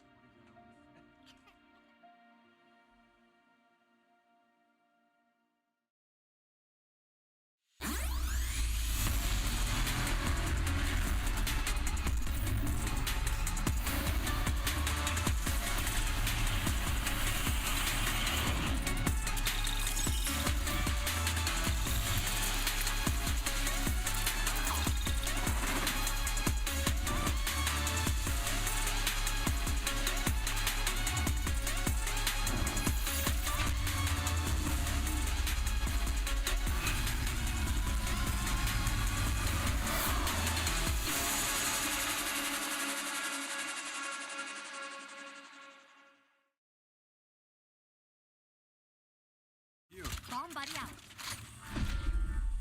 One enemy remaining.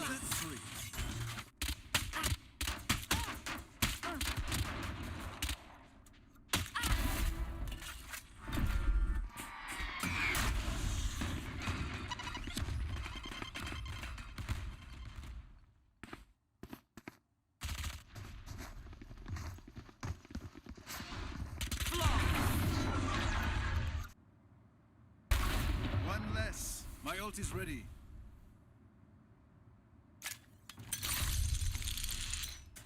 One enemy remaining. Spike down B.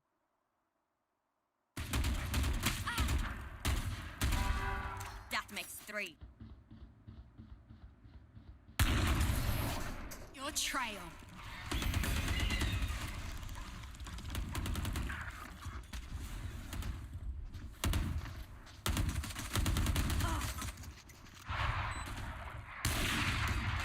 Teleport's broken.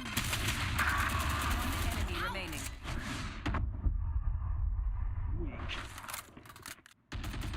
Last player standing. One down.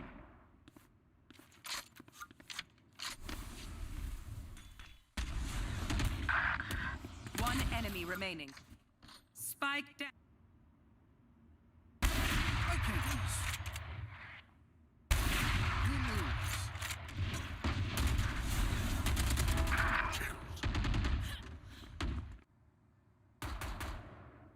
Fire in the hole!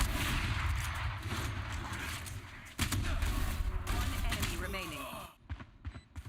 One enemy remaining.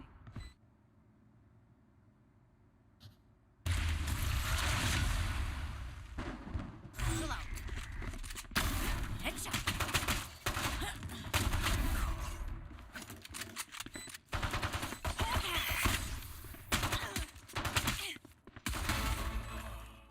Nice try, mate. Blinding. Blind. One less. One enemy remaining. Spike out.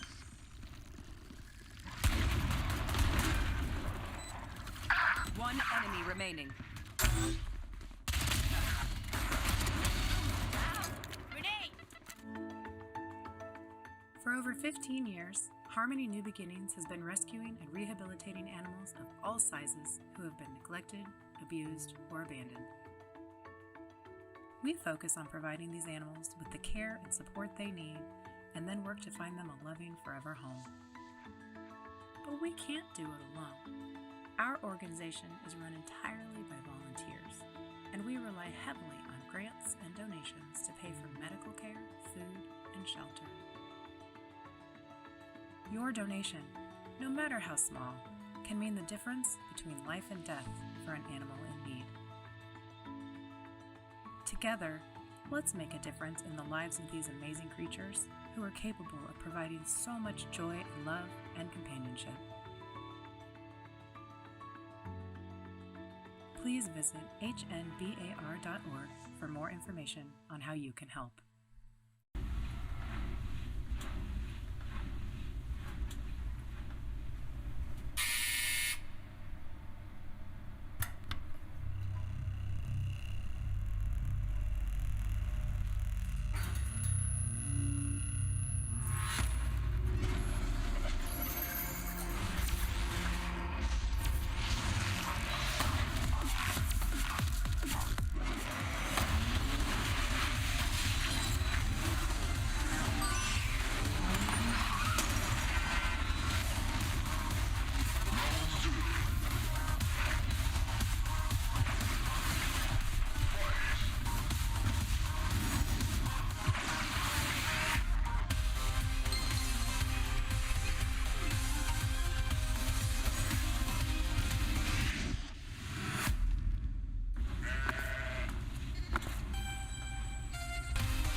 Vons Valley was always, it was my way of playing it forward. I got involved with, the Boys and Girls Clubs. I got involved with some other organizations to help, educational programs that if kids met their goals or the goals we gave them, they would come to games and stuff. So everywhere I played, we had a Vons Valley, but it was emulated and started.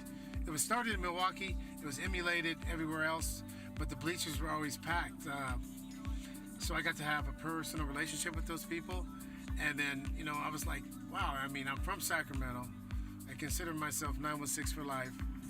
I said, why don't I take Vons Valley and make that my foundation? That's basically how, Vons Valley became, living in the valley. 916 is special to me. This is where I'm from. This is where I want to make a difference. Play it forward. And right now, during this tough time, I reached out, to Chief Hahn and the mayor, and other people that I knew in areas that need help, and how can I make a difference? What can I do? I have a business called Restore, and we give first responders free IVs, for their immune systems, vitamin C and the B complex to help them stay strong, and our way of saying thank you for being on that front line, whether it's nurses, doctors, healthcare workers, They get free IVs. That's just part of Vons Valley. It's a way of saying thank you and giving back at the same time. The only thing that matters to me is making a difference and making Sacramento the best place that it can be. And I've been blessed, so why not try to bless other people? And that's how I was raised. I'm doing this, and like I try to tell my kids, we want to do things and bless other people without expecting anything in return. We already dropped off, some meals. I want to thank Island for partnering with us, being part of our village, because when I came up, for me to be able to even be in this position, it was principals, it was counselors, it was uncles, it was mom, it was dad, it was stepdad, it was so many different people that played a part in my village that's all I'm trying to do. And Island stepped up big time. So for Island, I'm truly thankful. I think we're going to be able to expand this. We're going to be able to go down south and be able to help out in San Diego area. And like I said, I can't say enough, and I can't thank Island enough for being a part of it. Because there are people out there that don't have the means to get meals. We're talking about basic necessities. We're talking about eating. So anything we can do to help, Island stepped up big time, and I owe them the world. A friend, he's like family, Kendall. He came to me, and we talked, and he said, hey, let us get involved. From there, it was on, so to speak. You know what I mean? I copyrighted, 916 for life because I'm proud to be from Sacramento. I wouldn't trade it for anything else in the world. And I want to make it a better place. And I want to give our kids the best chance that they have and give them opportunities to become whatever they want to do. Just be the best that you can be. Just try to reach and touch as many people as we can.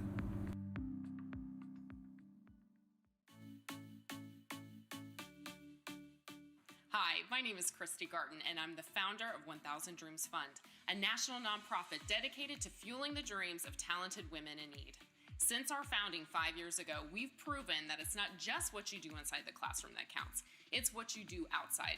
Those internships, study abroad programs, mentorship opportunities, and other extracurricular experiences that can truly unlock the path to one's dream.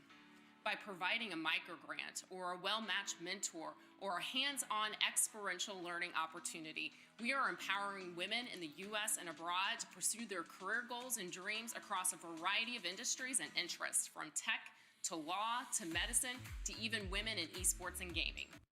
So, for those of you who have absolutely no idea of who or what I am known as the infamous test subject, but you can call me Infamous X1X. My dream is to entertain and educate through gaming, casting esports events, and maybe, Twitch partner. We'll see. Thanks to 1000 Dreams Fund, I was able to build my PC, make upgrades to my stream, and grow within a safe space. Thank you again, 1000 Dreams Fund. These are just a few of the thousands of women 1000 Dreams Fund has positively impacted since our founding 5 years ago, and I am so excited to celebrate this success with you. Now, it is time to chart our path for the future as we have thousands more to reach. Women at all educational levels and stages of their career who have big goals and dreams for their future but need a critical boost at a critical time that only 1000 Dreams Fund can provide. And like our girls, we dream big. I invite you to join us in celebrating our impact by helping us reach our next big milestone. Over 1 million women served in the U.S. and abroad. To learn how you can make a difference in the lives of these amazing women, visit our website at 1000dreamsfund.org.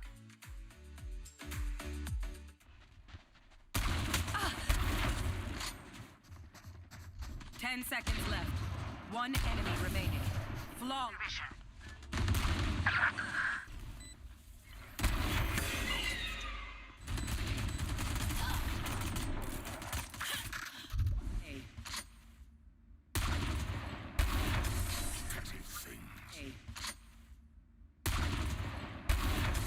Petty things. Annihilated. 30 seconds left. One enemy remaining. Spike down B.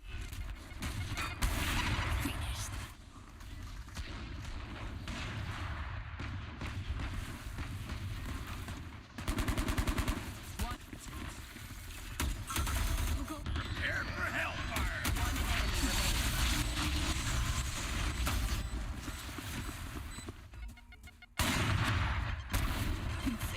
My ult's ready.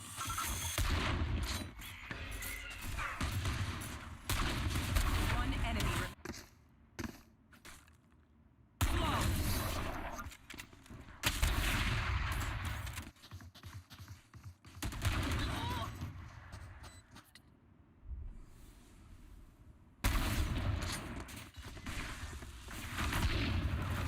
One enemy remaining. Spike down A.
Are you a veteran or currently serving?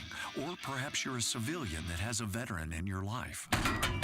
We want to stack up with you. StackUp.org brings both veterans and civilians together through a shared love of gaming. StackUp serves not only active duty troops and veterans in the U.S., but also our allies throughout the world. We do this through 4 primary programs. Supply crates, giant boxes of the latest in games and gear sent to active duty troops and veterans to raise morale, build camaraderie, and help combat post-traumatic stress. Air assaults, where we fly deserving veterans to life-changing gaming and geek culture events. The Stacks, our local volunteer teams coming together to support military personnel around their community. And our Stop Squad, Stack Up suicide awareness and mental health support team. Our trained volunteers are on call 24/7 if you're looking to talk with someone about your problems. We're here to help. Please reach out to us through StackUp.org to find out how we can support you or the veteran in your life today.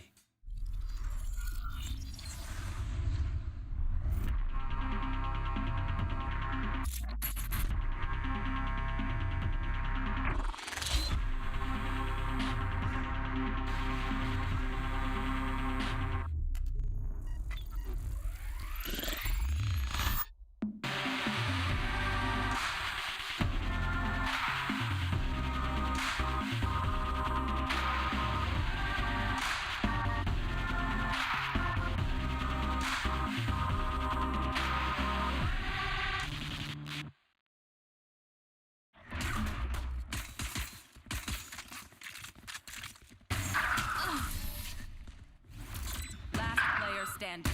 Thrifty.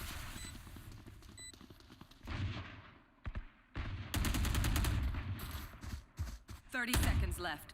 1 enemy remaining. There you are.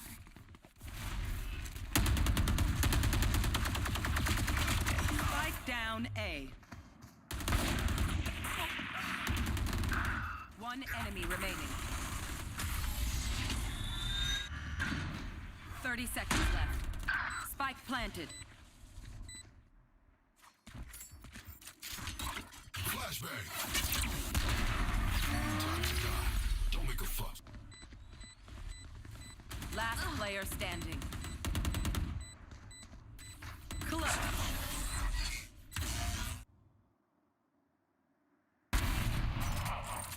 Spike down mid. Flash. That's done. 10 seconds left. 1 enemy remaining.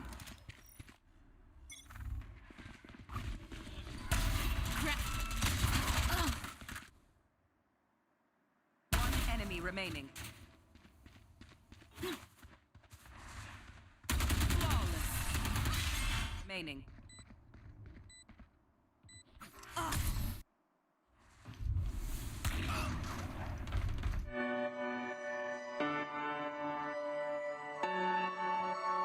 LandFest is community. LandFest builds and supports gaming communities to support charity. We have more than 25,000 attendees and 400 volunteers across 18 chapters that span 3 countries.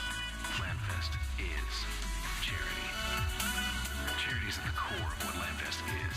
We've raised more than $1 million for charities nationwide. We support food banks, veterans, animals, hospitals, and so much more. LandFest is gaming.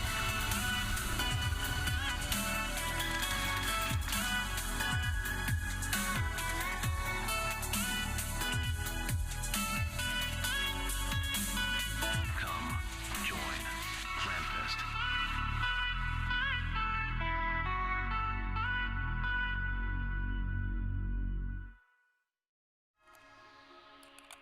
Welcome to Games for Love. We're easing suffering, saving lives, and creating sustainable futures for children. Our goal is to let kids be kids in spite of their situations and sicknesses. Working with hospitals all over the world. And over the next 5 years, we are on a mission to positively impact the lives of 10 million kids. Best of all, you can join us in this movement by being a part of us.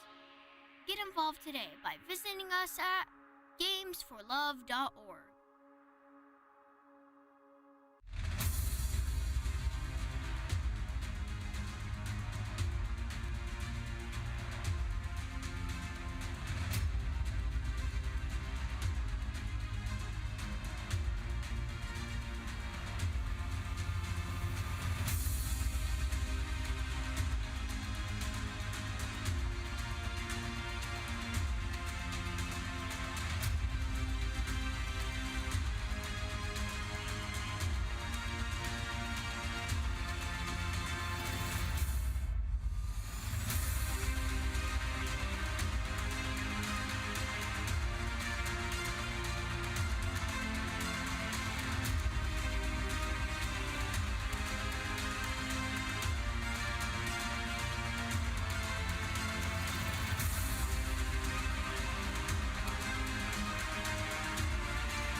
One legend was given the gift of immortality.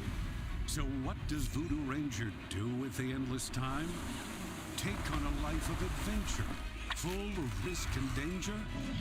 Give love a chance, knowing it would only last a moment? Share the wealth of knowledge so that history doesn't repeat itself? No. Voodoo Ranger drinks beer. Voodoo Ranger IPA. Live rangerously. Fear. I love you. Confusion. All right. I'll just take your arm. Pain. It's gonna be okay. Worry. Exhaustion. Boredom. And bravery. You got this. All in the life I love you. of a child. This is why Starlight exists.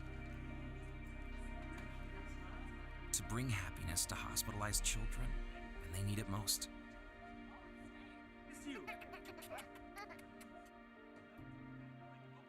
Because happiness matters.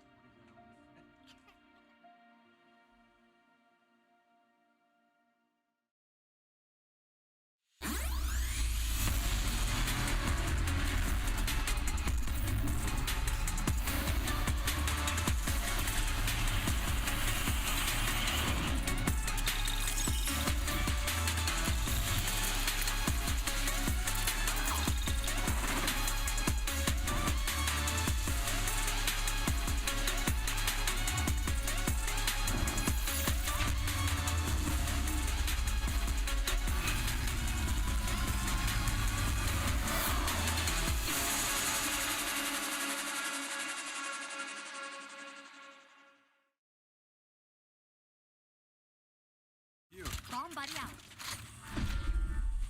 One enemy remaining.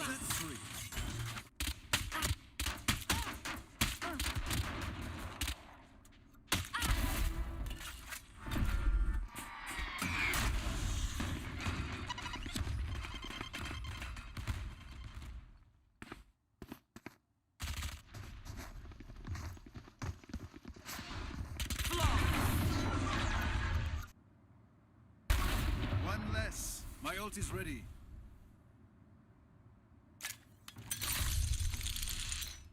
One enemy remaining. Spike down B.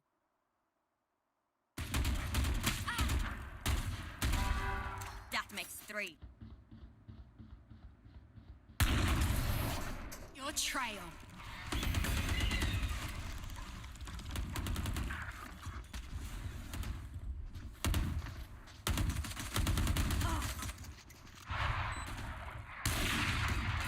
Teleport's broken.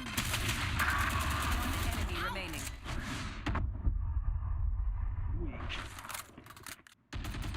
Last player standing. One down.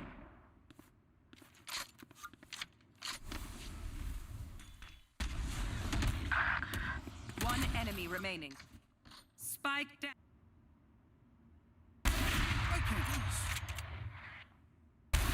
You lose.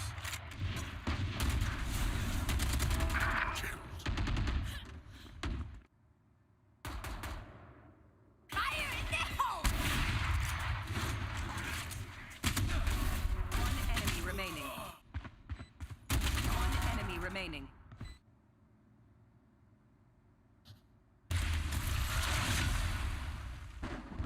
Chill out. Headshot.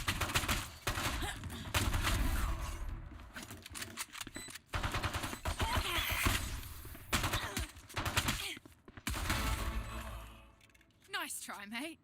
Blinding. Blind. One less. One enemy remaining. Spike out.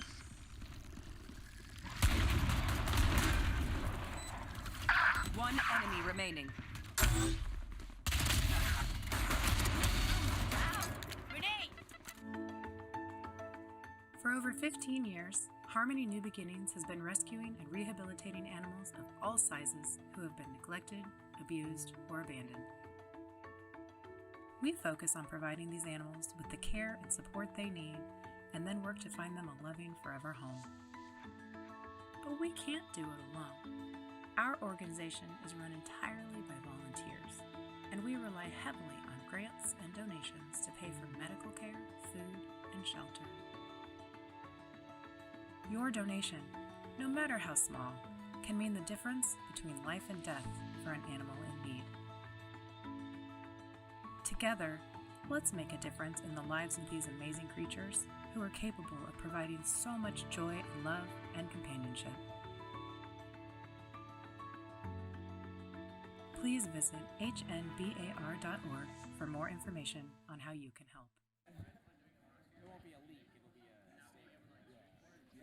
Oh, I thought it was gonna be like they attacked the dog or something. I'm like, oh my god, no. Oh no, it was the.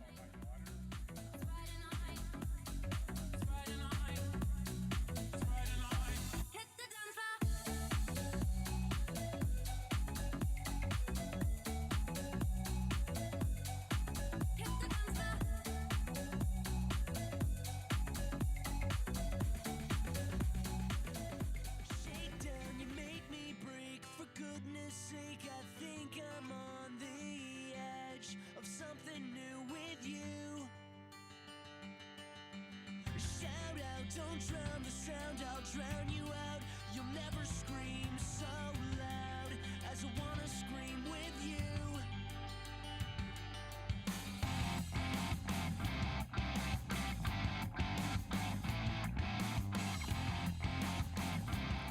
Hello and welcome back, everybody. We're back for the next round of games here for Battle for Charity at the HyperX Arena. But before we get into the next round, I do have two special guests. Dave, we had you on earlier, but we have also joining us Todd from the Bob Woodruff Foundation. Everybody, round of applause for Dave and Todd. Now, we want to dive a little bit more into what the foundation is all about. You are one of our partners for this event. So, Todd, I want to get your thoughts here first, since you're joining us on stage for the first time. We learned a little bit about the background of the foundation, but I want to get more tangible there. So what are some of the success stories that you've experienced with your time working with the foundation? Yeah, I mean, we've really got some dynamic programs, and one of the reasons we connect with LandFest and the gaming community, I think, so well is we really believe that veterans and their families need support at the community level. And at the community level is where things get done. So we have a lot of different programs in what we call our Got Your Six network. You know, in military language, I got your back. You know there's always going to be somebody there for you. And so we have a great Got Your Six community. Veterans and military families can join. And we also do programs like we have Viva program, where we help disabled veterans or their spouses or partners have children through IVF. So as of yesterday, we have had 72 babies born to veterans and military families from the Bob Woodruff Foundation's financial support. So that's great. So I'm really proud of things like that. That is incredible. That is really cool. Dave, I want to get your thoughts on it too, but first I want to ask, how would people get involved in some of those community programs? If there's anybody out there listening who says that's something I'm interested in or would like assistance with. Yeah, if you just go to bobwoodrufffoundation.org, you can see what we do. You can see our impact stories. You can see videos that we've put together about veterans and military families. And then it also gives you a chance to join our Got Your Six network. It's a newsletter, but there are a lot of big changes coming to it. You'll be able to volunteer in your local community to help veterans and military families. You'll also be able to send us stories and impact of veterans you know in your community as well. Fantastic. Thanks so much. All right, Dave, I prepped you a little bit. Your biggest success stories that you've had so far working with the foundation. The biggest success stories. I think, you know, for me, over the 17 years we've been doing this and helping veterans, service members and their families thrive, is just the individual successes that we've seen with people getting jobs. You know, we do a lot of job work, you know, a lot of employment work. Also just the impact we've made on the mental health of veterans and service members. This organization is built to find the most effective organizations and programs out across the country in all states, Puerto Rico, et cetera, that are making the biggest impact and investing in them. And not only investing in them, but also helping them grow, because we want sustainability, right? We need this to continue. you know, there's a lot of veterans here, our friends from Stack Up, et cetera, in the regiment. We believe that the needs of veterans and families and service members isn't going to go down, even if, you know, which isn't the case right now, even if conflict was going down, because they are going to need support as they age, as the community, you know, continues to grow, because the reality is 200,000 veterans get out of the military every year. So those guys and those folks need our support, and we're going to be there for them as long as we possibly can. And of course, you know, helping find work, helping find jobs is a big part of that. It is. It absolutely is. Yeah. Now, Todd, I want to come back to you here because Dave was prepping me a little bit here. We have a bit of a gaming alumni in our midst here. Now, explain real quick for everybody at home and in the audience what your gaming background is, because pretty esteemed stuff you do. Yeah, it was. It's strange. Gaming was a real transition for me out of the military. I don't know if you all know this, but veterans tend to commit suicide, unfortunately, at a much higher level than the civilian population. And one of the reasons is when you're serving in the military, you have that sense of community. You have that sense of family, if nothing than just by wearing the uniform, but also your commitment to the country and commitment to its defense. When you get out of the military, that community's gone. So I remember, I was telling you this before we started, I remember the first morning I woke up where I didn't have to put the uniform on, and I realized I didn't know anybody. I didn't know any of my kids' friends. I didn't know any of their parents.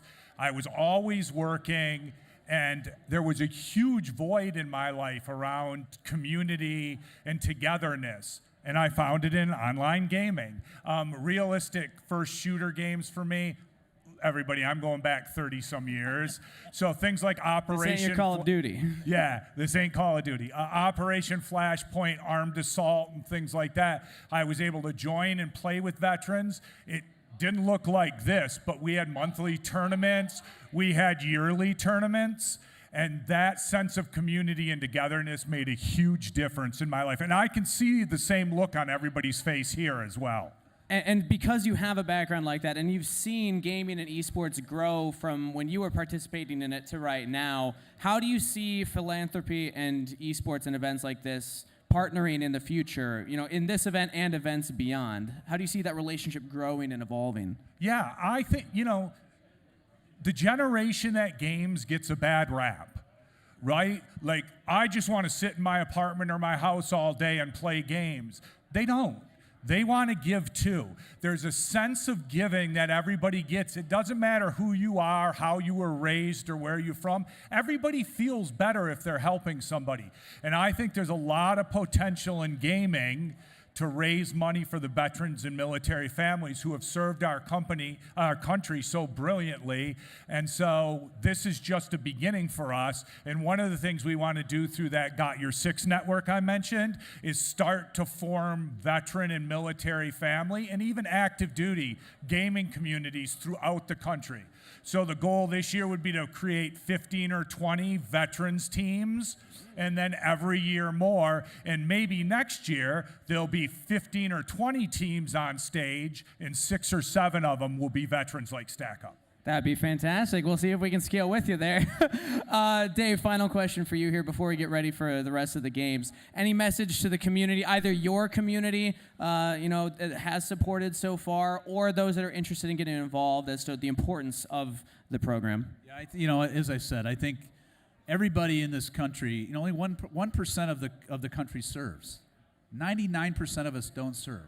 So for those that have served and have gotten out and are serving now, the message is that, we as a country, we as those that have not served should be there for them. And there's ways to do that, multiple ways. Certainly the Bob Woodruff Foundation is one way to do it. As Todd said, we're going to have some volunteer activities posting up soon. But there's also just to give and be there to support the men and women who have served the country. And I think, the other thing is to just simply say thank you. There's a lot of that, and Todd is a veteran and I'm not, but we always talk about thanking people for their service. I think what we really should do is thank them for defending our freedom, because that's really ultimately what they've done, and they need to continue to do that. And if I can just add one more thing real quick.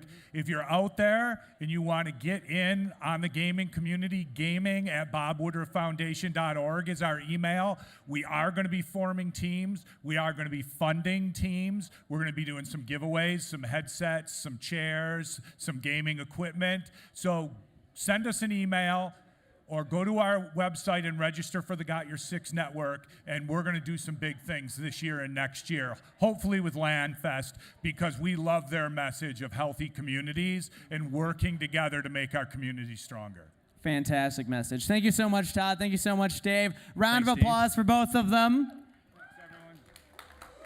And with that said, we're going to be sending it back over to the casters to get us in the game. A reminder, though, the QR code, make sure to scan it. Keep those donations rolling in. Even if your favorite team is out of the tournament, you can still donate through their link, and it will still contribute to their potential prize at the end of the day. Now, Keg, Camilla, take it away. Thank you so much, Kangas, but it's not just us here right now. We have a very, very special guest, and that is Mr. Mike Valor Leaks. How are you, dude? Hello, everyone. How are you guys all doing? We're doing pretty good, So, I'm not going to tell you to leak anything, of course, but so far we've seen a lot of buying today. If it's a best of one, which map would you like to see the most? I would personally love to see Icebox. With the new changes implemented, or Lotus, any of those new changes have really diversified the map and made it into something more interesting to watch in my eyes.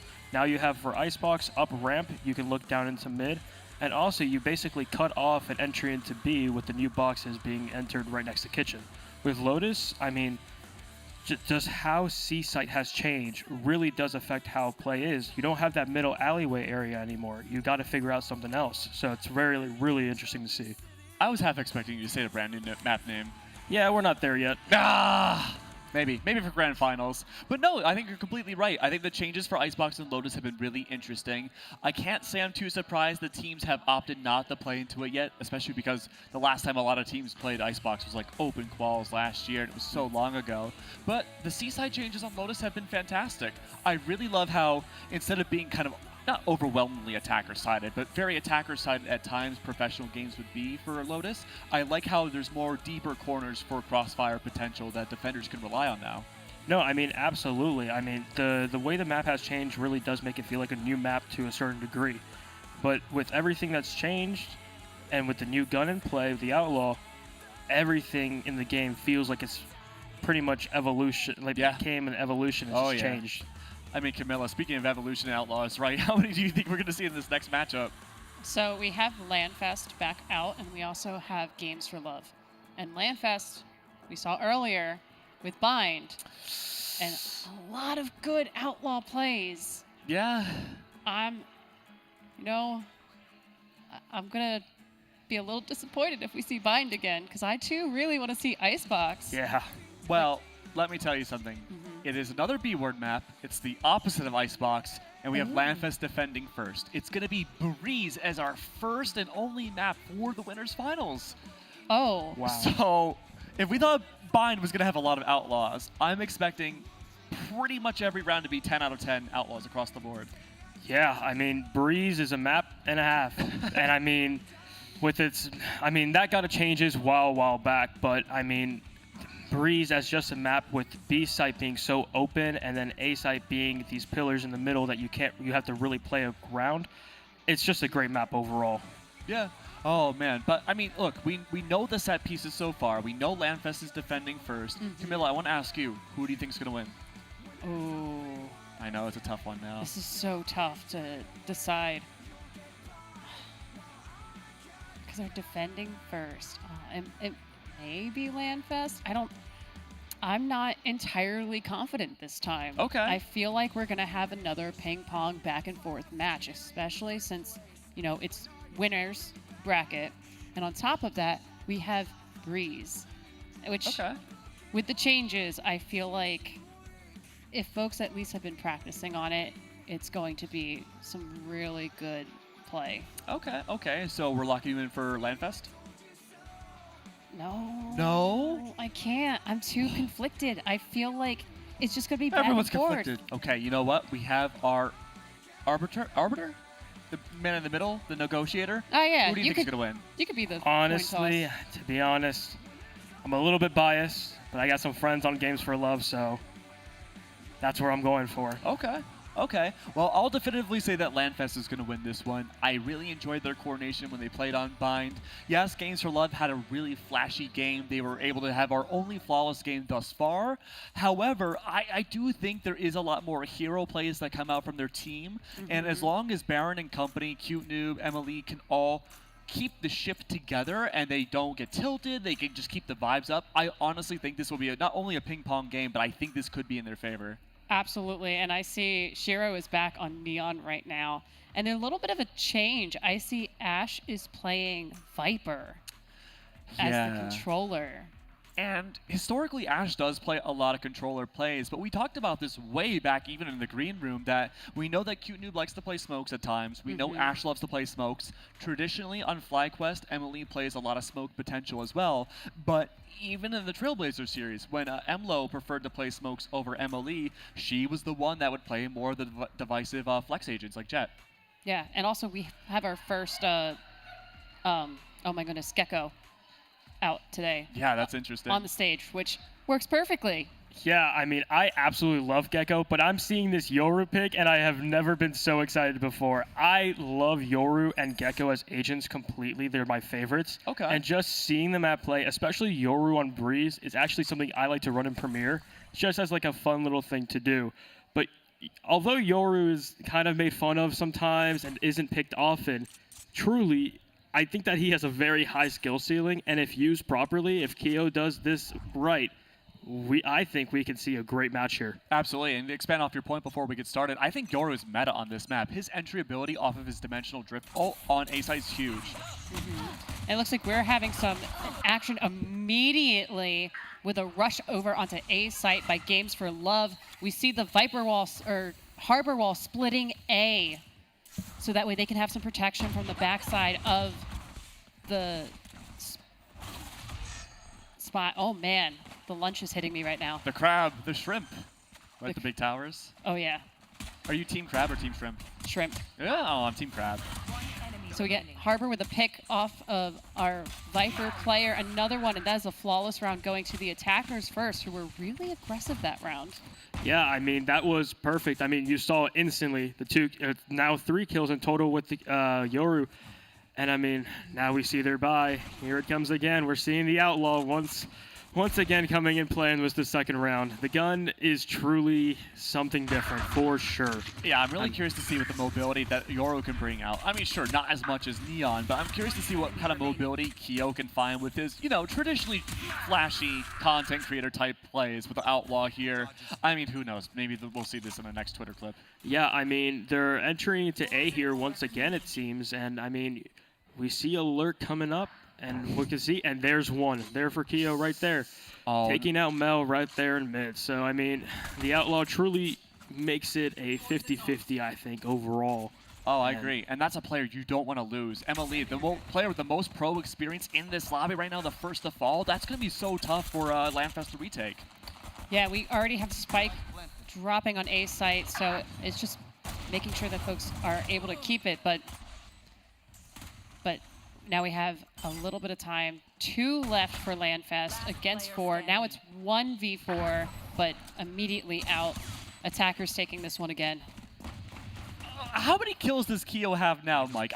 Is it 7? Yup, 7 kills. 7-0. And it's the Outlaw once again. I mean, what a weapon. Yeah, I'm curious to know what your thoughts are on the Outlaw, because obviously we saw how powerful it was in. This is one of the first tournaments really ever to feature the Outlaw, but there is a lot of punishability with it too. No, 100%. I actually got a few rounds into it and a few competitive matches, and I got a 4K. I actually posted it, but it was really funny that I hit Raze in the body that had armor and I didn't kill them. So realistically, it does come with a caveat of if you hit them in the body and they have heavy, it could really bite you in the end. Yeah, we have already Keo utilizing the ult with Dimensional Drift. Shiro poking out and grabbing one pick. Not quite being able to get the pick on Viper while on A. Miss Ash holding A down. We can see Harbor is lurking just a little bit. It is 3v4 right now. trying to get that info. Ash going down from the Harbor. Harbor getting a second one right afterwards. We see the Cloudburst go out and cover Spike as well. Oh, and Harbor 3K this round. It was a dominant seeming round in the beginning, too, for LANFest. They had the right read. The Games for Love, they only have Harbor as their singular controller on this map. That's going to limit a lot of the first 30 seconds of what you can accomplish for Games for Love, and that's why they keep fast-tracking their way to A. It's close, it's condensed. You typically don't have to worry about Cypher or Unbreakable trips on the A main entrance. But LANFest, they're trying to corral themselves to go for this crunch as soon as the attacker's entry, but they're just being outgunned. Yeah. Be interesting to see how they change their strategy for this round, especially since they're now going up through mid. So we don't quite know which side they are going to take at this point. Emily getting a little bit of information. Oh? Folks are, getting that pick on huge. Our Harbor. Getting another pick immediately, but getting traded out. Oh, Bakio. What are you going to do with that? Never mind, not much. Can't do much there. Long range pick. This is tough, though. A 2v2 left, a singular controller for one side, but Neon does have those walls on the other. Never mind, not so much now. Miss Ash coming in with the Bucky shot, which I have seen Miss Ash done many a times at this point. And unfortunately, Ash goes down. Oh, we have Cypher versus Cypher at this point. Spy versus Spy. Big advantage here, though, for Reals. Neural Theft is out. Full utility, full Cypher setup. All the information you could possibly need for Reals' end. 68 HP, a singular tripwire, and a Spy cam left. He is resetting the battlefield to make the entirety of A for himself.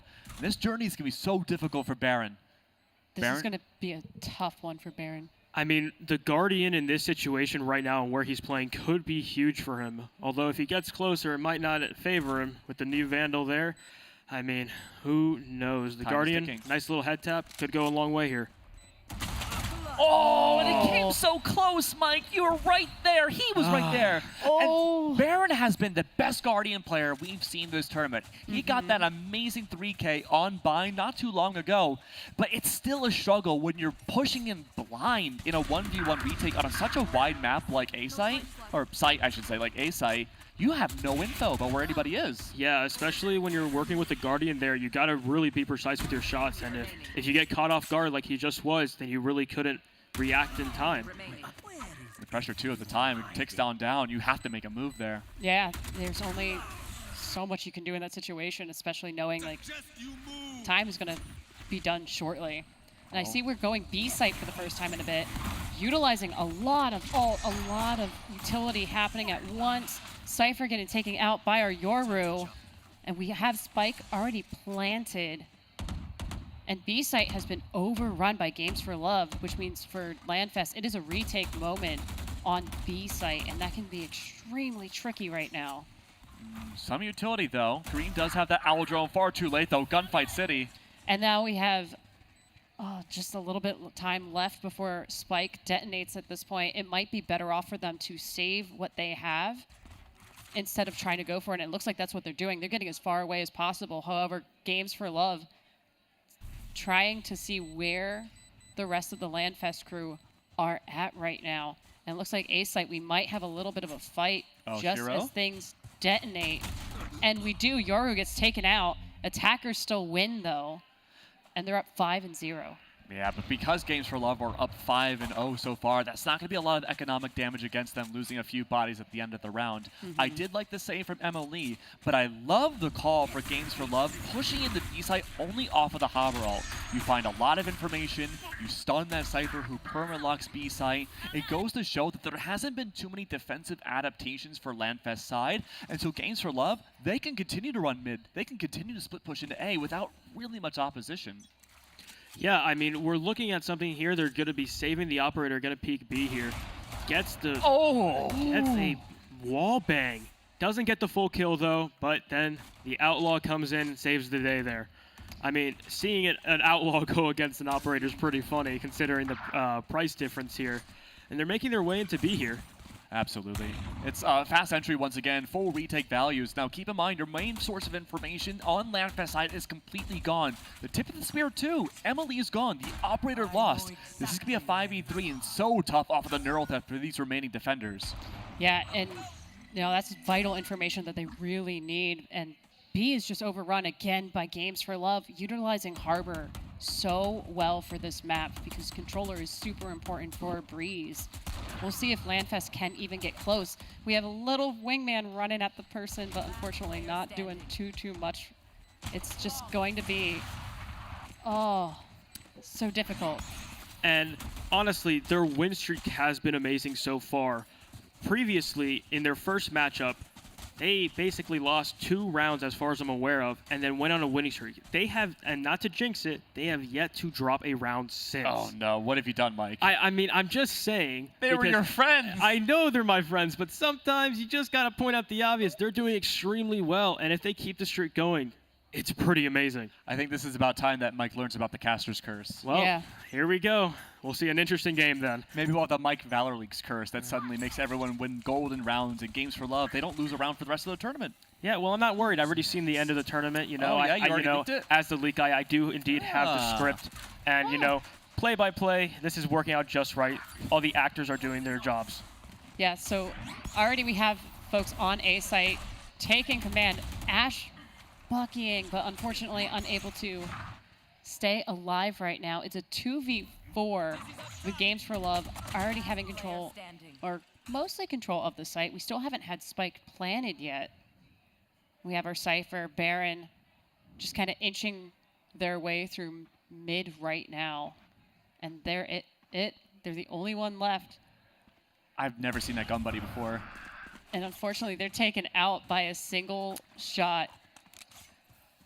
Oh, this is such a tough shout now for Landfest. They have 4 ults to work with, and theoretically, with their team composition, they have everything they need to just flood retake with utility. Snake bites, gecko mollies. You want to hear a fun fact? You might know this one.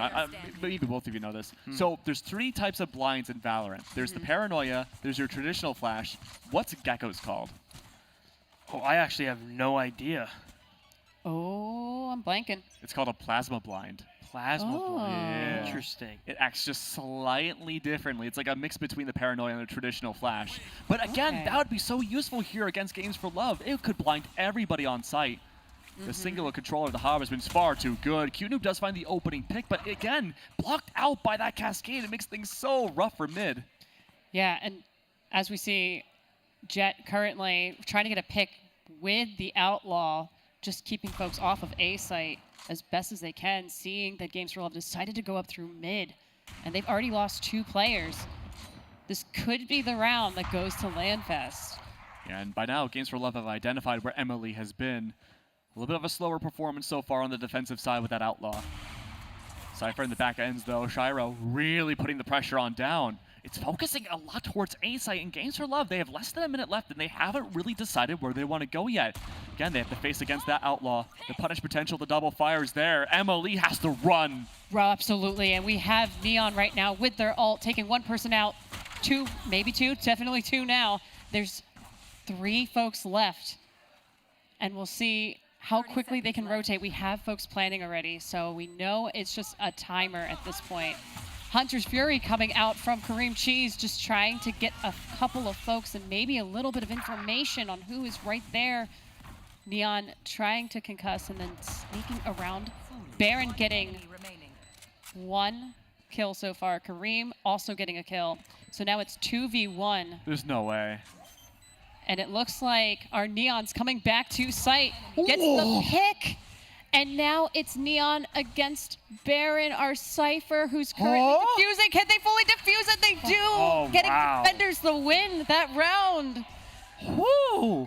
I mean, all of that nearly clutched up by Shiro with 7 HP left. And that was when Shiro only had 2 kills. They've doubled it since then in a 1v2. I mean, the way that played out is truly showing you on how things can change in a matter of seconds within this game.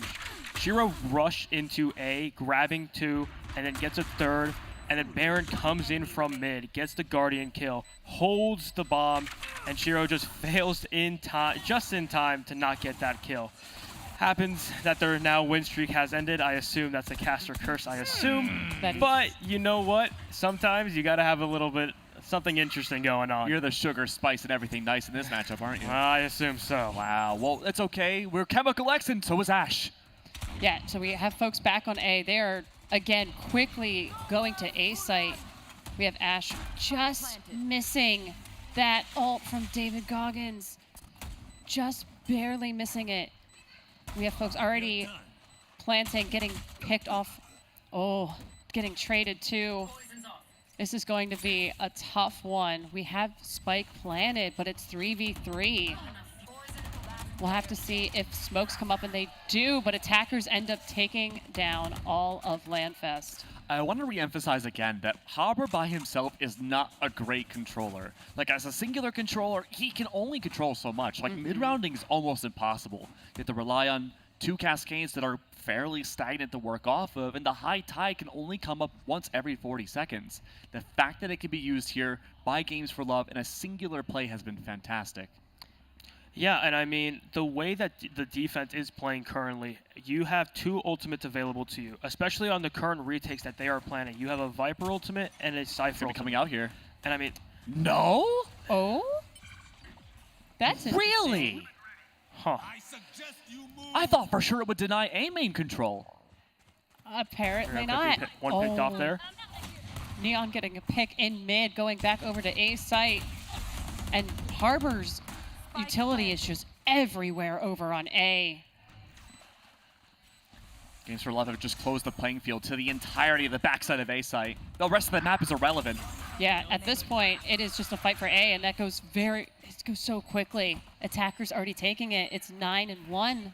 It truly does seem that that was actually a save round for them. I saw multiple classics there being used. Absolutely. So, and how quick that round went didn't really seem like things were going their way. But there's a big problem, Mike. Going into this next round, let's assume that we do see Ash bring out that Viper's Pit on A main. There is the dimensional drift on the other side from Keo that can deny the Viper and ping her out exactly. So the entirety of Games for Love can 1v5 her.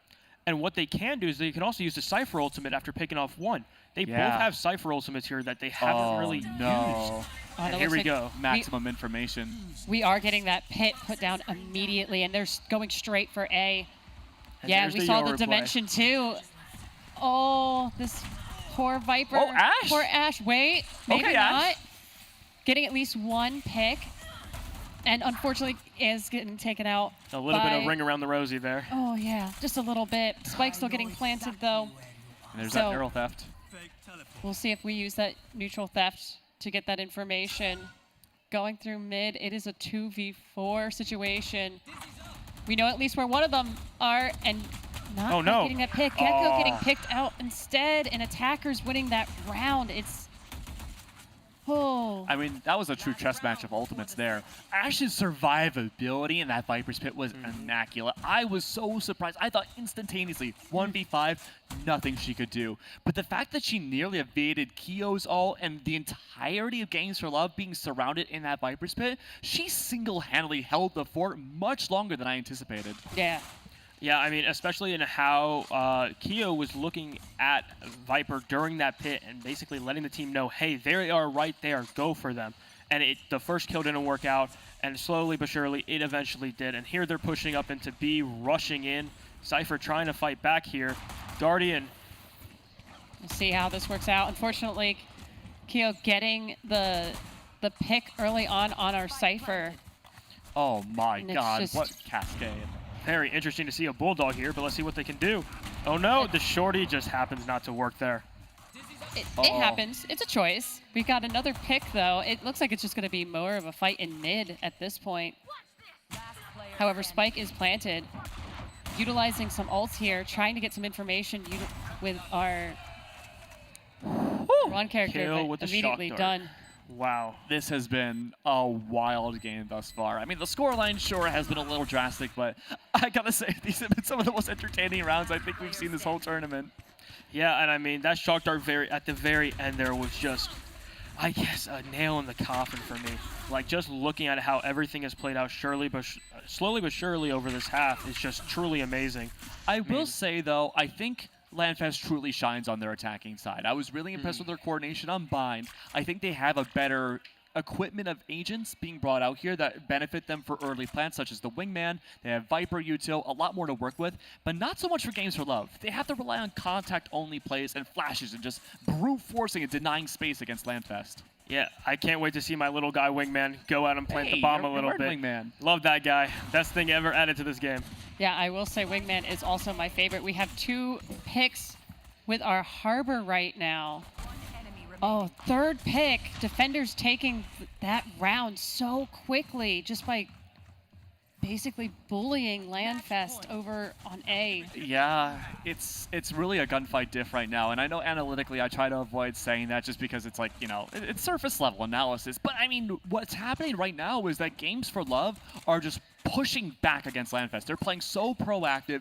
They know exactly what LandFest wants to operate with. Just these these fast plays on A site, and they're denying it directly at the choke.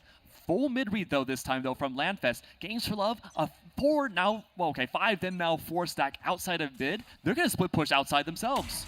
And 5 Outlaws. I'm excited to see how this plays out because all of them are essentially holding peaks. We see Shiro over there on A, peeking out, trying to see if they can see anything. But it really does seem that this is going to be a massive mid-fight here. It's Billy the Kid and the Outlaw gang.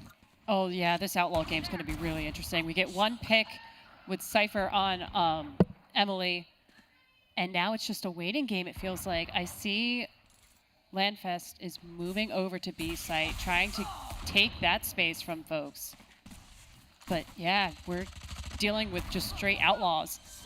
Neon getting another pick, and it's no Shiro trying to get those picks. 1 more on the get-go. There's 1 player left, and that is our Viper. And that's game. That's game, yeah. They're now diffusing, so. And you only jinxed it for 1 round. Well, I mean, it ain't their continued streak, but at least they won the game.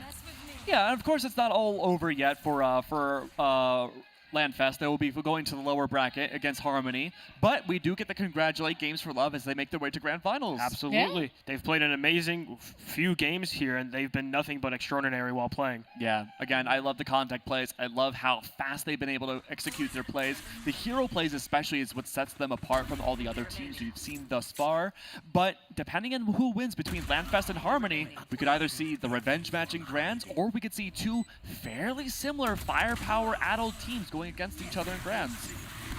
Yeah, I mean, it's truly amazing on how this all played out. I mean, you see the impact of the Outlaw and Yoru here, and the Yoru and Neon combo is such an interesting, interesting thing to put together for me because you have Yoru who can sneak in, and then Neon who could just dash into sight and not worry about anything.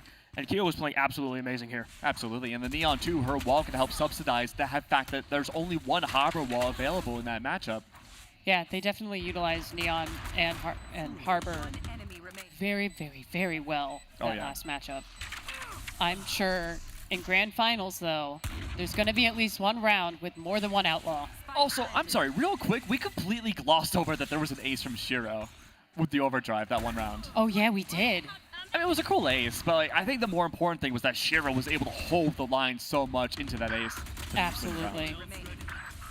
So, moving on to Grand Finals, Games for Love. So now we'll have Harmony against LandFest. Yeah, I mean, they get a little bit of time to rest, but especially if I'm Games for Love, I get to watch the lower finals and see, okay, how do my supposed opponents want to play this out? Yeah. I mean, they already faced against LandFest, and they did pretty well, but if I'm them, I'm really watching to see how Harmony plays and to see how I can counter-strike them. But man, I mean, this has been a wonderful time. Mike, I'm not sure if we have you for more maps. I think maybe it was just for this best of 1. I'm not too sure. Do you have any final words for us?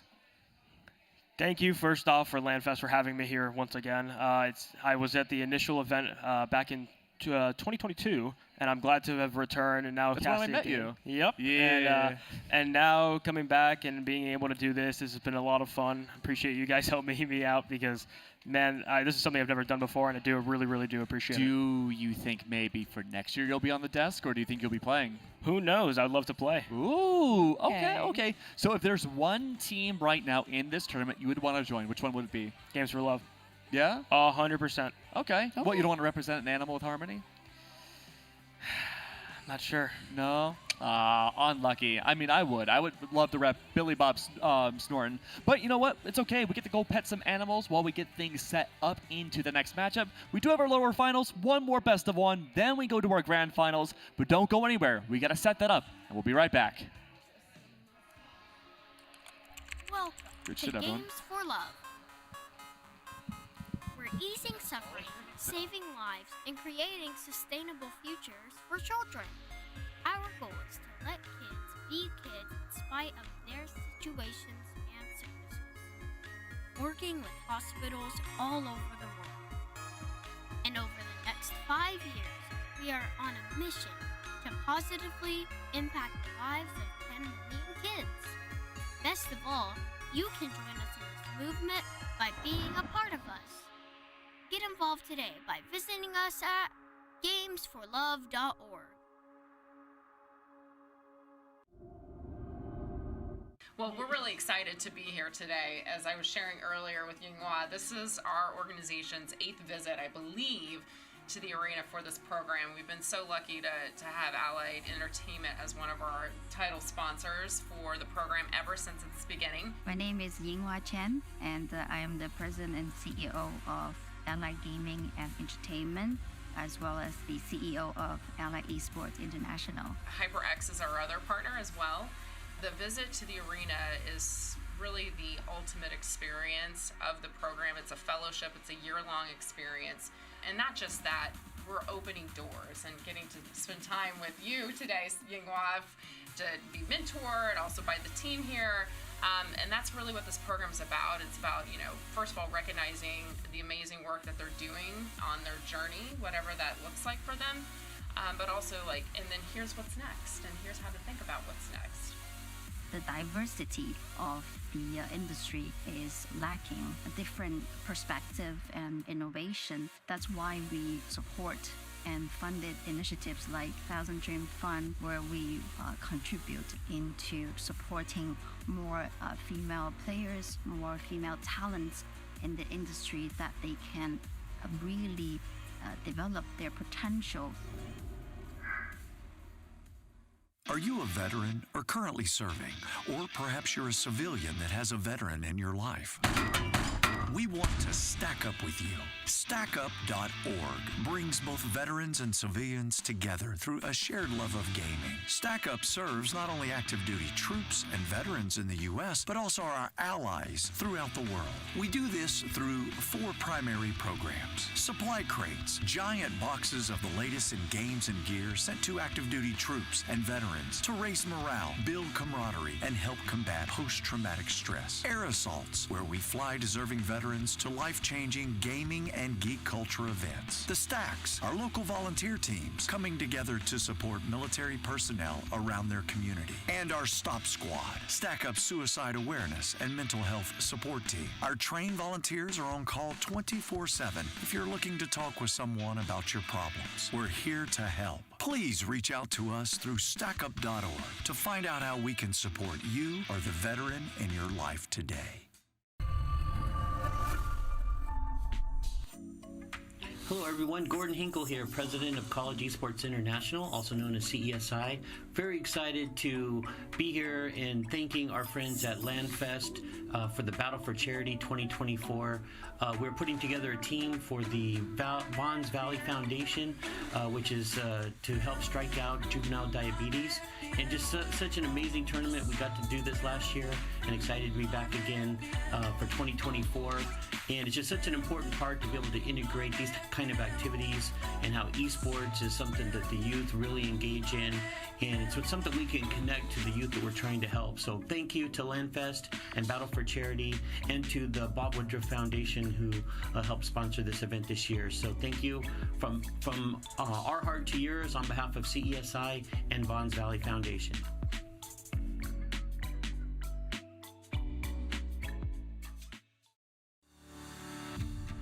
Veterans served us, and now it is our privilege to serve them.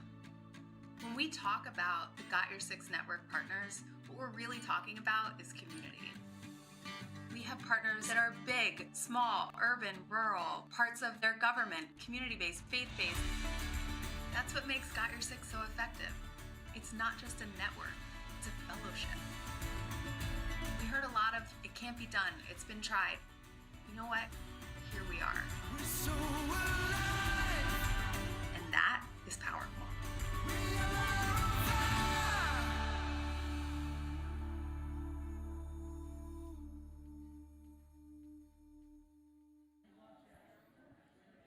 Hello and welcome back, everyone, for Battle for Charity 2024.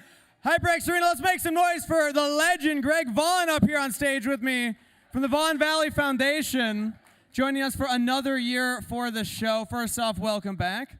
Hey, thank you. Thank you to LandFest for having me be a part of it. Thank you to all the gamers and for helping our foundation. You know, it's my Vaughn's Valley team over there that's sitting next to me. Thank you, guys.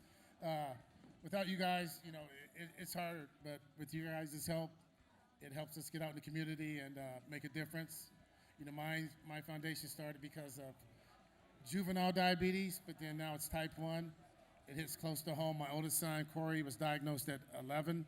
So that's insulin dependent for the rest of his life. So he was going to get his medicine, but there's a lot of people that can't. So I joined the board of JDRF to make a difference and help people get medicine that can't really afford it. And because the supplies, I mean, Big Pharma is really expensive if you don't have good insurance. Trust me. Well, that's why foundations like yours are so important. So we're happy to have you. Now, this is multiple years now that you have partnered with this event. What keeps you coming back to esports and competitive gaming? My foundation, but the people, the connections, the people you meet. You keep me coming back. You know what I mean? You're welcome. The energy. You know, gaming, I mean, I have a grandson now. He games. My kids play. I used to play when, you know, I started out on Pong when it was like click, click, click. Old school. Okay. Yeah. The Atari. Yeah, and then Madden as a professional athlete. We always had them in our bags for after the game. Now this is a little bit too complicated for me. Yeah, So I we'll sit get back you and on watch. one of these days. I've been seeing you take notes over there. But, of course, the community also welcomes you warmly. So anybody at home who wants to get involved in the Vaughn Valley Foundation, how can they get information? How can they get in contact? You go to vaughnsvalley.org, donate, volunteer, whatever you give. Thank you so much from the bottom of my heart and for all the people that have type 1 diabetes. Thank you. Thank you so much for coming up and chatting with us. Round of applause for Greg, everybody. Now, we are getting ready for the lower bracket finals, but before then, quick donation update. We have crossed $30,000 in donations. Huge milestone, and a reminder for anybody, if you donate, you're entered into the raffle. We got 10 Seagate Xbox SSD drives, 3 Kingston SSDs, 5 Kingston Fury ROMs, and 2 Kingston Gaming monitors. So we'll be drawing those after the entire event. You can even walk away with something in your pocket for helping out with those donations. With that in mind, QR code below on your screen, scan it, send in those donations. I'm going to throw it over to the casters to get us into the next game. Oh, I'm sorry. I was too busy scanning the QR code down below. Sorry about that, guys. Welcome back, everybody. We have our lower finals. My name is Keg, and I'm joined by Camilla. We only have one more best of 1 left, and then we have a best of 3. Now, this is where things get really dicey for teams. Oh, yeah. LandFest, they didn't have to move away from their chairs at all. They just lost in the winners finals against Games for Love. Yeah. Now they have to face their elimination match against Harmony. It's going to be tough. LandFest was a bit more aggressive than Harmony, though, so that they have that going for them. And they also were more comfortable utilizing the Outlaw than Harmony. But that could also be a big disadvantage, too, if too many players have Outlaws and they get, overwhelmed a little bit. I don't know. Yeah, I mean, it's the Battle of the Outlaws right now. I feel like I have to put on my analytical goggles to see, like, okay, what can we really dissect from these two teams? I think the big thing for me is tacticianry when it comes to this next matchup. I think Harmony has proven to be the most tactile team. They've had the most amount of strategy. Look, as great as Games for Love have been, they mostly just ran it down, the games that we've seen. Yes. But there's been a lot of viable and optimized strategies, and we were talking to the players for Harmony in our small break, and they were like, yeah, we've been practicing, we've been scrimming, we've been running strats. And so that alone should be enough to bring Harmony to grand finals. Yes. I have confidence in both. Plus, Harmony does have the support of Billy Bob Snorton. Billy Bob Snorton. But he is down below in the lower bracket. Oh, man. It's between Landfest and Starlight. Starlight. We get to see Starlight again. Okay. Interesting. Oh, because off stream, it looks like Starlight had beat Harmony 13-4. Okay. Interesting. So that was the unknown equation going into this. Yes. So, all right. Analytical goggles have to be retuned a little bit. That's going to put things in a much different light. Starlight, when we had seen them on stream earlier, they didn't perform well.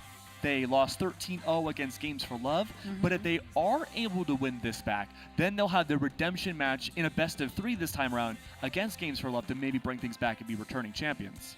Possibly. I mean, sometimes you just got to wake up in the morning, need a little bit coffee. of... Yeah, coffee, Java, Red Bull, whatever it is that, All gets of it you at your once. caffeine. Yeah. There. I've done that before. That's really dangerous. Yeah, I don't recommend that. But it would be interesting to see how Starlight plays against Landfest, especially with the whole they were the champions last year. Yeah.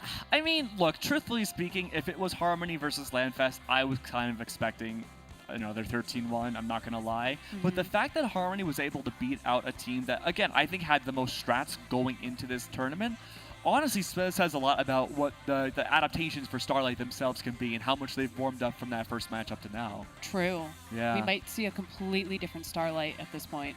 But I still feel like, in my core, right, like in my gut, I still feel like this could be a balanced match. I do think this could go close to OT, if not overtime, because we've seen that tacticianry. We've seen the strategy come out from Landfest too.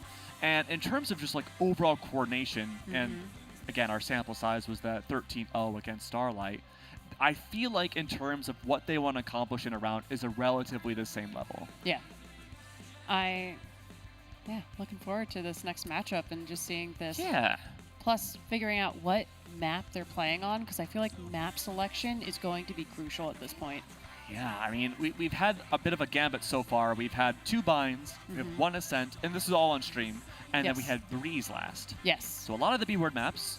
I want to know which next map it will be. Hopefully it's Lotus. Maybe it's the new Icebox. But what I can tell you is that not only did we cross the 30,000 mark when it comes to our donations for this amazing event, but we now have hit $31,477. We only need $23 more to go to $31,500. See, now I'm a math magician. Yes, you are. Yes. I took some classes in between games. Ah, yes, online classes. Oh, well, I never would have seen this one coming. Oh. I found... Ooh, thank you, production. So I found out what the map is. Okay. Take a wild guess. Is it Bind? Yes. Yeah, it's Bind again. We're returning there. I mean, hey, look, both these teams, we've seen them play on Bind. For Starlight, I get to see why they especially wanted to go here. That's how the vetoes work. They want to redeem themselves after that 0-13 loss. And for Landfest, this has been a pretty comfortable map. Definitely a lot more comfortable, I would say, than the other B-word map that they had just played. Yeah. Returning to a comfort map is probably the best bet, and also the map that they dominated on.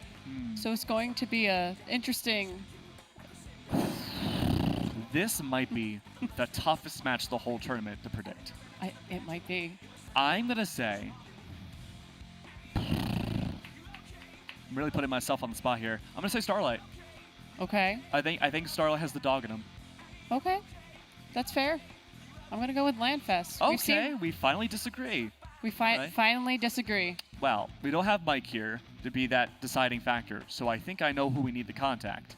Thank you so much. No! You went away from the bottle cap. Okay, well, you know what? I'll do it hypothetically. You'll have to take my word for it. The top side is going to be Starlight. The front side here is going to be... Oh, I dropped it. Is going to be Landfest. So okay. Let's see. You can all hear it. So it looks like Starlight's going to win. Okay. According to the bottle cap. Oh, I dropped it. Same setup as last time. The only core difference that we're seeing, well, there's a few different world swaps coming out from Landfest then. One major core difference is that Kareem is bringing out the fade rather than before. So it's going to be a little bit more offensive heavy, I would say, going into this matchup and starting from the attack. That makes the most amount of sense. Last time, I apologize. No, Kareem did play the fade last time. So no major changes whatsoever coming out from LANFest. And Starlight, however, the biggest thing that I'm noticing is we're moving away from the mobility of arrays, which is very typical for that you see on this map, but instead prioritizing more selfish beginning plays with Arena instead. Yeah, this is going to be an interesting shakeup, and maybe what we need for Starlight to be dominating this map potentially.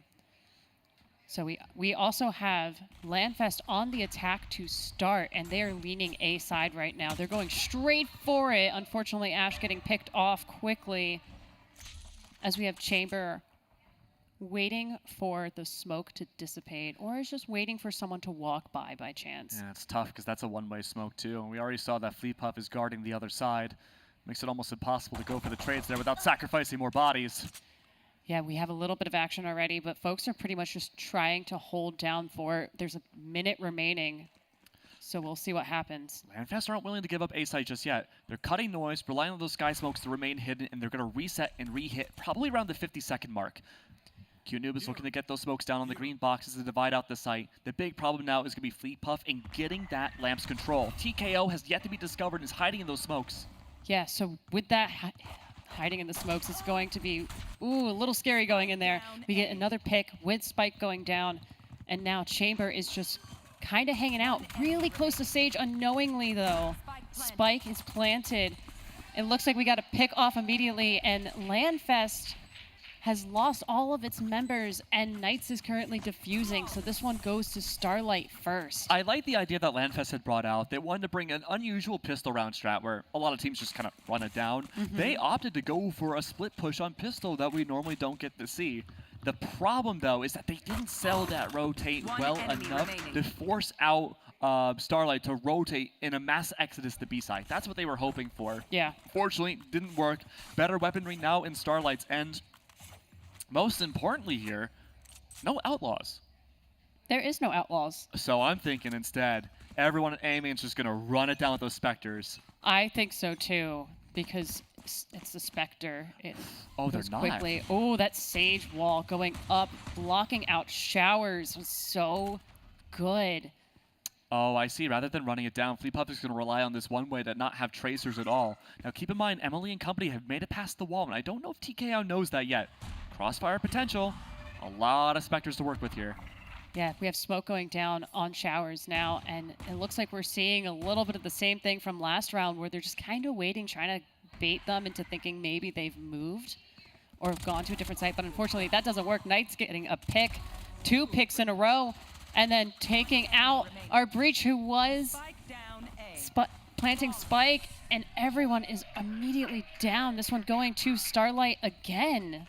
Yeah, I mean, this has been so rough. We can see that LANFest wanted to have this reliance on smokes and playing with the lack of visibility against this defensive team, but Starlight, they are just holding power positions. I mean, TKO on Pistol was fantastic back at triple box, and Knights took that spot into the last round. It hasn't worked. The general ideas are there for the hidden spike plant, but again, if you're not able to shoot back, it's going to be a tough shout. This is the full rifle round now from LANFest. Their goal here is going to be looking for map control and waiting for the antsiness off the bonus of Starlight. They want Starlight to over-push and make a mistake to get the opening pick. Yeah, I see they're waiting very patiently at this point before they push to any of the sites. LANFest is currently really spread out right now. And I'm sure for Starlight, it's kind of concerning. There hasn't been much information or a push or anything. Chamber is currently the closest one to a site right now, and it looks like LANFest is slowly just making their way over to B as quietly as possible. That guiding light's going to tell the entire story, though. Spy Camp should soon follow. That trip is going to be so tough for Emily to get past. Never mind. Yeah, and we immediately burst onto our site, getting Spike planted. Not quite. One enemy remaining. Spike Carrier ends up killed, unfortunately, and it's just another overrun by Starlight. I mean, I was hearing in the break room while we were getting our lunch and stuff from some members of Harmony. They were like, look, Knights is crazy. He's better than all of us combined. Not my words, literally their words. And I mean, 9-0, we're always seeing this one pop-off player per game. And, you know, last game it was Keo. Not too long ago was Emily. Knights is on an absolute tear of these counter entries. Yeah, Knights as a Reyna player is frightening right now. Oh, yeah. I'm sure we will see quite a few ults from Knights in this game at this point. We see again the wall off of showers for A site. Ash is still picking at it though, trying to get through as quickly as possible. You see Chamber. Ooh, we'll Keep see in mind too, Starlight's aware that Emily loves to go for the Outlaw. Triple healer stack as well, making sure if they do get 140 to the body against them, they can easily heal their teammates. Absolutely. We're gonna see how quickly they heal and if it really helps once folks actually move on to site. It seems like they've come to a bit of a stall again. Yeah, and this stall has been the bane of LANFest's existence so far on Bind. Just waiting out that timer. 50-second, maybe 45 mark. They're looking to push in. Off the call, the Sky Smoke falling. The Haunt is out, and info's gained, but not enough, especially in Lamps. Ooh, Emily getting picked off, and then Fleepuff getting 3K in a row. Spikes down, thanks to Baron, but Baron is the last to get picked off by the Sage. Just a good hold again from Starlight. They haven't really had to change too much. LANFest again, they're opting to wait out the smokes and entry rather than flashing and pushing in. They only have one set of flashes compared to Starlight. They have the Sky for information and a huge punishing blind on top of the Reyna. LANFest only has Breach. Yeah. And it's hard to coordinate those flashes. Now, Baron has been practicing Breach nonstop up until this tournament. We got to see his highlight reel before the tournament started about his Breach plays. Oh, yeah. But the coordination here needs to be shown. Those flashpoints have to be that designating factor for everyone in LANFest to push in. Absolutely. I think maybe at this point they really need to push as an entire team and not be a little bit split off as they have been. We see them going B site right now. Huge information found there about that guiding light. Absolutely. So we have Chamber slowly creeping up. Knights is just hopping around B site, basically saying, come find me at this point. Hookah is smoked off, so it's going to be interesting to see if they try to push through that smoke or they wait it out as they have been on A site. Chamber getting a pick. We'll see if they go through the Cypher cage. Another... Oh, and Ash getting picked off too. It's 4v4 right now, 3v4. Watch out for the orbital strike. It's going to be for anti-plant. If it comes out. It should. No? Oh? A 2v4. Maybe that it was not worth it. Maybe they're saving it for another round. They have to be. I can't imagine it coming out now at such a distinct disadvantage. They're waiting out that smoke. This is Emily's chance to push up and maybe take that space back. Trying to get a pick, and unfortunately Chamber gets picked off. So then Sage... Oh, and Brimstone can just kind of walk onto site. Brimstone getting knocked. Sage unable to get the site back, giving this to the attackers. And the out-cycling now is going to be very interesting to see. Not a whole lot from either one of these teams, and TKO very close to getting that ult orb. Could very well see them because they like to take Showers control. Farm that ult inside of Showers, maybe go for one kill and have enough aggression on their team for the Resurrect. Otherwise, ult cycling is looking pretty good for LANFest, and they just have to keep farming for these initial orbs. We are seeing that split push. Where is Miss Ash at? Yeah, she is one orb off of her, Showstopper. If she can contest against this stage, she already has it. But fighting for the orb and guarantee it would be huge. Yeah, and we see the wall has already gone off, so that alt orb is not accessible for Ash right now. But TKO didn't pick it up. Interesting. Maybe thought a bit over-aggression coming out from Miss Ash as almost as bait. Possibly. So we have Ash returning to the rest of the team over on B site. They're split up a little bit, going up through B, Long, and Hookah. We'll see our orbital strike coming down, but I don't think it got anyone. But this is the perfect opportunity, though, for LANFest. They missed the orbital strike on Starlight's end. Now Rolling Thunder directly onto site will find at least 3 different enemies. Absolutely. And the Stim Beacon in a Very interesting spot, which is really good for them. Knight's still getting a pick, though, through the smoke. Trying to get another one, not quite successful with that. Looks like we're getting quite a bit of shots fired between both teams right now. It's 4v3, Landfest with 3. Ash has the spike. 30 seconds left. And it looks like they are rotating over to A site, but they're going to be met immediately with Starlight. Starlight was just as quick as they were. They have no smokes. No smokes. Fleetpuff taking out Chamber, maybe getting the raise as well, and defenders take this whole round. Oh, it was a good round there, but again, it's the common get stuck by smoke-itis coming out from Landfest end. But we talked about the ult cycling going into from last round into this one. 4 ults on the board now. Landfest, they could easily push in super fast on B site. They've gotten close round after round. Off of that Showstopper, off of Rolling Thunder, gain full site control and could allow the team to push as far as Spawn to get rid of the rotating A-site players. But it looks like instead they're looking to default. And looking to find that information again. Their buys, I think we're a little bit, no, maybe not quite broken, but they're getting there. Tour de Force is out for the economic benefit. Yeah, and we see the same thing happen with Showers, with Ash just trying to get that pick through Showers. However, we see Landfest, nearly everyone except one player has their ults that could be used this round. Chamber clearly is using the Tour de Force. Absolutely. And right now, this is just Landfest waiting for the antsiness of Starlight, but this has been a team that have anchored every single round. Rarely do they push up. They do have that Nightfall, Rolling Thunder, and Showstopper to take B-site. This is the round to do it. If they lose this round, they're going to be in an economic deficit and forced to use pistols again. Oh, that's going to be rough if that ends up happening. And it seems right now they are waiting for the smoke to clear again. They have so much utility to bounce off of this smoke disappearing. Yeah, and then getting hit again with the smoke right there. I'm surprised they aren't fully swinging together the other way onto site, or even just fully going to They A. might take teleporter here. We already see that rotate back over. Emily was holding the angle in case someone did try to rotate and take teleport control. Didn't happen, but that's enough to take a lot of space backside A. But all the floating Starlight members, they were waiting for this push. Oh, they anticipated this clearly.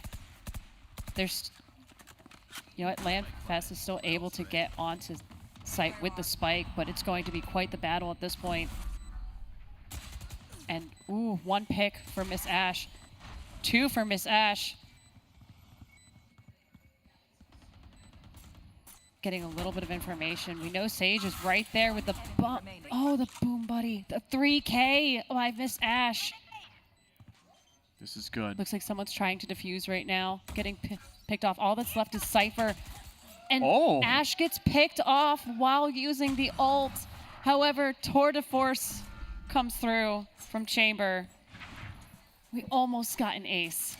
Yeah, almost got an ace, but I'm a little worried for Landfest still. I'm happy they got their second round, but they had to use 3 different ultimates in the process and lost a lot of weaponry. They do have a light buy going to this next round from Kareem. Should be able to buy full utility in the process, though. No outlaws available, but instead full rifles. And Starlight have been able to keep their economics a little bit afloat. Fleetpuff is the only one I'm worried about with the Bulldog, but she's been super good about holding that A-side lamps control. But instead, this is fast aggression inside of Showers, knowing that they can take out this early Egress, whether it be Emily or even at times Miss Ash. Always a player outside Showers early round. Yeah, and it looks like they're not going to try to peek either. They're just moving away from it with the group going through Showers slowly. But we see over on B site, I think Landfest might get control, even though Cypher has it very well defended right now. Oh, Emily's looking to play anti-flank. The issue is, though, is that she wants to stick near her team. She could be in a good power position for, what, 3 different members slow caravanning over from Spice to backside? Oh, absolutely. Ash getting picked off immediately, though. Oh, we see Spike moving and getting planted on top of Box. Oh, our Sky is just anticipating someone popping out and unfortunately not able to react fast enough. 2 from Cute Noob. Then getting picked off by Flea. It's 2v3. We have Smokes down, a Molly out. We know where Both players are. Cypher getting taken out. Unfortunately, we lose the Cypher and the attackers take the round. That was very well done by Landfest. That was such a great execution from Landfest there. The coordination was on top. Taking full backside control was absolutely necessary for a map like Bind. But more importantly, a big mistake on Starlight's part. They opted to try to do something new. They expected a fast rush or even a split push into A main. They didn't find that contact, and they opted to take the more high-risk, high-reward route by mass flanking all the way from Showers to B site, and that ended up not working. We're not going to see that strategy again from Starlight. They're going to hard anchor for the rest of these rounds. I think so as well. So we see Chamber back over on the A site with the rest of them with the B push, but they are sitting waiting right now, trying to get a little bit of information. Baron is just holding this angle right now to see if anyone peeks out by chance. Going into Hookah, trying to get that information with the bomb buddy. Preemptively, shooting through the boxes because people do love to hide there. But we have smokes again in Hookah. We'll see if this stops Landfest from taking over that spot. Two very important ults on Landfest end. The Rolling Thunder that's been in Aaron's arsenal for quite a while now, and the Orbital Strike. Rotate back over to A. Fleet Puff always plays just north of that Lamps. Easily could be Orbital Strike and give control to Lamps back to Landfest. But is it worth using on an eco round like this? I don't know. Yeah, we'll see if Chamber can at least swing the corner and try to get the pick, which they do successfully. And we'll see them try to take control of A site. Smoke's already down. Knights is not quite concussed at this point. Emily is in the power position right now. Could be a double swing to take her out, but no, instead, very little room for Starlight to move in. They have maybe some flashes. Yeah, Knights has full utility here. They can get one kill. They can Empress their way back in. But again, a thrifty round, not going to be the best situation in the world for Starlight, but at least they can very much see how Landfest want to operate on an A-side attack and execute. Knights. Absolutely. Knights getting picked off, though, in Heaven. Absolutely. And I mean, at the end of the day, not the biggest buy in the world for Starlight. They had the room to play around with. Landfest slowly crawling their way back with having 3 rounds in a row. But that means this round matters more to Starlight than any other round we've seen thus far. They have to secure 6 here in order for them to feel comfortable going into the defense, either even or with a small lead, no matter how many rounds it is. I'm still looking at those ultimates too. That Orbital Strike is teasing me. I'm just waiting to see where it's going to come in from, but I have a feeling it's purely for post-plant. But using it aggressively here to help out the Rays would be gigantic. Oh, Yeah. there it is. Oh, we have Orbital Strike just to clear out that corner and have a really aggressive push over onto A site. Ash getting picked off, though. And we already have a pretty successful plant. Forced to fight in Showers, though. And it's a 2v3 right now. Oh, and we see a Rolling Thunder go through as well. Now it's... Oh, Studs. Wait, he sneaking in Rolling from Thundered behind. their own team. Huh. Uh-oh. I mean, this still works. I mean... It stalled. Yeah? Yeah, I'm sure. I'm not against it. Absolutely. Oh, not quite getting that. And they're going to be able to defuse. Even though Cute Noob got the pick on Studs, it was just a little too late again. We've seen, what, 2 ninja diffuses from Cypher so far? Like, last-second close calls? 2 maps in a row now. There's been a lot of close calls today. Oh, yeah. Oh, yeah. Yeah, and I mean, I love the Resurrect play from TKO. That's why we get seen such big aggression outside of Showers round after round. Just waiting for the opportunity for Emily to finally make contact and then go for the aggressive play, trade it out, go for the Resurrect. But now that ult is done away with. Empress is still available. Seekers and Orbital Striker, the 2 we have to look out for in terms of ults. It does seem like we have a bit of a minor pause while we wait. Miss Ash is 1 ult orb off of the Showstopper. Very much could be leveraged for Landfest to play ultra aggressive this time around, albeit that hasn't really been their style. Yeah, especially, which is surprising because earlier it felt like they were being a bit more aggressive on all of their pushes onto site. But they've been very reserved and like trying to get more of that information before making that decision. Yeah. And this is a map that's hard to find info on too. pretty much the crux of the info you can find if you're not playing like a Fade or a solo with that hard, you can see it information, is mostly just taking fights. You have to use something like Sky's Guiding Lights or Sky's Dog or really just Sky in general to find the crux of that information. That's not really there for Landfest. You have Baron on the on Breach, who doesn't find information. You do have the Haunt and Prowlers from the Fade that can be good, but again, a lot of those lineups, or a lot of the Haunts are super lineup dependent on this map, and could easily not find much. Yeah. And the Prowlers don't have much of a distance when you're up against the Cypher that can easily trap it out. Yeah, it's going to be interesting moving on when they swap to see what happens. Absolutely. And it seems we have a little bit of a tech pause right now. So Who broke their PC? Oh, it's Cute Noob. Cute Noob broke her PC. Smashed it completely, as you can tell. Clearly. Just in a fit of rage. All smiles, right? No. Yep. It's all a misdirection. But I'm curious to see what the next defensive half is going to look like. There's nothing really on both of these teams that scream to me, this is a defensive comp, this is an attacker comp. This is pretty malleable for both sides, and I think Knights finding a lot of impact with Reyna on the defense would be the one area, just on paper, I'd be kind of squirmish about having on the defense, similar to like Neon with Shiro on Breeze on defense last game. I wasn't really too sure about, but it's worked out unbelievably well thus far, and I can only imagine Knights is going to find more impact early rounds for first blood potential on the attack. I think so too. This is going to be tricky. Like, I thought it was going to be a ping pong match. It's not quite a ping pong match. It doesn't feel like it. It's been like a string of trades. No, I'm sorry, not even a string of trades. It's been a string of round wins for both teams. Yes. But when that string stops, that becomes devastating for the enemy team. Yeah. And it just stopped for Landfest.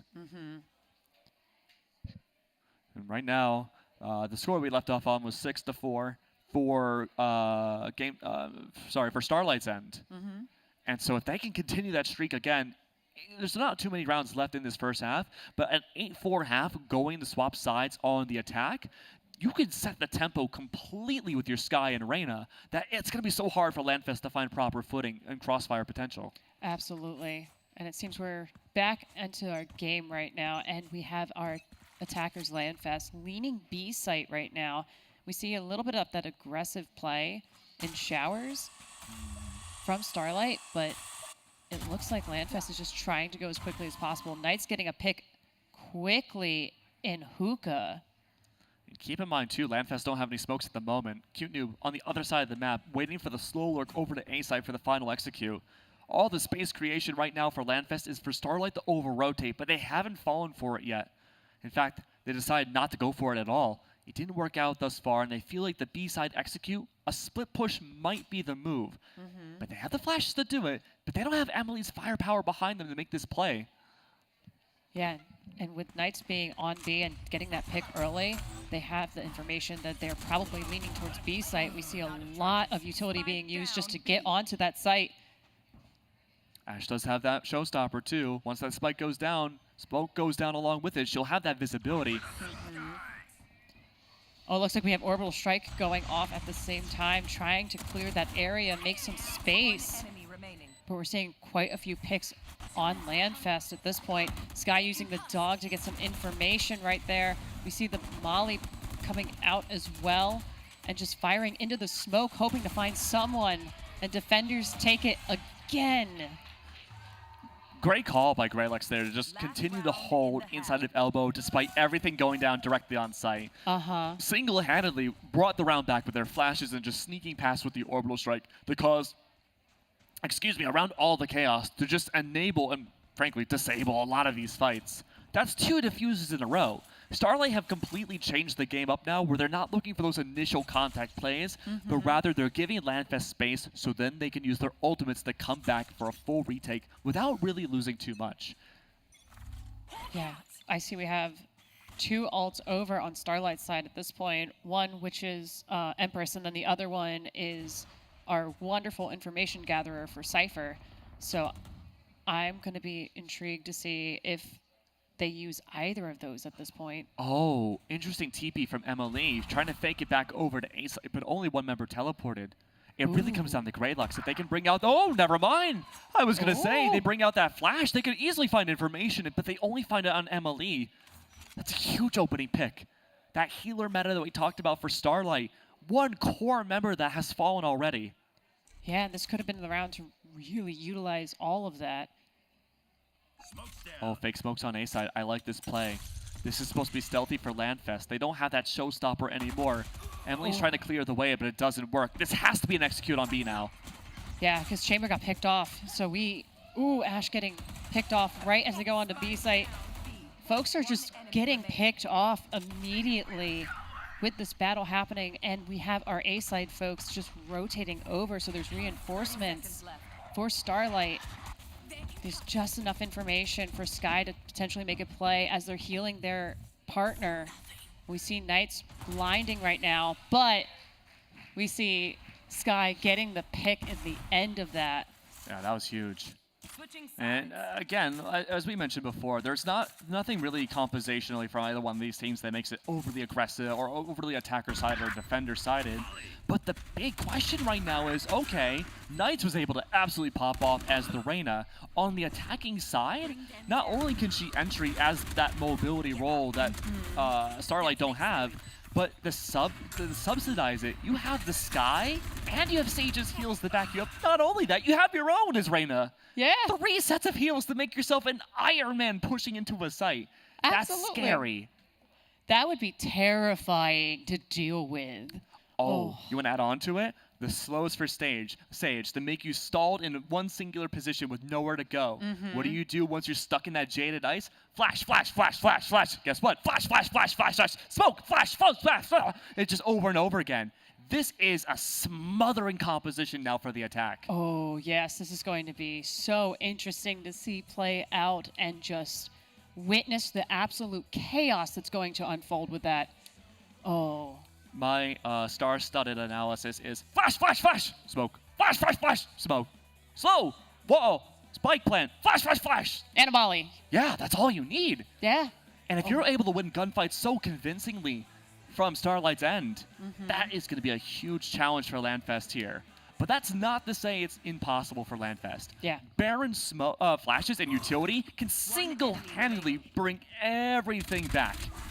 Just stall the entire attack completely. But if it's a split-sided play, there's not a lot of information that can be relied on outside of, say, the fade and contact plays off of Emily's Chamber and Ash's Rays. They have to take the fights, and most importantly, they need to win every first blood they possibly can this half. They do. It's going to be interesting how we see the reverse happen of if Starlight is now super aggressive, or if they take their time as well, and also just how Landfest can retaliate against that. Yeah, I mean, it's a tough shout, right? Because, you know, in theory, you do have a lot of utility that can stall out Starlight. Just the way we've been seeing these rounds conducted, I'm a little hesitant to see what you can do bypassing those flashes. And we didn't really get to see a lot of the triple heals too much. I really think that's going to illuminate here on the attack. Out of charges. Yeah, we'll see. It looks like we might have a little bit of a food break. Tech stall. What are those? Those crackers? Graham crackers? Is that Lonnie Lightning? I can't tell. Or is that American Dad? That is absolutely Lonnie Lightning with snacks for Landfest. They both have similar hair. I don't think that's an insult. Sorry, Lonnie and/or American Dad. But it looks like we still have a bit of a minor tech pause right now. I think we're just about ready to get back into things that we're all filled up with. What I got? Graham crackers? Maybe. Maybe. Maybe. Do you like graham crackers? No. If I can find gluten-free ones, yes. Oh, okay, okay.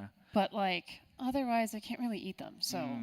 So let's assume gluten-free graham crackers. Right? Oh, then absolutely, give me all of them. With frosting? I like them with chocolate better. Maybe it's because of the s'mores. Okay, okay, I'm with it. I've never had it with that before, but like just generic frosting, that's so good. I mean, it reminds me of Dunkaroos. Of what? Dunkaroos. Oh, that's throwback. Oh, I was thinking of the wrong thing. You're right. Dunkaroos. Yes. Honestly, I thought that's what they had at first. Oh. I forgot what they were called. I always called them the the crackers with the frosting? with the with the whatever it is. Sometimes it's cheese. With Okay, the fair. stuff in between. Oh, yeah, no. Oh, do they still make those? They do make Dunkaroos. Really? Yeah. Oh, I'm gonna go buy some after this. It'll be the official caster snack. Oh, that sounds good. Honestly, that kind of goes hard. I'm not gonna lie. I mean, typically for me, it's mostly actually I don't really eat when I cast. I just drink water whenever I'm not talking. That's understandable.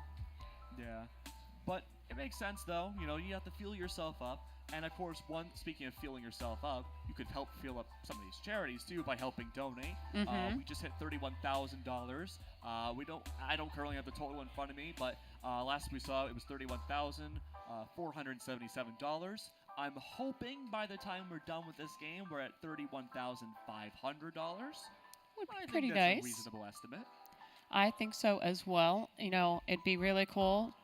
Someone from one of the communities, you know, helps with $30 for like a 3K, $40 for a 4K. Ooh, be kind of nice ways to celebrate. I'd be down for that.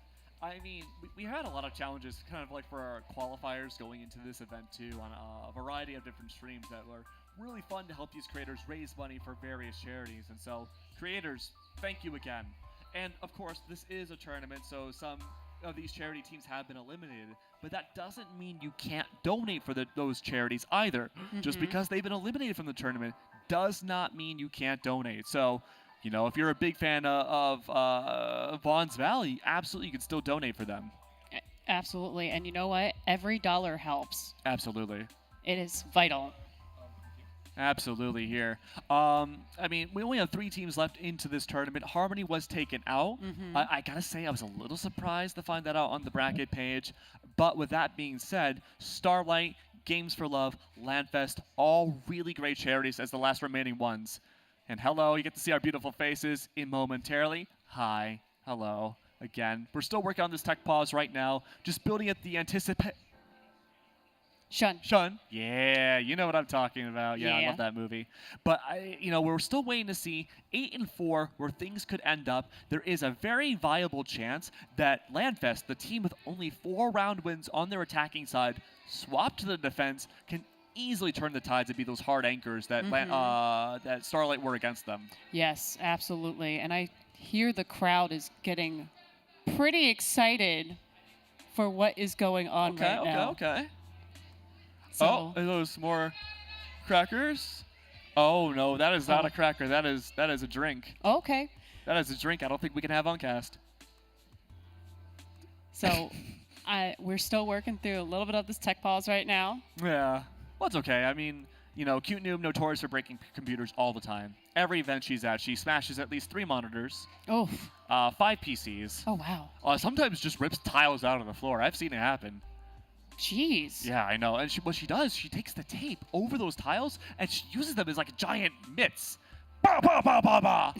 And walks around. It's like, I'm like, hey, if that's your strategy to win these games, I don't blame you. You made it this far for a reason. Absolutely. But it looks like the Cute Noobery has ended.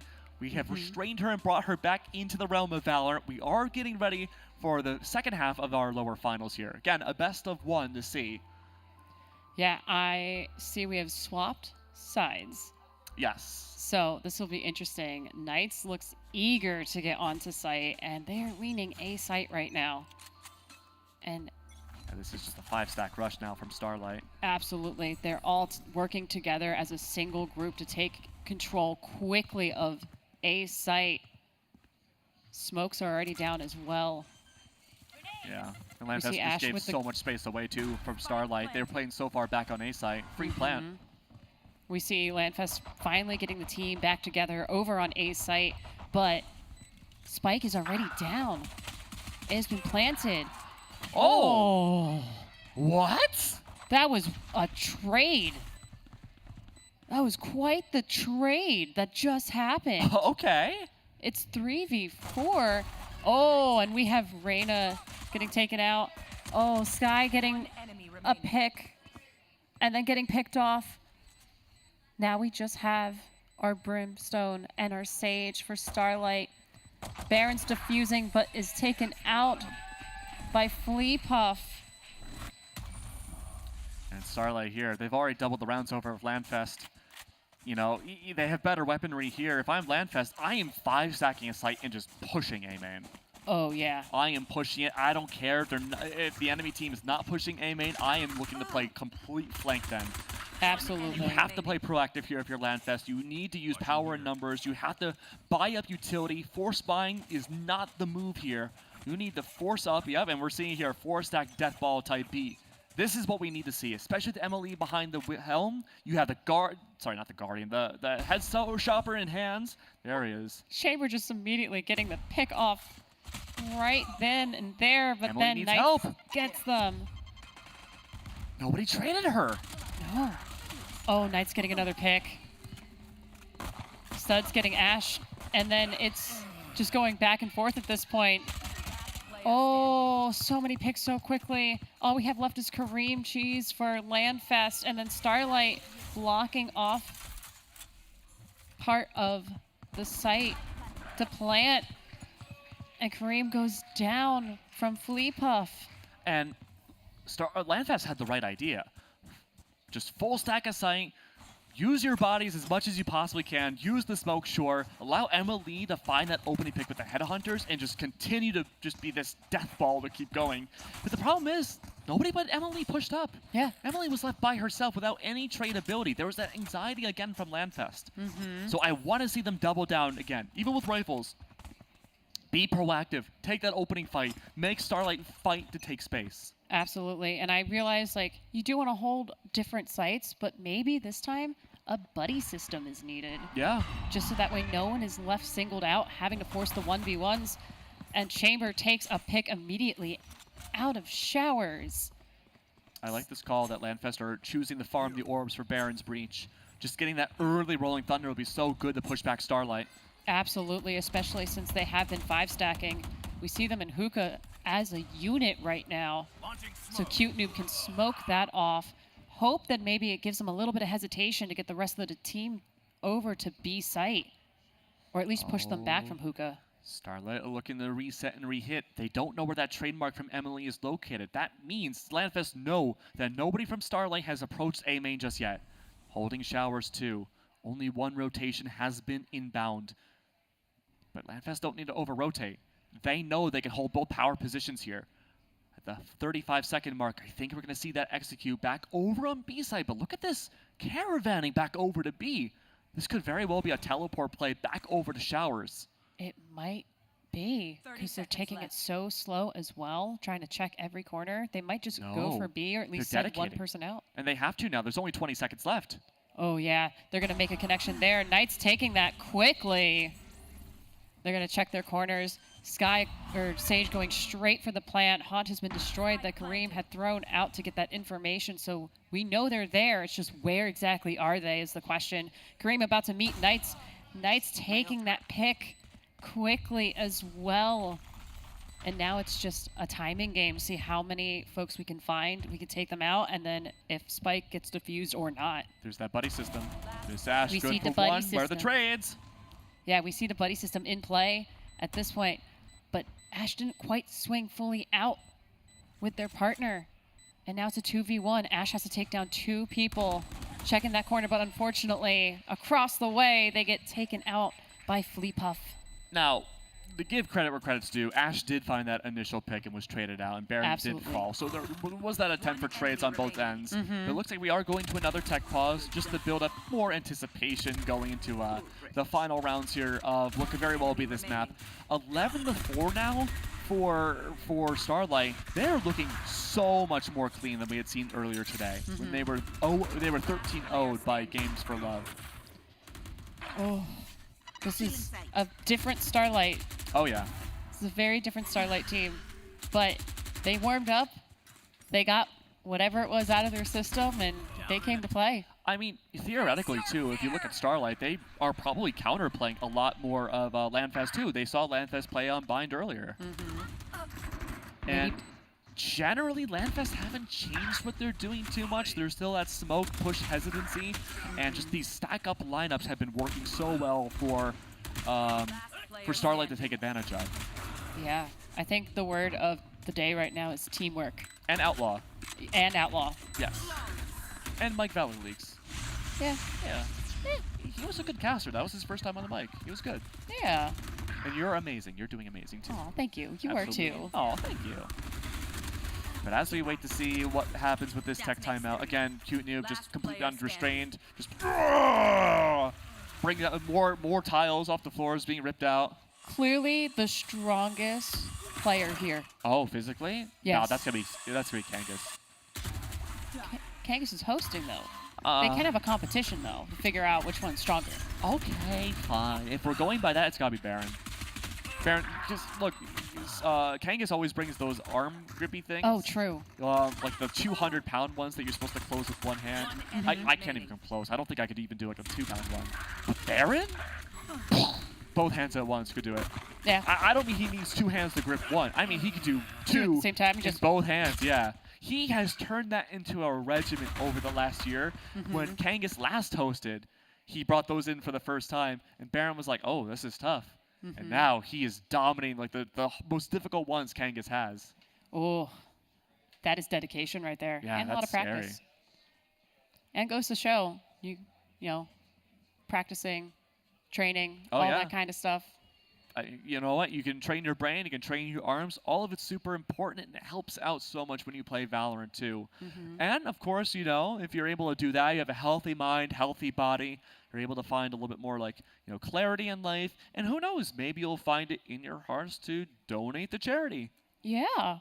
Being able to support some wonderful organizations, ensuring that a variety of people get to experience gaming in person and online, and just enabling folks to come together as a community to play Absolutely. some fabulous games. Oh, and look at that. Very convenient for you. You don't even have to really go on your internet. You have to just scan that QR code on your phone, and it'll give you all the charities you could possibly want and need. For the last time I heard, we hit $31,000, almost $500. I'm assuming by now we're past that mark. I want to see $35,000 by the end of this series. Ooh. So you got maybe, depending on how long this tech pause is, we'll include that too, maybe 15, 20 minutes. Maybe. You know, there is a award for the team that fundraises the Really? most. Do tell. Yeah, so there's a couple of different awards based on, you know, different things. Like, of course, you have the winners, you have your finalist awards, but we also celebrate the folks who fundraise the most. Okay. Since that helps ensure that the teams here get some money back and also can continue providing the incredible programs that we've heard about all day long. Oh, that's absolutely amazing there. And again, all these charities couldn't be done without you. Oh, really? Well, I just got word from production that, please feel free to correct me if I'm wrong, we have crossed $36,000. Oh, okay. wow. Well, we already blew Congrats. that away. All right, what's the next goal? 40,000 by the end of this series? I think so. I think it's doable. I think this community can definitely hit $40,000 raised for Honestly, some incredible charities. I think I set the number too low. Maybe. I think we underestimated. Yeah, I hope they prove me wrong. Same. But we're still waiting on this tech pause right now. We have our top engineers at the helm figuring out what is going on. Absolutely. It's a team of incredibly smart people. You know, we are in Vegas right now. This is the equivalent of Esports Area 51. Oh. We have alien level PCs here, just like, you know, top of the line technology. Actually, technology from the future, imported from the future back to the present here. Oh. Interesting. Kind of frightening to think about. I suppose. I mean, look, QNoob's Quantum PC having some issues right now. It happens. You know, when you do time travel stuff, it's bound to happen. Well, I'm time traveling to a reality where we hit 40,000 by the end of this series. Same. We'll just hit the fast forward button. Is that the sacred timeline? Did you watch Loki? No? You know, I think maybe the timeline we should aim for is at the end of the series, 45,000. Oh, is that the sacred timeline? I think so. Oh, okay. I've been in the wrong multiverse. Okay. Interesting. And Kangas making sure everyone on Starlight's doing A-okay. Smiles all around.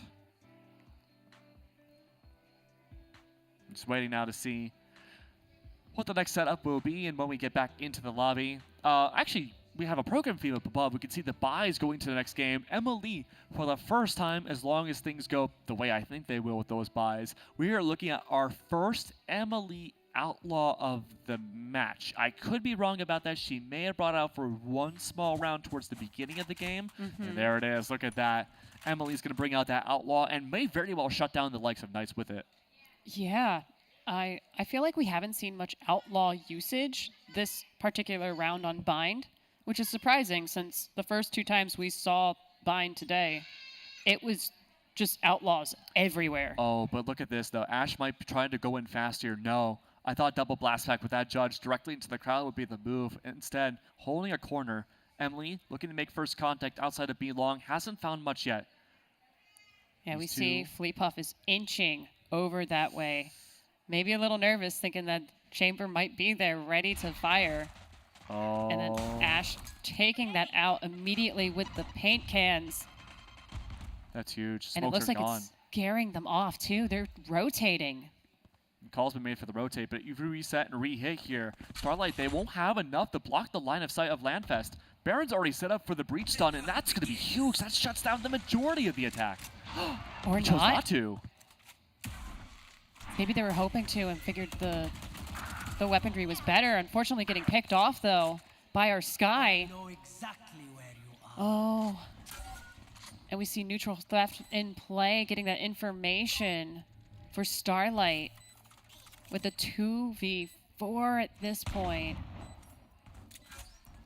And we see what Chamber and Ash has in store, trying to take over the site. Ash getting picked off quickly. 5 HP left. All that's left is Chamber, and Chamber is holding that angle from the looks of it. Just standing up in heaven. Yeah, and if I'm Emily, I am not saving that outlaw. I am just letting the spike take me out, get that lost death bonus, a little bit more money in the pockets for my team. And 4-12, I'm looking to play just for overtime. Yeah, at this There's point. 2 different schools of thought. You could either just run it down and hope for the best and just overwhelm Starlight's attack, or you could just hard anchor like we saw that last round from Landfest, but hopefully just don't give up as much space off that secondary entry that Starlight had found. Yeah, and we're at match point at this point, so stakes are really on the line right now. Ult cycling has looked good for Landfest. If they can survive this next round, they should have a litany of them to work with into the next. The buys, though, not looking great. Only a singular Phantom to work off of, and Emily, so close to the tour de force, has to rely on that Marshall in order to get there. 5 stack, though, for Starlight, looking to barrel in once again, just take full space and overwhelm. Yeah, that is a solid plan, honestly, at this point. Oh, we see Knights trying to blind. We get a bit of action over by the teleporter. Emily got that orb. She's still unknown. If she kills at least one, that'll be huge for the tour de force. Absolutely. We see Ash in the smokes right now, just trying to hide a little bit so that way if someone pops out, they can get them. Cute noob. Trying to put more smokes down for the team. Everyone's going to be playing in smokes with how many smokes and walls are there. Oh. Chamber gets taken out by Fleepuff, traded in immediately thanks to Cute Noob. Ooh. We have one revive. And everything got traded so quickly with Starlight getting the win. Oh, I saw the vision. I saw the vision, Cute Noob. What an amazing game that we had seen there. Oh. I love the aggression towards the end. I like the quick thinking that Emily had brought out, getting that tour de force, getting one kill off of the Marshall, enabling it. But again, smokes, LOS denial, so many flashes that came out from the side of Starlight. They were able to just smother that defense, and they earned their way to grand finals. Yeah, so we get to have a matchup against Oh, yeah. Starlight and Games for Love. It's the revenge match. It is absolutely a revenge match. Now, keep in mind, this won't be the best of one like we had seen last time around, where Starlight had been 13-0'd on the same map that they had just dominated Landfest on. They are going to a best of 3. And look at this. Nothing but smiles once again for Starlight and Landfest. Yep. The camaraderie between the teams is delightful at this event. I know. It's beautiful. It's all for charity. It's all for fun. All looking so nice. But of course, this is not the end of Battle for Charity just yet. Landfest has plenty more in store. We have our ultimate matchup pretty soon, and that is going to be our best of 3 for the grand finals. We have Games for Love versus Starlight yet again. And as we just mentioned, that is a revenge match. And it's also for Starlight to see if they can defend their title as the champions of last year's Battle for Charity. This is going to be like probably 3 good matches. I feel like we're going to see a back and forth a little bit. I'm kind of hoping Bind gets banned first. I was about to ask you that. Please and thank you. I want to see these teams on different maps at this point, since we've seen them pretty much just on Bind. It's been Bind Central, Bind Outlaw Central. I mean, I guess it makes sense, right? It's like a kind of deserty western type beat, like, old fair. cowboy duel. It's the also, town ain't big enough for the 2 of us. That's true, and it's also very fitting for Vegas, seeing we're in a desert. That's true. That's very true. It's the Vegas map. Oh, man. But, I mean, all right, real quick before we go to a break, what maps would you like to see come out for this best of 3? Can we finally get Icebox, please? Icebox or Lotus. Really, I'm begging. That's all I want. But with that being said, we do have to set up for the grand finals. We don't want to keep you waiting. We don't want to keep the players waiting. We don't even want to keep ourselves waiting. So we're going to quickly go to a small break. So don't go anywhere. We'll be right back. One legend was given the gift of immortality. So what does Voodoo Ranger do with the endless time? Take on a life of adventure, full of risk and danger? Give love a chance, knowing it would only last a moment? Share the wealth of knowledge so that history doesn't repeat itself? No. Voodoo Ranger drinks beer. Voodoo Ranger IPA. Live rangerously. One legend was given the gift of immortality. So what does Voodoo Ranger do with the endless time?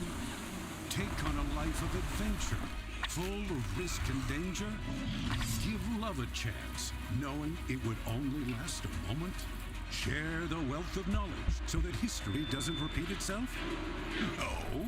Voodoo Ranger drinks beer. Voodoo Ranger IPA. Live rangerously. One legend was given the gift of immortality. So what does Voodoo Ranger do with the endless time? Take on a life of adventure, full of risk and danger? Give love a chance, knowing it would only last a moment? Share the wealth of knowledge so that history doesn't repeat itself? No. Voodoo Ranger drinks beer. Voodoo Ranger IPA. Live rangerously.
LandFest is community. LandFest builds and supports gaming communities to support charity. We have more than 25,000 attendees and 400 volunteers across 18 chapters that span 3 countries. LandFest is charity. Charity is at the core of what LandFest is. We've raised more than $1 million for charities nationwide. We support food banks, veterans, animals, hospitals, and so much more. LandFest is gaming.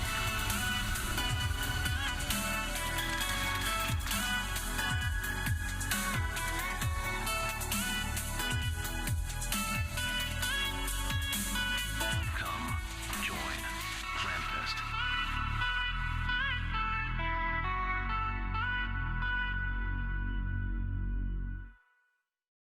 Happy kids heal faster. That's why Starlight Children's Foundation is dedicated to improving the mental well-being of sick kids, regardless of their illness or injury. When a child is hospitalized, they are scared, lonely, and stressed. Being in hospital facing painful treatments takes away from the happiness of childhood. But that's where Starlight comes in.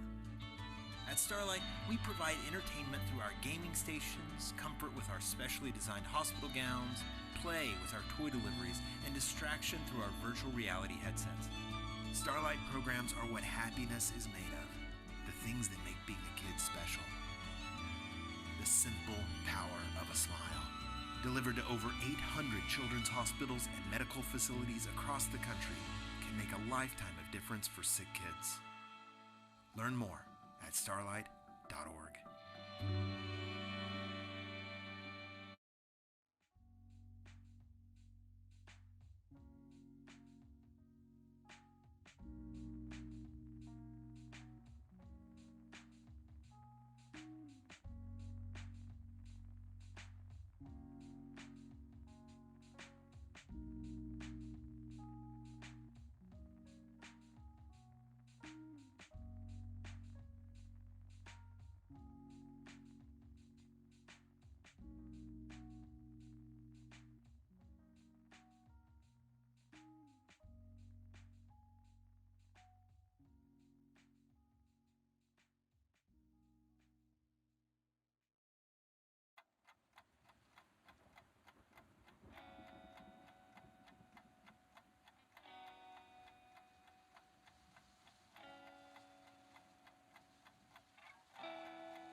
That's good. That's good, Corey. Can you maybe get like a little to the right? Like a little to the right?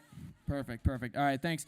Hello, everybody. I'm here in the wellness room with Corey from Esports Health. Come check it out if you're live at the venue. But I'm also joined by Devin. Apparently, I still have to do my job. So, Devin from Starlight, welcome to the show. Hi. Thank you, Steven. Now, I got to ask you, first off, tell me about the foundation, and also then afterwards, how proud you are that they're going to be in the finals yet again.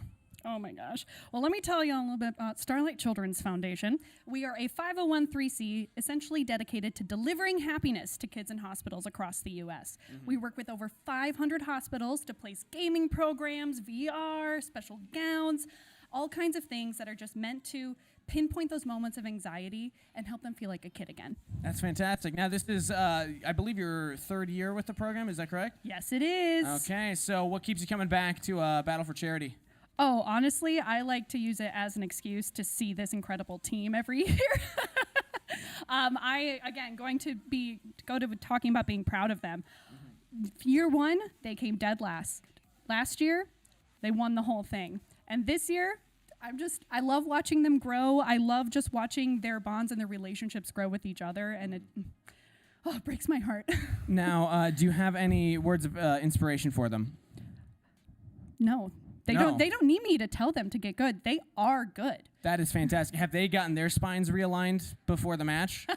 I know they were talking about it. Okay. So, all right, a reminder for everybody here at the venue, you can do it too. Also, shout out to everybody who's been having the donations come through. We're over 35K. It is absolutely insane. There's a QR code. Make sure you scan it and keep them coming through. But thank you so much, Devin, for coming out and chatting with us from Starlight. Welcome. We're going to send it over to the casters while we get ready for the grand finals. Welcome back, everybody. Welcome. Grand finals will be happening shortly, but I do have one amazing thing to talk about, Camilla. Oh? It's a game called Shrapnel. Ooh, tell me more. I love FPS games. I am a fiend for them and fighting games, but mostly FPS games. But the cool thing, though, is that you can check out Shrapnel a little bit later on two amazing channels and their players that have already played in this tournament. So if you want to check out Keo on Twitter and on Twitch, you can absolutely watch some Shrapnel gameplay, but also you can check out Shiro as well. And this time I said his name right. But his Twitch is a little bit more interesting, so it's Shiro, SHIRO_RZ.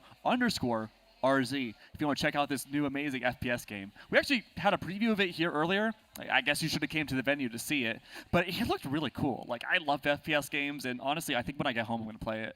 Honestly, the graphics looked amazing. Yeah. I was impressed entirely just by, like, how beautiful the graphics were. And it looks like there's, like, a map maker in the game, possibly? Yeah, there was an emblem maker, too. It reminds me of Black Ops 2. That was one of my favorite parts about Black Ops 2. And for the wrong reasons, a lot of other people too in Black Ops 2. But I mean, the emblem maker is amazing. I really can't wait to see what Shrapnel is going to turn into. Yeah. I love seeing more competitive FPS games, and you know, the more the merrier. It just makes everyone else kind of up their game so much more. Absolutely, it forces the revolution of first-person shooters, and also like how to adapt and everything too, because. You know, sometimes if you're good at one game, you might actually not really be great at the other game. Oh, believe me, I know. Yeah, I feel that. Yeah. Look, the transition from, what was it for me, Black Ops 2 to Siege to Valorant was a journey, to say the very least. Some say I'm still kind of acclimating over to it. But, you know, two teams have acclimated so well to this tournament. We are down to the grand finals. We have our two teams, and soon we're going to be doing our vetoes, which are the picks and bans, to see where we're heading for the first two maps guaranteed, and then potentially, if each team wins one map, to see where we go for the very final map out of all of that, and that is Starlight versus Games for Love. Yes, and we've already seen these two play against each other on Bind, so I'm intrigued to see how just the fact that they've already seen each other before affects this ban list. Yeah, I mean, look, if I'm Games for Love, what I'm doing when I watch that last matchup is be like, okay, even if we don't go to bind, we can see kind of the mechanisms of how a team like Starlight works. Like, are they overly aggressive? Where do they stall themselves out? Where's the utility usage? How do they find info? There's a lot you can take away from just sitting in the audience and watching that gameplay fold out. But, again, we have more than one map. And I know you said before we went to the break that you were hoping bind gets banned out. I have a good feeling it is. I think so. I mean, we've already seen them unbind. They know what might happen. I wouldn't risk it personally. I would try to pick something that folks are uncomfortable with. Yeah. In some sense, I'm really holding out for Icebox. I just want to see Icebox at least once today. Yeah, I mean, look, the last time I casted Icebox, I think it was probably like April or May last year. So I would know. It had to have been earlier. I'm pretty sure it was like February last year. So almost a full year since I've casted Icebox.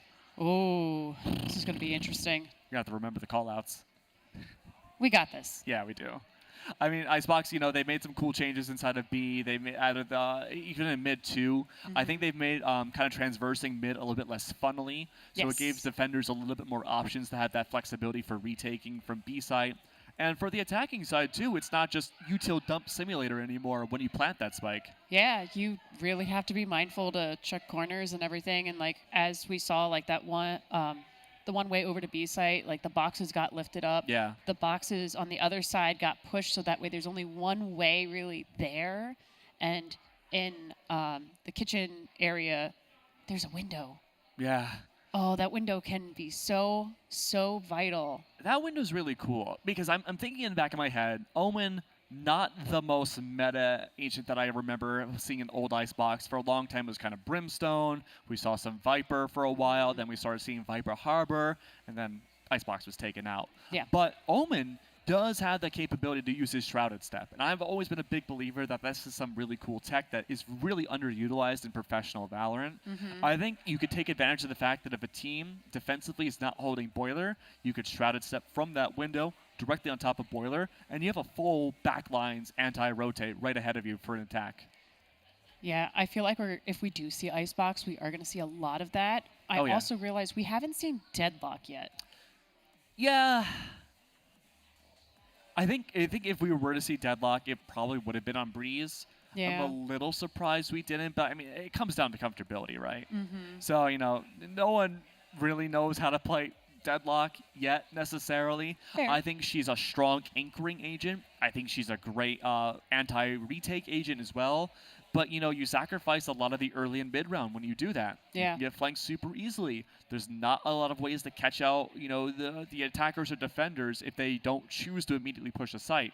So you're really limited to, like, the last 45 seconds of a round to really take the most advantage of Deadlock.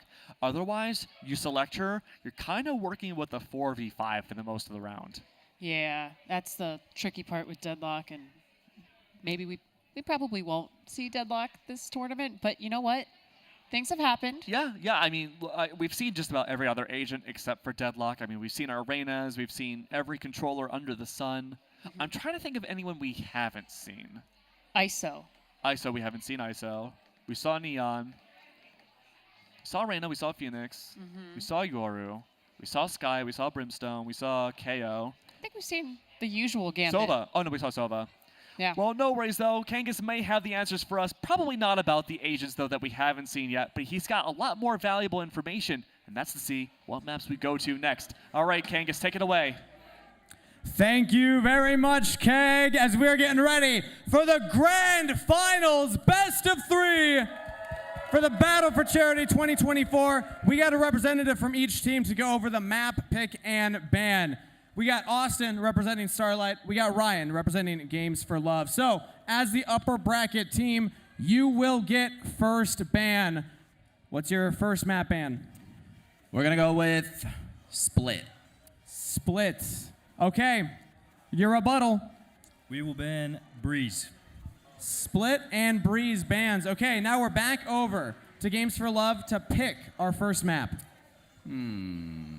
Let's do Icebox.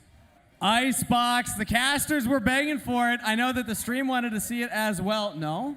Okay, well, I guess we didn't want it. But because you picked the map, that means that over here we get to pick side. I thought that was a ban. I'm picking a map. What do we think? Do we allow it?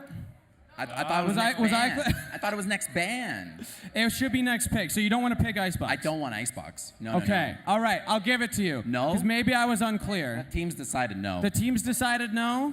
Well, they want Icebox. I hear one Icebox. What do we think? Do we want Icebox? Okay. Yeah, I see you. Okay. Fine. All right, we're sticking with Icebox. Well, Thanks yeah. for being a good sport about that. You get to select side, though. We will take defense. You'll take defense to start off. Okay. Now it's still on you. You get to pick the next map. We will pick Lotus. Lotus. Icebox. And now Lotus. You get to pick side. What do you want? What do we want, boys? Lotus. Yep. Attack Map or defense? side select for Lotus to start. Huh? Attack. Attack. Okay. Yeah. Still on you. You get to ban the next map. What do you want to ban? What are we banning for the next one? They clearly deliberated ahead of time. Ascent. Ascent. Get rid of it. We don't want Ascent. Get Ascent outta is here. gone. What's the final map ban? We will ban Bind. We don't want to play that again. Bind? Yeah, we're All banning right. Bind. We're banning Bind. So what does that mean is left over? I haven't been keeping track. Have you been keeping track? No. Sunset. Lovely. Sunset. Yes. Okay. He's been keeping track. Let's go. Good. Yeah. All right. Yeah. You get to select I'm down. side.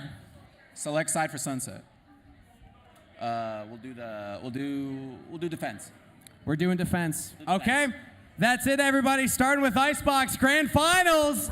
Coming up right now. Give it up for both teams. Starlight, Games for Love. Let's pass it back over to the casters to get us into the finals.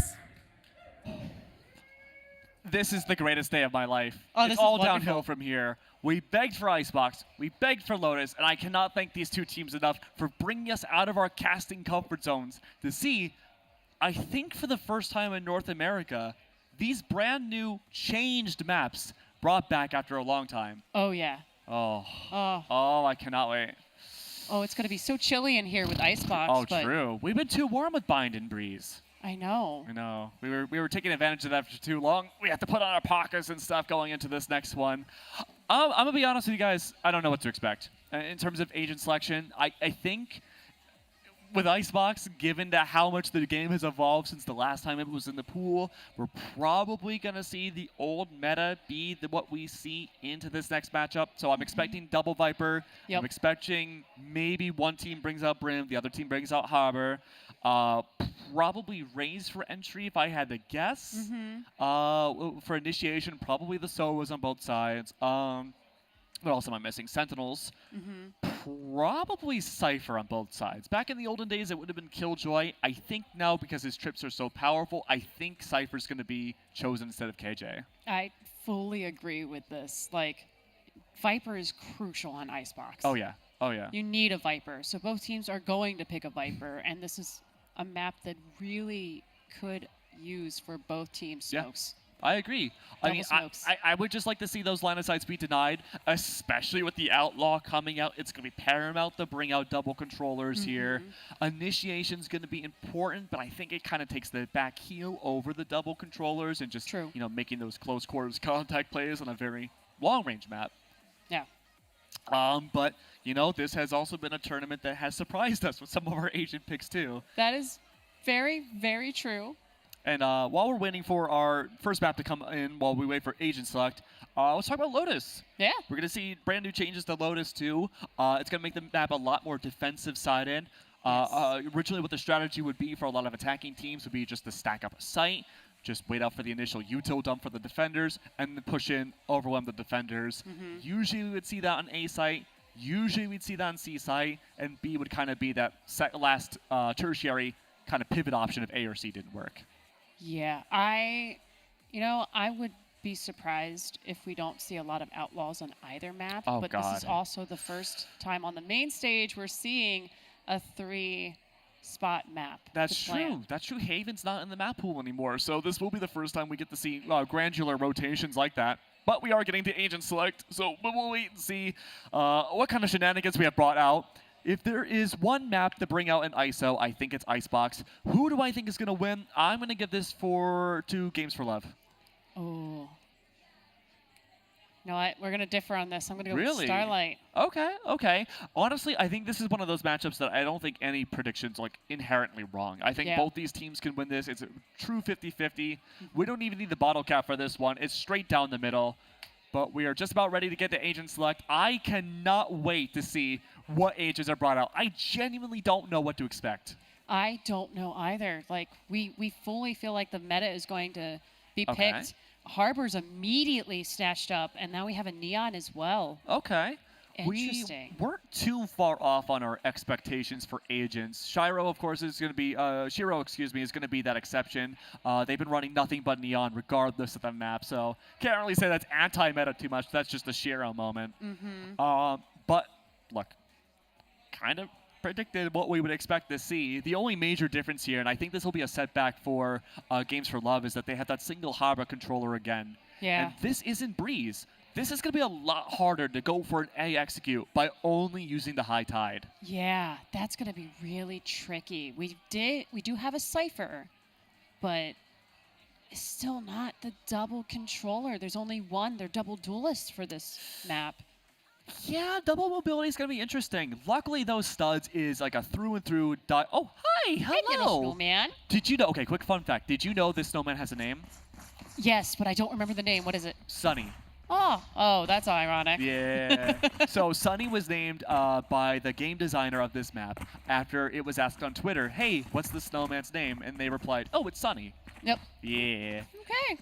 So, as I was about to say, Studs is a through-and-through KJ player. No Cypher available means that Shiro's going to have a lot more flexibility bypassing KJ Yuto here. Absolutely. And I see a Viper Wall on B that is just a classic Viper Wall. However, they're going A, and they're being really aggressive about it. Utilizing Harbor as well to try to take up as much space as possible on A site. Yeah, we talked about the difficulty here. The Cascade can only do so much. Knight's on the other end. Oh, no. Knight's getting taken out on Starlight. We'll see if they can successfully plant the spike, which it looks like they are for Games for Love. There's 2v3, and it's just a information game at this point.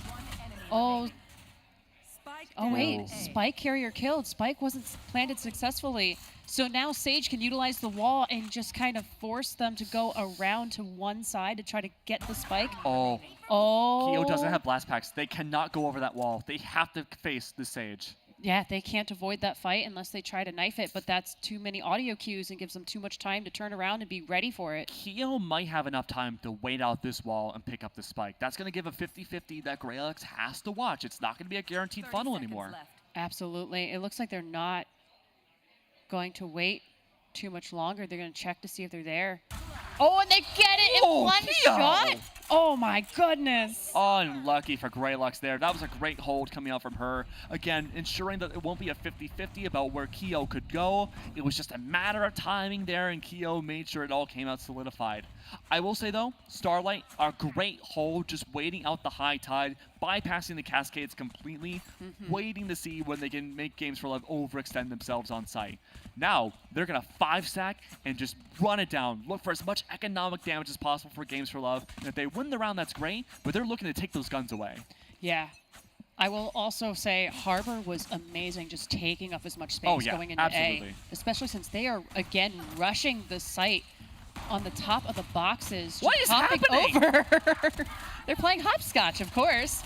Getting 2 picks immediately.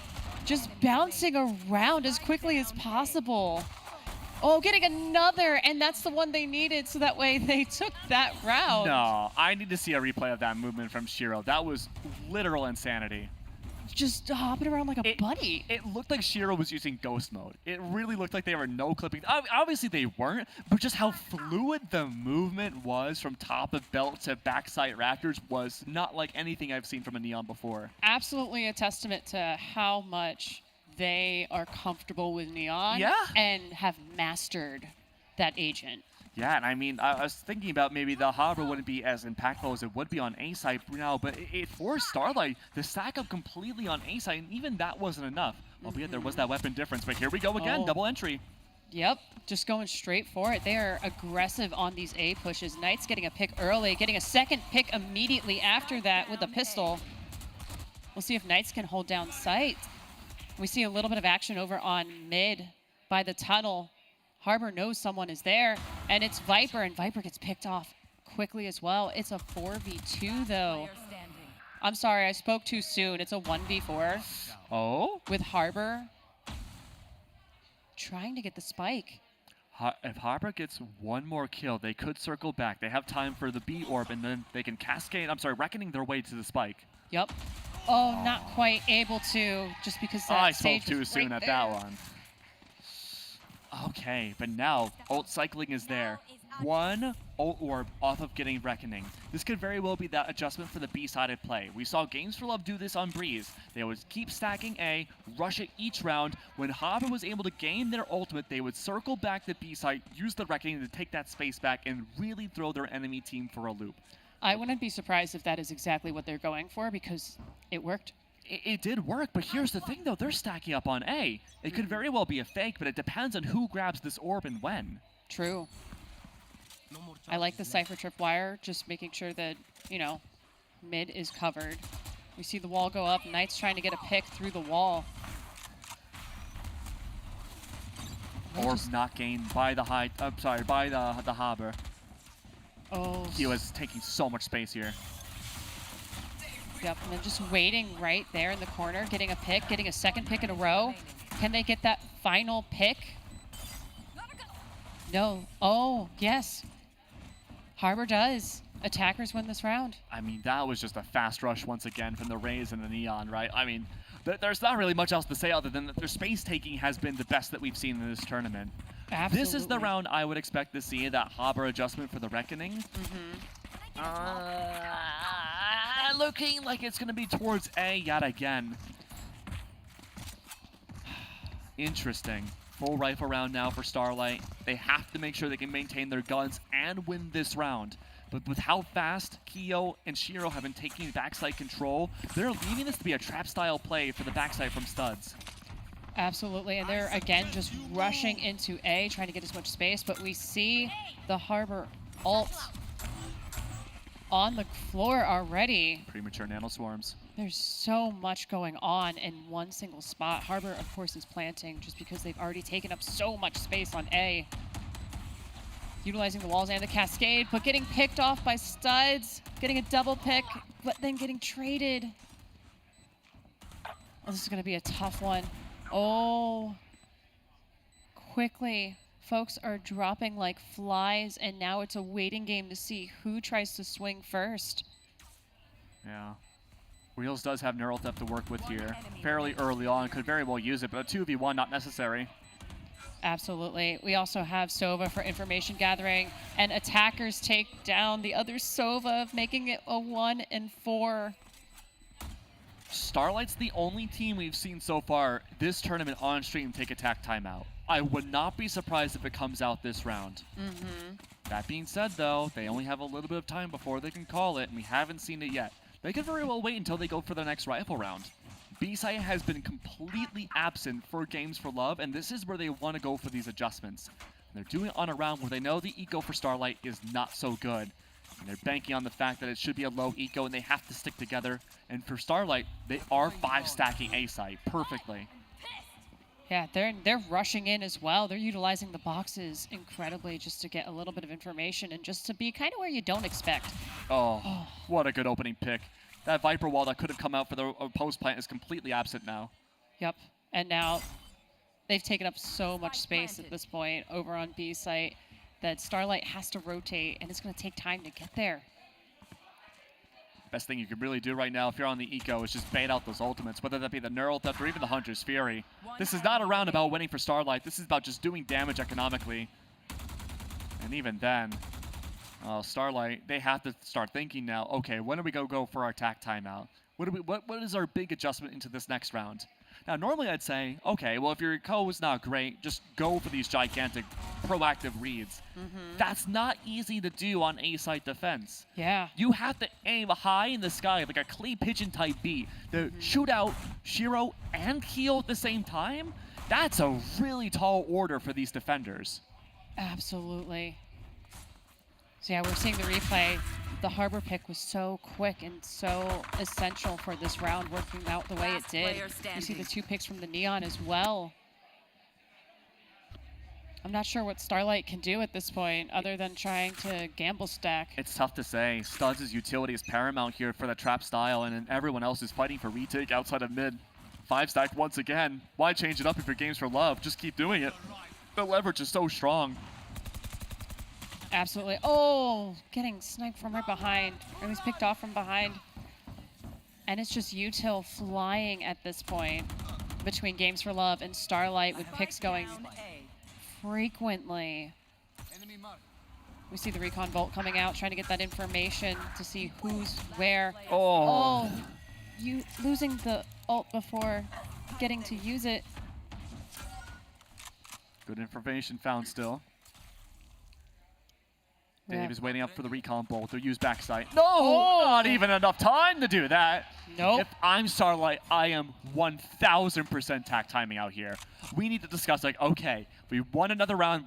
Our heads are still above the water. What can we do to make sure we can string a few more rounds together to bring this either to an even game or at least a competitive half? 3 more rounds left is not a big deal for them. Big thing to consider last round is that Games for Love, they had David use their Hunter's Fury. That's the only counterplay that Games for Love has against that lockdown that Studs has equipped for A-Site. Yeah, this is going to be a crucial next few rounds for Starlight. It's Ooh, a here. concuss on Knights right now, who's currently hiding up in the box. Getting taken out, though. We see Hunter's Fury come out pretty quickly, and it's another rush to the A-Site. Oh no, unlucky. Studs falls, and there goes the lockdown capabilities for this round for Starlight. It's all but over here. Viper's Pit for the return of the 3v3 could be huge! Oh, can they do the double? They know they're there. Oh, utilizing the cave with the water. Oh, another pick. One more, and attackers take this one. That cascade was beautiful. Such He a good divided out the cascade. line of sight for the Sage and forced those 1v1s. No tradability whatsoever. All information that Greylux had completely shut down in that 1v1. I say the Cove was delightful to see too. Yeah, it was like a mini shield. I like that. That was very good use of Cove. Oh, I don't like this buy though. Knight's the only one buying up for the Phantom Heavy Shield. Okay, good. Okay, yeah. Okay, Marshall's a lot better. They're aiming to snipe out either Shiro or Kyo immediately. There is the Reckoning, though, to disrupt that position fairly early on. Yeah, and we see them doing the same measure again as they did previously with Reckoning, just trying to make that space and get on the site and take total control, utilizing the Harbor. I appreciate Sova's recon bolt there, but Harbor still getting a pick and being able to plant up in heaven. There is a Resurrect available. Could be helpful here. TKO's good for 1. Oh, but the trades are so strong. We're going to see a lot of trades happening extremely quickly, especially without Harbor's utility up or anything. And attackers take the round so quickly. It's not even a matter of one pop-off player coming out. It's like this combined effort for Games for Love. Like, David and Reels haven't had the most amount of kills on the board, but they are supplementing their utility to just make sure there's enough safety for Harbor, for the Raze, and for Neon to all just back into sight and just have literally no issues getting kills. And you can just see they work really well together because they are playing off of each other's utility as well, so you can tell there's communication. Absolutely. And a lot of practice. But Starlight also has the same thing. It's just they are rushing and taking that space so quickly. Oh, I don't like this. Oh, Lockdown immediately for the showstopper. It's all bait. Absolutely. We see Viper getting taken out. Oh, so many picks so quickly. It's already a 2v3. But maybe we'll have a Resurrect. Oh, but Oh my god. Harbor taking care of that real quick. I mean, I like the idea of Studs bringing out that lockdown prematurely, but if it was done a round earlier, you wouldn't have to worry about the showstopper being bait for Kyo to destroy the lockdown and then supposedly just trapping him in an overextension play and killing him. But he got a double kill in the process. Yeah. And Harbor has just been an absolute snake inside of mid. The cascades, the high tides, the frankly selfish utility that he's bringing out has worked so well to deny any sort of just linear plays that Games for Love are funneling themselves into and Starlight needs to take advantage of. The biggest ult is now gone.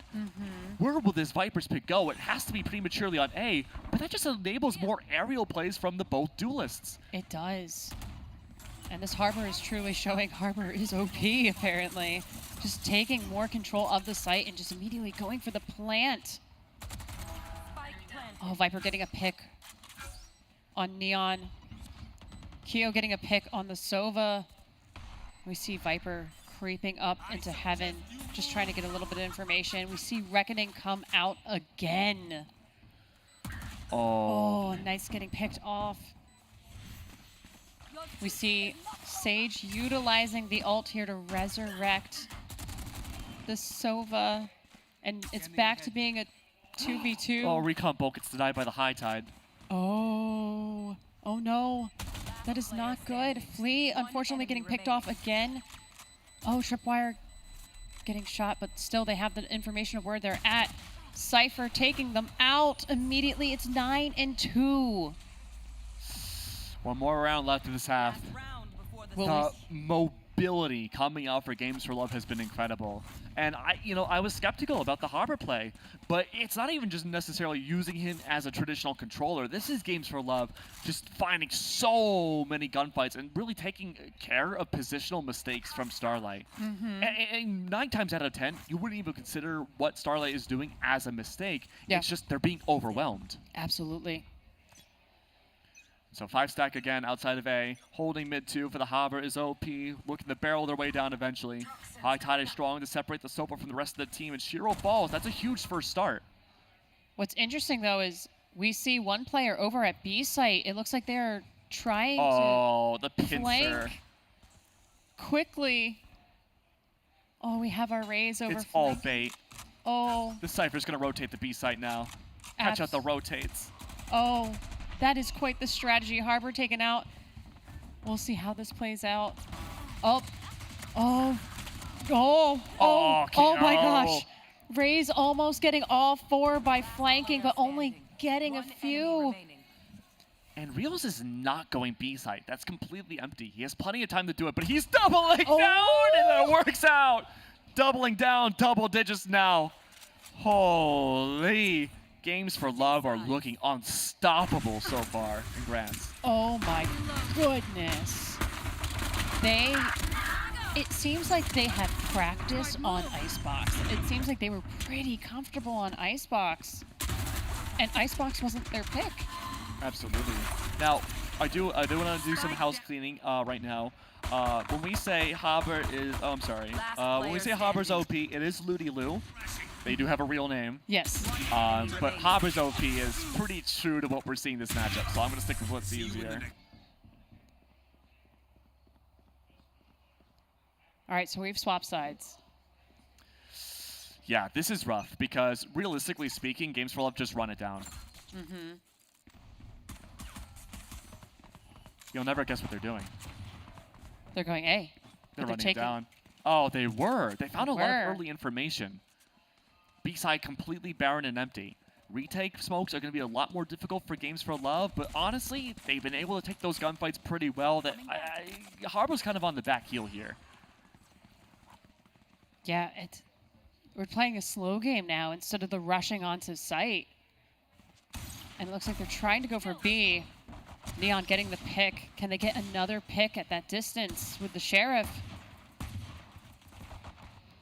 And it looks like it's a bit of a Sheriff battle right now over on B site. And there's enough time for the whole team to rotate. Of course, Neon getting another pick. 2 picks in a row. A flawless round for our defenders, making it 11-2. Keo is incredible right now. 20-8, just absolutely farming this game. And, it's well-deserved. I think both teams, again, the strategies for both have worked well. The call here for Starlight, opting the force buy is interesting. This is a real old meta strat. And there's a reason why it's old meta now, because the Outlaw was just released, designed purposely to shut down the force buy Light Shield round 2 strat here. Yes. So I wonder if we'll finally see an Outlaw at some point on this map. It's a triple Outlaw matchup here for Games for Love. Ooh. We're playing a game of Outlaws and Sheriffs right now. This town ain't big enough for the 2 of us. Absolutely not. Oh. Knight is barely dodging life itself, like Neo from the Matrix. Good lord. I saw my life flash before my eyes with those shots. Woo! Look at this. It's such a slow approach right now. Call for the flank may have been made already, but no. Doubling back. Keo hiding in a corner again. Does not have the Outlaw to work off of. High Tide's open for the stall here. Mobility is not an option for Starlight. They don't have a Raze Nora Neon that Games for Love have, they have to wait out this smoke and 5-stack push. And hope that they don't get picked off during the process. Oh, one pick from Harbor. Oh, it's an Outer Flame skin. Ooh, not quite the minimum though. Another pick from the top of boxes. Not getting another pick. They get taken out. 30 seconds left. 30 seconds. They have to rush now. Greylux getting a pick. Making it 1v2. Putting up a beautiful Sage wall. We'll see if they're prepared for... 15 seconds. Oh. They Two might have orbs. to take the fights instead, but unfortunately they go down. It's 12-2. One more point needed by Games for Love to take the first round or Yeah, first and match. The force buy didn't quite work, and it looks like Starlight, they have to force buy somewhat again, but the buys are not quite the same as last round. We're seeing some Spectres, a Bulldog at best. Knights does have the Sheriff to work off of here. 5-stack towards B, trying to play the anti-strats that we had seen Games for love to bring out on A before. There's only one singular defender. That's Harbor's OP. The one non-outlaw user here on this map from the defense. It's a choice. It's a bold choice. We're gonna see how this plays out as Starlight moves on to B site. All this audio cues right now. But Harbor's also- OP is hidden away completely unknown to the attackers. Absolutely, they could do a flank there. Oh, one pick, two picks, three picks. Not quite, unfortunately. Oh. Starbright. Well, we see the stars tonight. 2v3 now. Greylux is 2 orbs away from confirming the resurrect. It has to be this round. If they cannot convert this, we go to map 2. Yep. One more pick. Leaving the Sage left to try to get the spike, and the spike is, I believe, out in the open. Sage ready, gets a pick. Can they get a second pick? Or are they going to wait it out? The flank is already coming. It's all but over here. Oh, no. Oh, Getting another pick. freedom! There's The gates have it's opened up. The 1v1. resurrect is free. They have the resurrect. They can totally change this around, and the Cypher is creeping up, and unfortunately they are picked off, but they still have the Reyna available. It was a worthy sacrifice. Knights is the top frag for their team. Oh, Reyna might be laying in wait instead of going to spike. 20 seconds. The Knights does have spike though, so they could run with it, but they know they're coming. And unfortunately, it is clutched by Cypher, and we're gonna go to map 2 now. Ooh, I mean, what a convincing game for Games for Love. They looked fantastic in terms of their gunplay. And again, you know, the Harbor Wall, I wasn't sure how I felt at first having him as the only single controller for their team comp. They ran the same exact strats that they had on Breeze. That is just take out the connecting routes and the back lane routes for one site, and you know, for both maps it was A site, and just smother everything in between. The gunfights were impeccable, the movement was great, but I will say though, I did like the coordination coming out from Starlight. They played together well, they had a lot of very solid trades. The team or two from the attacking side, although we didn't get to see too many rounds of it, was really well conducted and definitely felt a lot more even than when the first sides were erupting. Player standing. Yeah, this is going to be so interesting. We thought we'd see more outlaw usage on this map, and we saw it towards the end, just not at the beginning, but...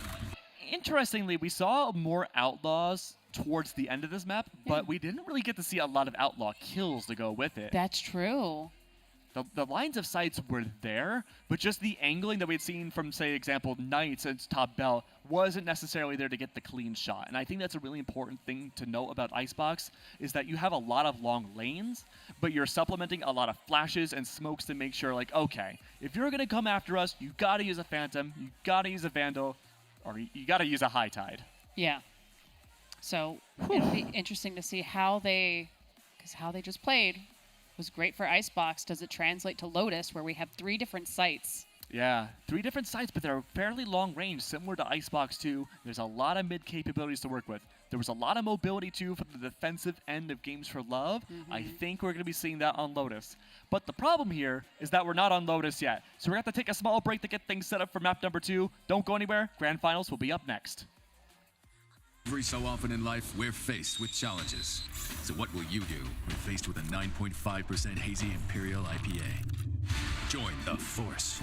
Juice Force IPA, and new Fruit Force IPA. Live Rangerously.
Happy kids heal faster.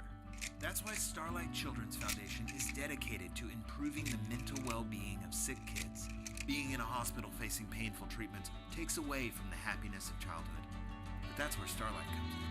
We provide entertainment, comfort, and distraction through Starlight gaming, hospital gowns, and toy deliveries to bring smiles to over 800 hospitals. Starlight programs are what happiness is made of. Learn more at starlight.org. My name is Dave Kraus, and I'm the Director of Veteran Services for Stack Up. While I was recovering from my injuries at Walter Reed, I found that gaming had a hugely positive impact on my mental health. Based on that experience, I've spent my time since retirement working with Stack Up to bring the healing power of games to other veterans in need. Help me get more veterans back in the game by visiting www.stackup.org. For over 15 years, Harmony New Beginnings has been rescuing and rehabilitating animals of all sizes who have been neglected, abused, or abandoned. But we can't do it alone. Our organization is run entirely by volunteers, and we rely heavily on grants and donations to pay for medical care, food, and shelter. Together, let's make a difference in the lives of these amazing creatures who are capable of providing so much joy and love and companionship. Welcome to Games for Love. We're easing suffering, saving lives, and creating sustainable futures for children. Our goal is to let kids be kids in spite of their situations and sicknesses. Working with hospitals all over the world. And over the next 5 years, we are on a mission to positively impact the lives of 10 million kids. Best of all, you can join us in this movement by being a part of us. Get involved today by visiting us at gamesforlove.org.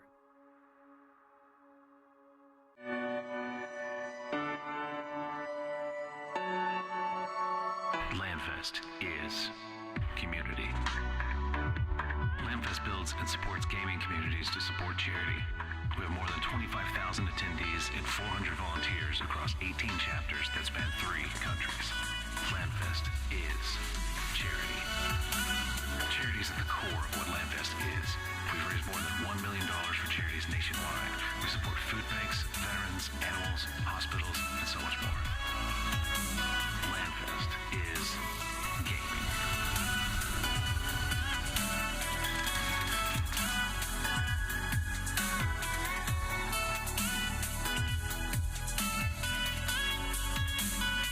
Come join LandFest.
Hello and welcome back, everybody. Game 1, going to Games for Love, and I have to chat with somebody from there. We have Nathan joining us from Games for Love. So everybody give a round of applause for Nathan.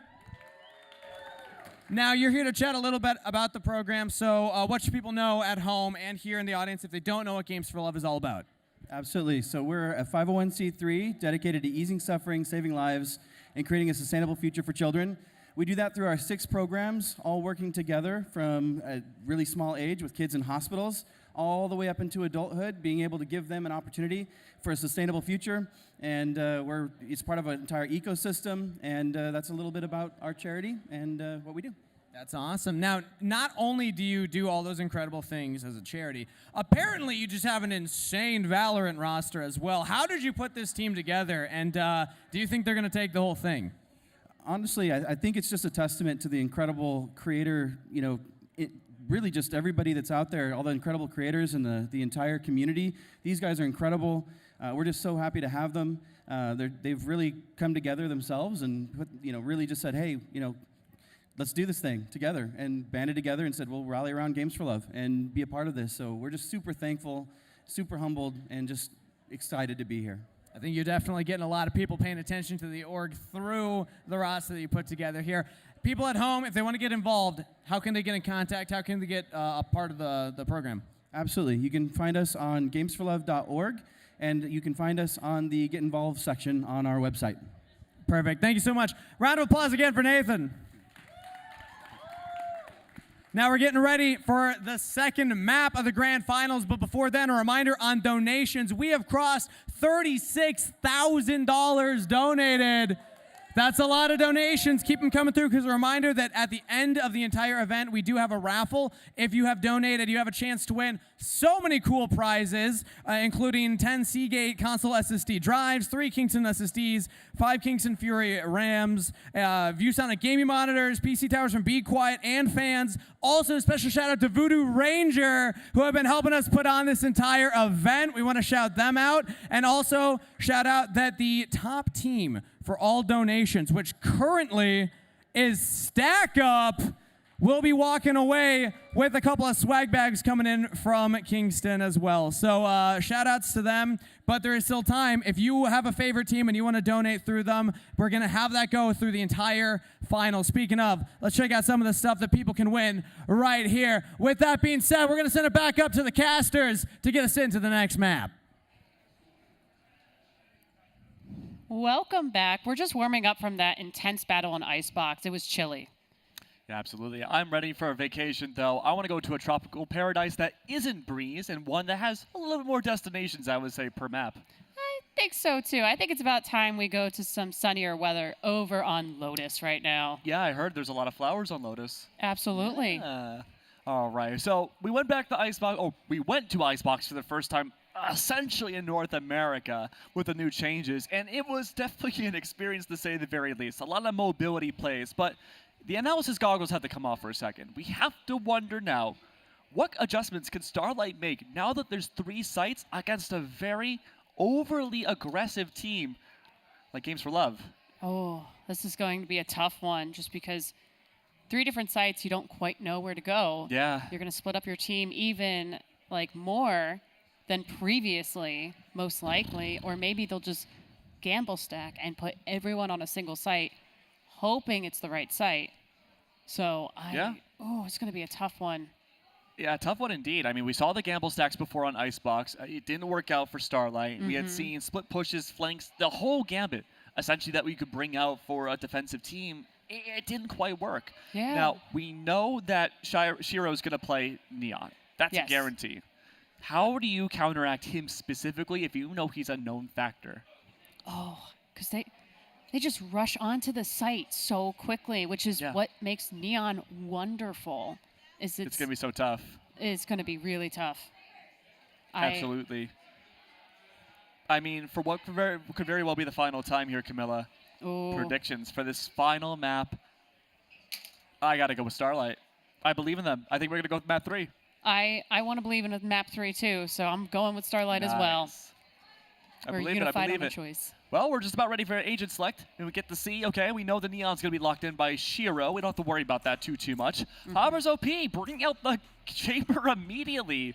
That is a bold choice to bring out on Lotus. I genuinely don't think I've ever seen Chamber on this map. I don't think so either. We also have an Astra. I like the Astra. I think this is a good change of pace, supposedly, for Games for Love. When I see an Astra, I think lurking. Like, okay, we can 4-stack on the attack. We can have the Astra lurk up. The ISO picked out by the Neon. Shiro heard us say that he was the known quantity and said, Keg, you're wrong. You're always wrong. I'm bringing out the ISO. This is unexpected. I didn't expect to see an ISO, but I could see how valuable ISO can be on Lotus because the other team can be so split up. Yeah. You can 1v1 and pick off quickly. This is a really strong ISO map. Now, I wouldn't consider ISO the strongest agent in the game right now, but the way we're seeing these pseudo-trap style plays being set up for the for Games for Love is really just setting themselves up for the defensive side. You know, we have the Gravity Well set up. We have potentially like the Molly lineup for David, just to combine that outside of A main. Depending on what Reels wants to play too, there needs to be some info gathering for a wide map like this. It should be the Sky for Reels. It's a little bit different from what we've seen before. He's usually the Sentinel. Hello. I think they're just, you know, doing some teamwork. Summoning Keg Thulu. Yeah, summoning the good aim gods right there. But this ISO, I feel, is purely for the attacking side. You have his wall immediately outside of A. That's going to block a lot of potential defensive utility dump that a lot of teams like to bring out. But with the new changes, Games for Love, they are sorry, the sides are swapped. But for the defensive side, it's going to be more advantageous for them with these new changes. Back in the day, you could overwhelm a lot of the attackers. Attackers could overwhelm the defense with these weird corners that were being held, a lot of funnels, and not a whole lot of tradability and retake potential.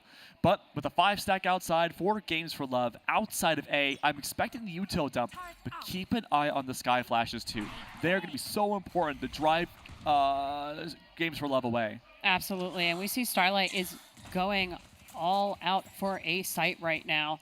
We saw the Fade try to use a utility to get that information real quick, but didn't get anything really. So it's going to be interesting to see how they play out. And instead of fully rushing, they're actually taking a little bit more time than I anticipated going on to A site. Knights with the Ghost right now. We'll see if they end up going B site. They were trying to. ISO getting picked off by Fleapuff, getting another pick on the Astra. And there's one person remaining. That was the Chamber that was lurking. So we'll see if they try to push up, try to get that spike, but I don't know if they have enough information to make that conscious effort, but unfortunately they didn't notice the raise there and get picked off. One thing to note is Icebox has not been in the meta for a year. Yes. Nobody's played it too much. So Starlight has the advantage to go into pure comfortability on a map like Lotus despite the changes. Yeah. Like, yeah, I mean, B-sides changed, C has changed, and there's some changes on A, but the general, like, what you're expecting to accomplish on-side this map hasn't really changed. Now, Games for Love, Starlight on the defense are looking to just rush down these corners on B-side. They are looking to deny orbs. They do not want to feed those orbs at all into Games for Love. Absolutely. And it looks like they're leaning towards a mostly B push with Chamber getting a little bit of info gathering for C site. And they've made some connections already. 2 picks off immediately. This is huge here. This is good for A site control. Keep in mind, this is the lower buy right now for the attacking team. These Spectres cannot be lost. Absolutely. And also, not quite getting that for ISO. But Spike is down in a really uncomfortable area. And it's going to be tough. You're going to have to force that fight in order to get Spike or be taken out. KJ was just taken out by the Chamber. Omen down immediately. It's a 1v2. Sky successfully getting the Spike, though. And it looks like they're looking to rotate. over to C site as quickly as possible, getting just enough information about Chamber. Yeah, I mean, Studs is gone for the round. The KJ util that would have been set up is no longer existent. Only one defender left here now, and keep in mind, lack of information. There is that trademark on the connector of B and C. That's enough information for Haber's OP to know exactly where the trade or the repush is going to be coming in from. That's enough to set up the crossfire, play off site. Yeah, this is going to be interesting, seeing when they make the connection and how quickly anyone is going to fall. Not quite making the connection. Let's see if Chamber does it, and unfortunately they don't. It's Sky versus Sky right now. Spike has been planted, and now Spike needs to be diffused, which they have time for. So this one. No, they don't. They don't. Oh, no.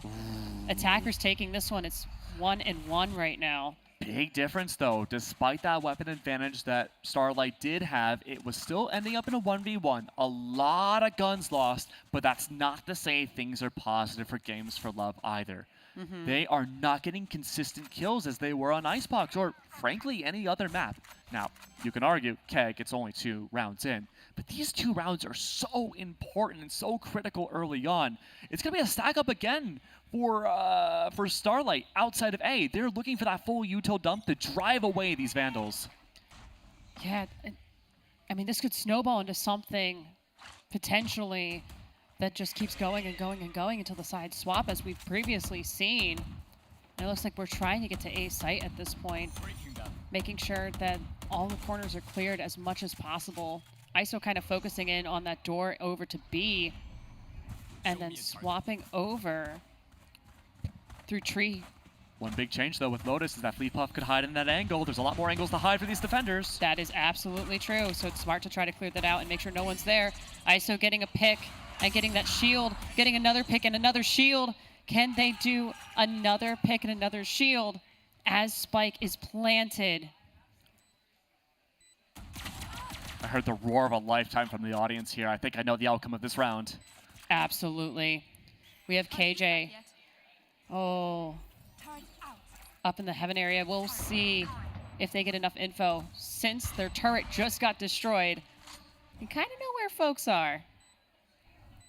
Split push here. TKO falls. Studs has to pick up a ghost at best here for a 1v3. It's unwinnable, but that must be the roar. Keo for 3K. Oh, wow.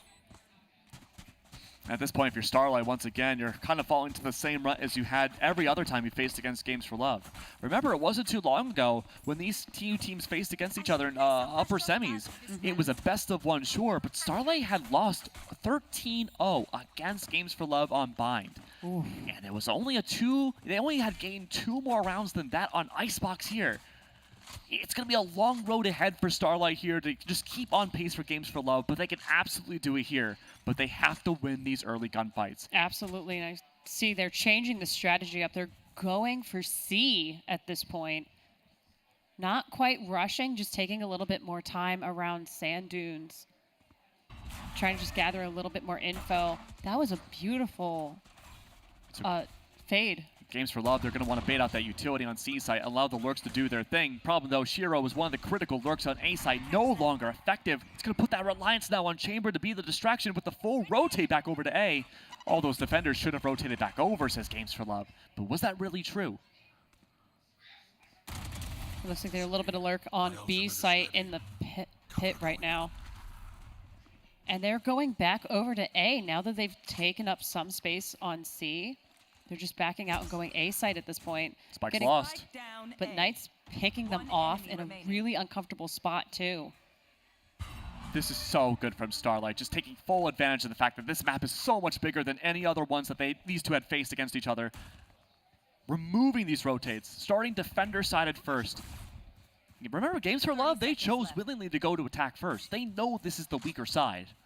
They chose to get this out of the way in the beginning. The expectation maybe to only gain 3 or 4 rounds, keep things competitive. And for Starlight, you have to win at least 8 rounds here for this half. You need to keep the score lines alive just to be able to inch your way forwards on the attack. This is not going to be a rough. This is going to be a rough attacking side for both teams. Oh! It's a battle of who can play the better defense. A flawless round for Starlight's huge. This is exciting. We're seeing such different gameplay at this point just because the map has 3 different sites and it's so much larger. There's so much room for activities. There is a lot of room for activity here. Big question now. Ult cycling underway. So close to the tour de force. Shiro as well for kill contract. A lot of orb farming has to come underway. Cosmic Divide is available from Game for Love side. It's just a matter of whether we're going to see it early to take that early main control on A site or if it's going to be used for post plan. Yeah, I see they're leaning more on the A side of things at this point, so they're probably going to try this similar push as they have been each time. That works. There it is, though. Orb not yet picked up by anybody who's close to that ult.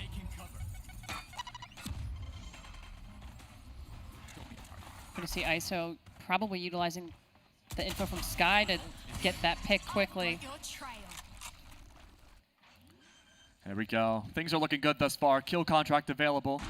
We'll have to wait and see. That's used for this 1v1 here now. There is that body advantage for Games for Love. Seekers are out now. Information's gained. Recognizing, okay, every defender's coming from A heaven. And even then, that's not enough. Flaypuff wins out against Shiro.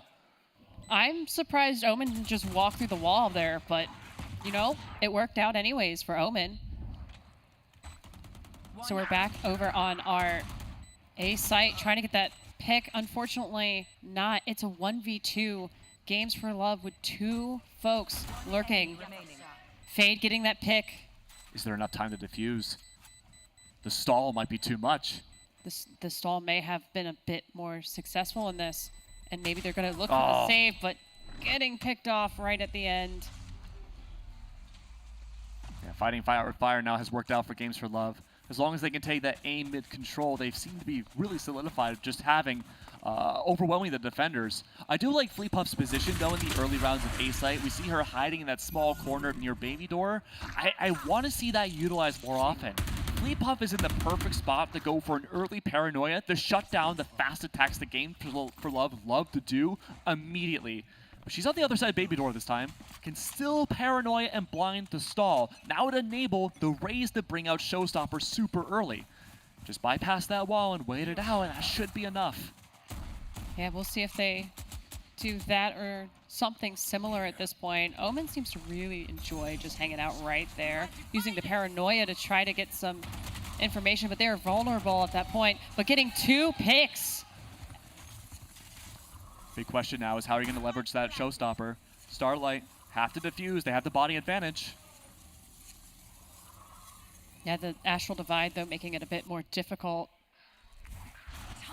Sky utilizing Trailblazer, trying to get a little bit of info. Ice is good for 1. Do you want to use it now? Yes, you do. Showstopper's out. Oh, and Chambers picked off by the Showstopper. It looks like they're trying to bait out the team member with the defuse. What? A 3K? Just within seconds. Unlucky. So unlucky for Starlight. I was ready to say Games for Love. They have to switch it up this next round.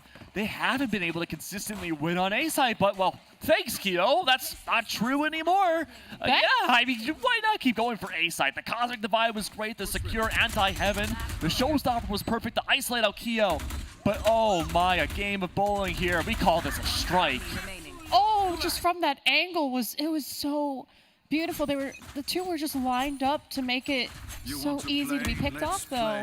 Which, oh my goodness. Great recognition, though, from Games for Love, recognizing, okay, we won that kind of as a fluke with the 3-stack from Keo. We have to push something else. Now the pressure has to be on Studs defending C.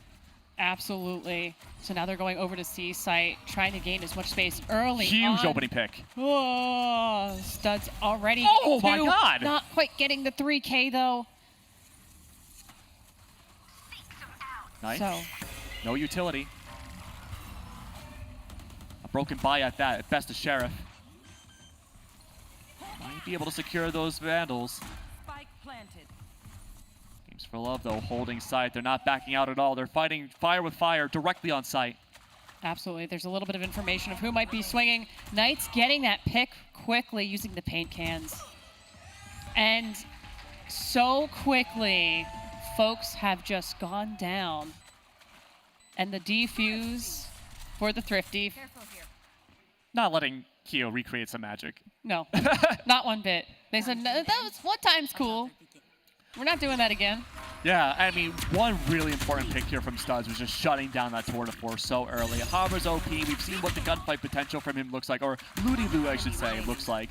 And just shutting that down with a classic, no less, really forced Games for Love to not play backside post plan. They couldn't play for Mount. They had to play directly on site.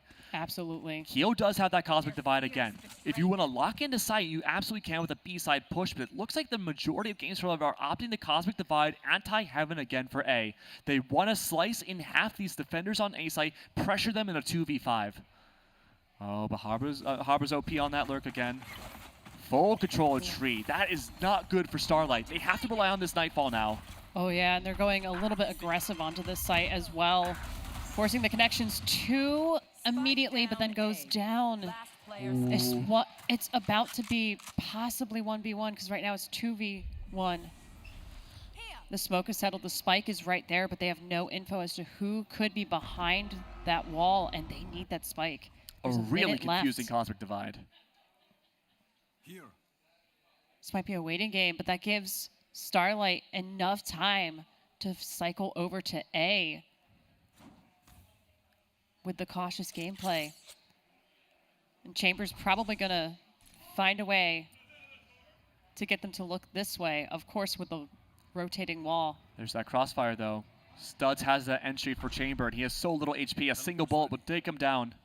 Absolutely. 30 seconds left. Studs just has to keep that angle below Cliff. Oh, this is going to be interesting. Harbor trying to bait them out just a little bit. That way they can get the headshot quickly. So that way it's only a 1v1. 16 seconds, though. So little time. A miracle needs to be pulled off here. Absolutely. They need to get that info, which they did. They know Sky was there, but the defenders took it. A beautiful hold from Starlight. Yeah, but what was that Cosmic Divide from Keo? What was that Astro Wall? It didn't slice off Heaven like I thought it would. Instead, it cut off all of A mid, and then it cut off the majority of Tree and just allowed a funnel for Greylux and company to smother Games for Love. Yeah. Was the idea to cut off flank potential? I don't really know what the call is there for Keo, so we'll have to go back into the VODs and look and see what the thought process was there. But Cosmic Divide no longer available. Nightfall, Lockdown in play, possibly for Starlight these next few rounds. And these are good anti-retake utilities. That's going to make these pushes for Games for Love easier, but post-plans are going to be all the more difficult. Absolutely. We see ISO being a little quick to get over to C site just now. However, they're met with their teammates so they can swing together possibly after getting information. And we've seen this play before from Games for Love. They're trying to bait out Studs' utility and then rotate back over to A in the lurk. Studs, had they even placed down their utility? I don't believe... No, they did. They did place down the nanoswarms and they were activated. Now they know A site does not have Sentinel utility on top. A singular Sky will be there, and that could be enough. But it was bait! They baited out the lockdown! Oh, geez! That is one way to go about that. Oh, no! That's unfortunate. And now they have control of A site for the most part. They just have to pick off the few people that are running over there right now. We know Fade is right there, can get that pick, and they do for ISO. It's going to be tough because that Fade ult gave their team enough info to know where people are, and folks are falling left and right. Spike has already been planted, though, so they need to go to the defuse for our defenders. And it's 2v2 right now. Omen does have their ult, though. Oh, the concuss hitting. Astra swinging, Astra going down, and they defuse, but both for Games for Love end up falling just then. A very scary round start for Starlight. I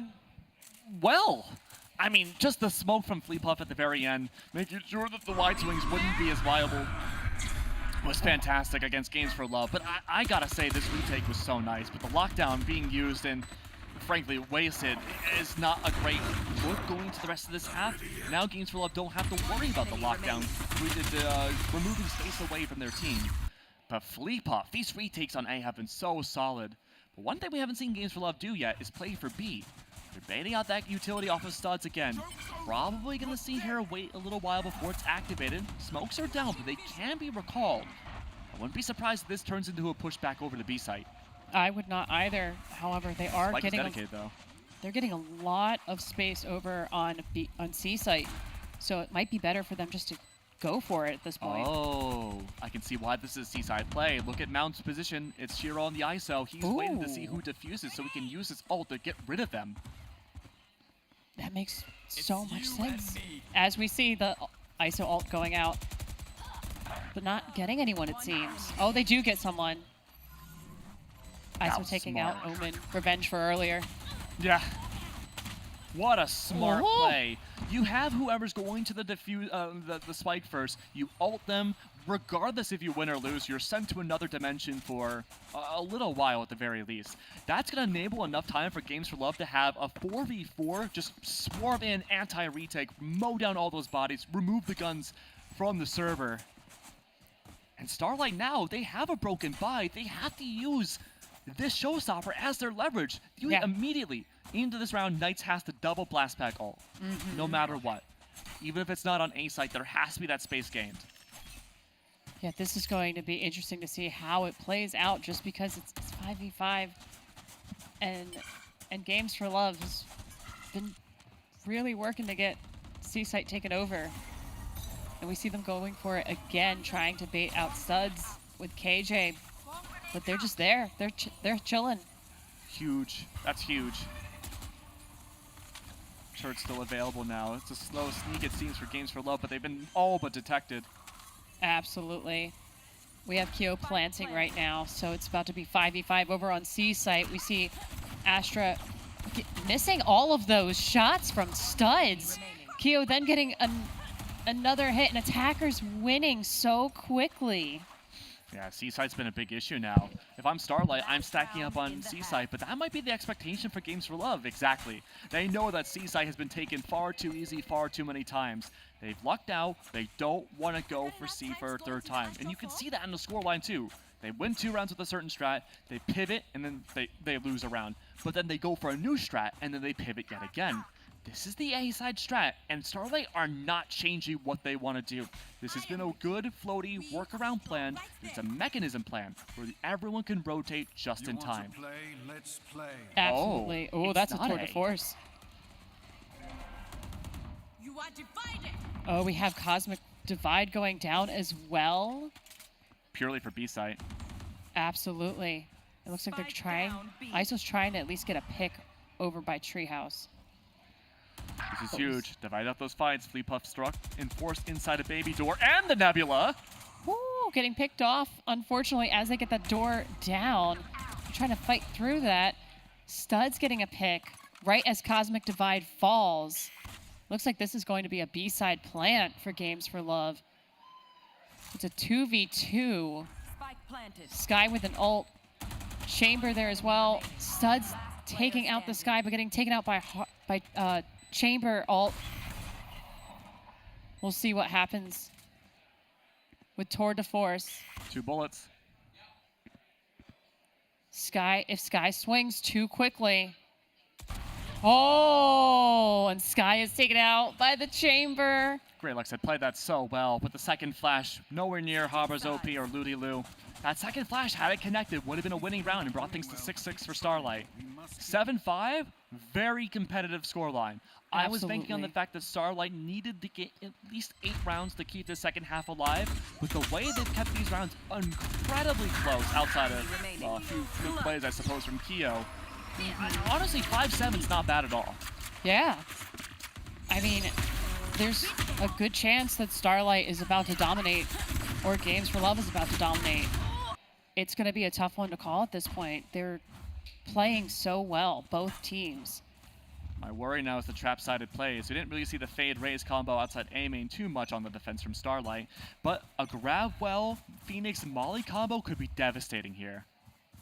Absolutely, and we see ISO is being really aggressive on A site right now, trying just to get a pick early on, getting one, getting the shield up as well, running away from paint cans. There's a lot of action super early on.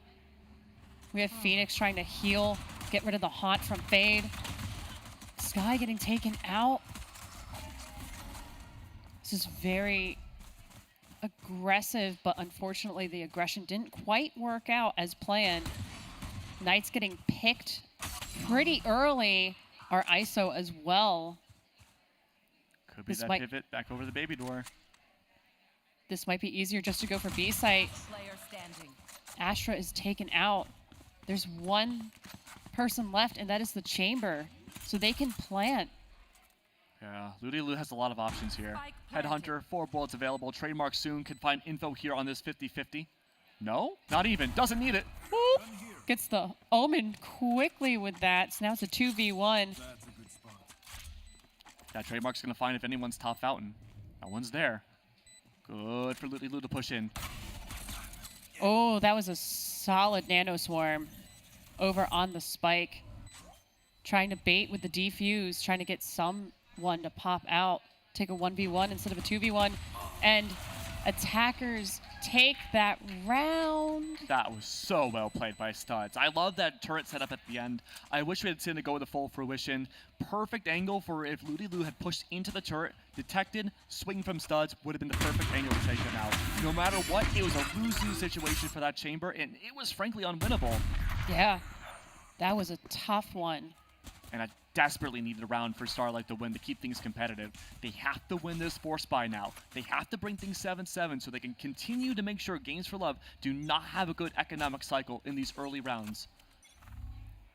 Yeah, it looks like we have a C push right now. A little slow to get some information, see if anyone pops out quickly. We see the Astra Orb go up, making it much more difficult for our attackers to get onto the site. They may choose to go B, but it looks like they're using Sky utility to get that information. Phoenix not quite getting anyone and getting picked off instead. Heel wasn't spotted by that Trailblazer. It was the Sky that shot it out. Oh, wow. Oh, no impact though. Okay. All right. So it looks like C is being pretty well guarded by our Chamber. Spike is down. It's a 1v2 again with the Chamber. Chamber getting 1 HP. Pick. Oh no, not with 1 HP. There's 50 seconds left. Even though it's 1 HP for Lulu, we have seen the prowess, the aim, and especially the angles held. This is not a guaranteed round win now for Sky. Absolutely not. Is Chamber just going to try to save and go as far away as possible? I think he's trying to catch out the rotate. I think Oh, so. no. Oh, my gosh. Oh, no. Are they not going to go B site? He's already set up and ready. His Rendezvous 2 is coming back to be active. That's going to be even better. Oh, Greylex no. does have a flash soon. If Greylex flashes in the tree, that will be perfect for her to swing. That Sky needs to be careful. No! Oh! Chamber getting it with 1 HP left and was so ready to go back to C just in case. Oh, the flash would have sealed the deal for Starlight. Oh. That was such a great play by the Chamber just to anticipate the rotate all the way to A, but also be prepared to go back immediately. Oh, time was of the essence. That's why Greylex did not bring out that utility first, but that's okay. Now, Games for Love are in an interesting spot now with Shiro's ult.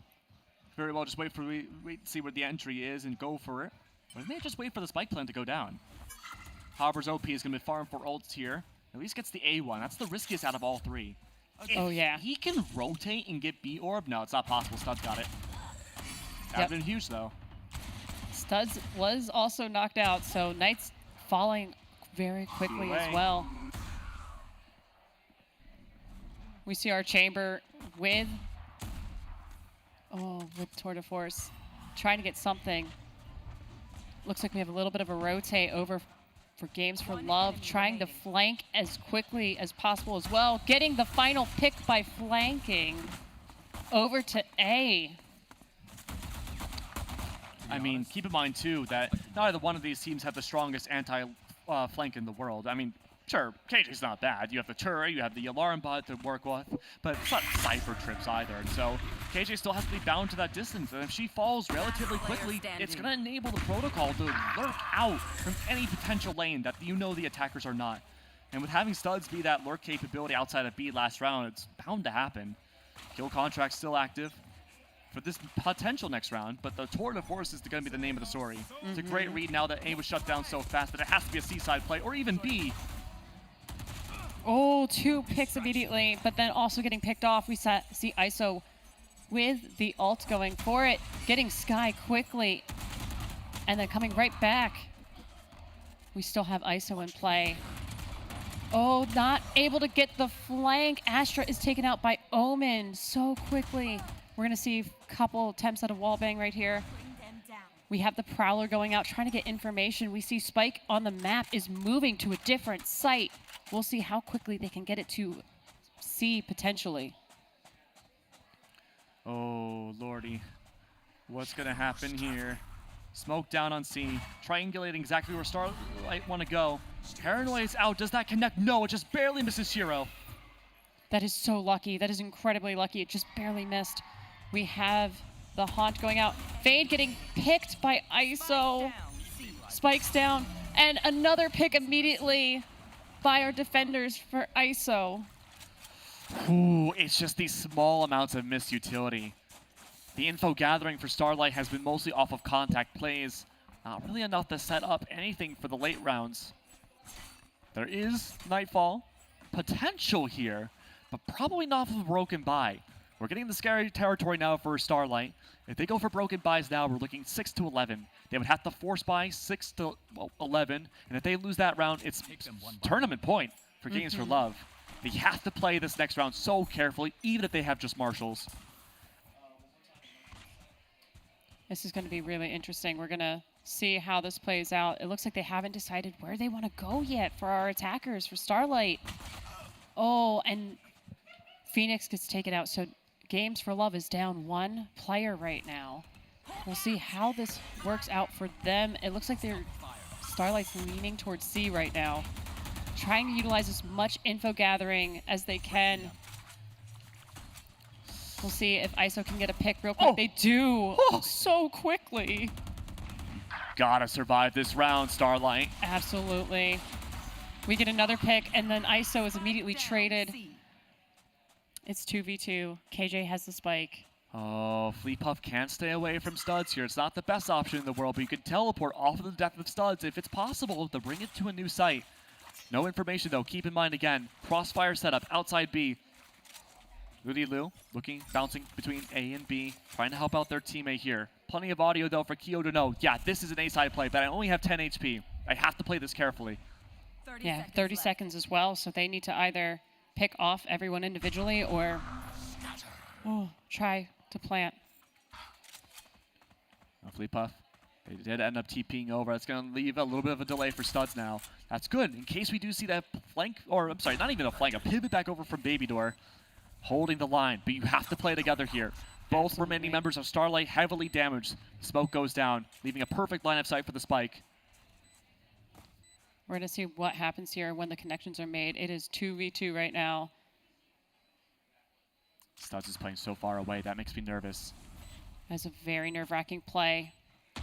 But they swing kind of together into the Astral Star, which happens to be pretty close to the spike. Oh, no. 1 pick. 2 picks. And we have our defuse. Yep. By Games for Love, getting them to 11. On the bright side, not a lot of survivability from Games of Love's end, but they're 5 rounds ahead. They've only lost 1 round so far this half. They are not struggling for money.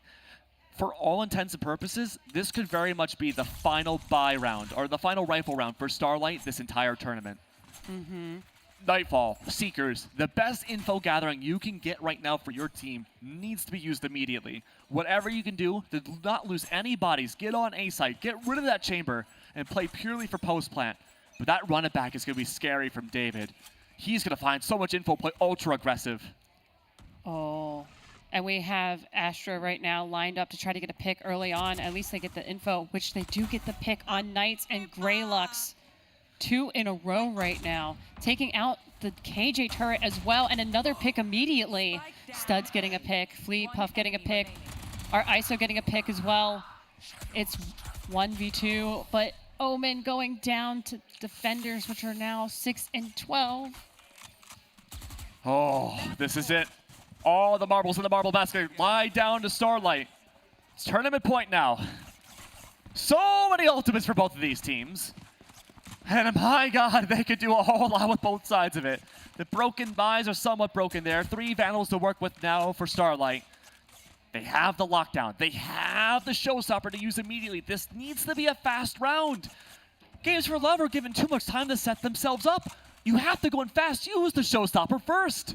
You do. You just have to play so aggressively right now. And it looks like they are going for a C site push. And we could get the flank as well here. Oh, are they rotating immediately? We're just trying to get some picks. Oh, no. Oh, this is... Starlight is down to 2 already. This is looking like it could be yet beautiful work. Oh, Games for Love are your 2024 Battle for Charity champions. Wow. What a shutdown there. I gotta say, both teams played incredibly well, but the teamwork and the firepower backing it for Games for Love were stellar through and through for the entirety of this tournament. Oh my goodness. That was so much fun to watch just because of the back and forth you constantly had with both teams for a little bit, and then it just snowballed and progressed even further. It really did snowball quite a bit, and I'm glad you used that word because that's how it felt for a lot of the games that we had seen today, where it was just one very important, impactful round just led to another, and a lot of teams, they struggled to make that comeback. Yeah. There weren't really a lot of bouncing rounds where we saw a big, long string of wins, a loss, and then a lot of losses right after. In all of these games, we had one best of one where that happened. In the final grand finals for best of 3, I mean, Games for Love, they looked so good with their unorthodox comps. Absolutely. It was so much fun to see, and it was just interesting, especially watching the Neon like bounce around and everything was wonderful, but also watching the ISO play, fabulous as well. Oh, yeah. I mean, you were looking all day for Icebox, ISO, and Lotus, and we got all 3 in the final series. That was incredible. Absolutely. It was so exciting to see it. The trophy lift. Look at that bad boy. Everyone pogging out, smiling, holding it.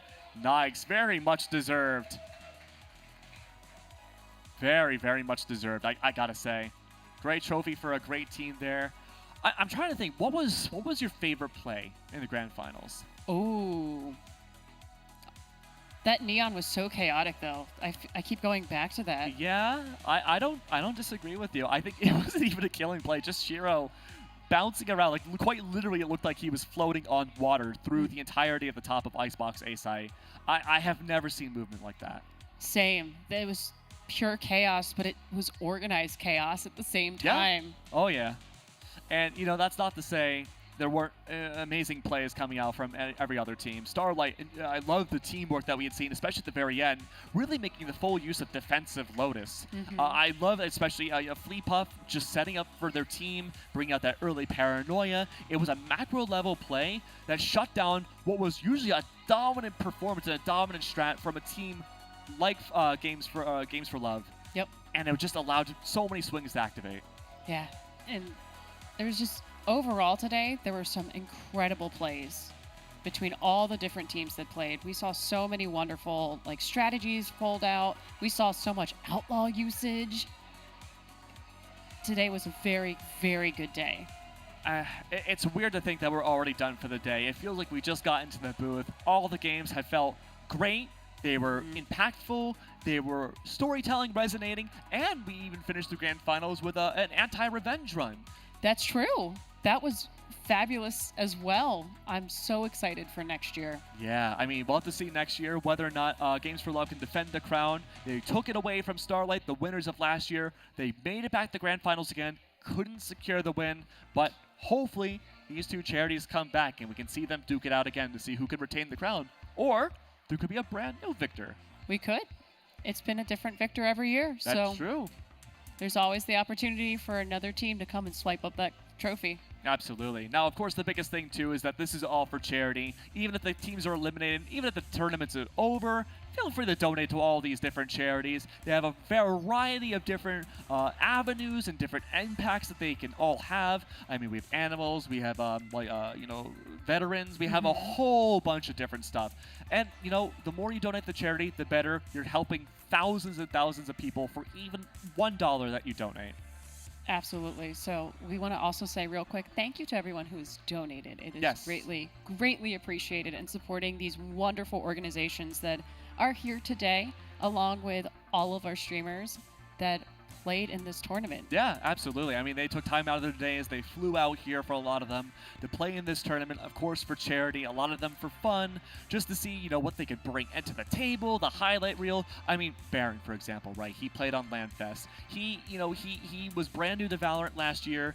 He worked his way up this year to come back and play for LANFest again. When we talked to him in between our breaks, he was like, look, I was on the highlight reel, dude. Yeah. And I'm like, yeah, man, you deserve that. And all these players deserve the absolute top plays that they've achieved so far this tournament. Absolutely. Now that you've mentioned it, you know what?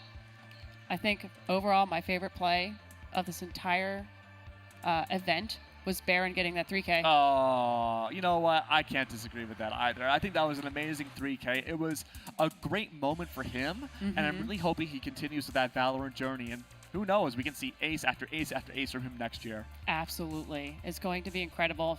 He'll come back immortal. Yeah, absolutely. Now, I think the big question is, Camilla, you've been playing for the last 2 years. You commentated this year. Are you going to return next year as a player, or do you want to come back for the desk? I don't know. I really like this desk. I feel at home right here. I like it. Okay. You don't feel at home down there? Oh, I do. This is just a little more homey. Okay, that's your home away from home. Exactly. Okay, it's your vacation home. I see. Yeah, vacation home. I got you. So, we'll have to wait and see how it turns out for next year. But man, I can't wait for LANFest. I was gonna say 2024, but we're already in 2024. I can't wait for Battle of the Charity 2025. But we have a whole award ceremony to show off for you guys. So don't go anywhere. We gotta check it out. I think. Oh. Whew.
One legend was given the gift of immortality.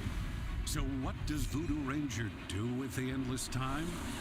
Take on a life of adventure, full of risk and danger? Give love a chance, knowing it would only last a moment?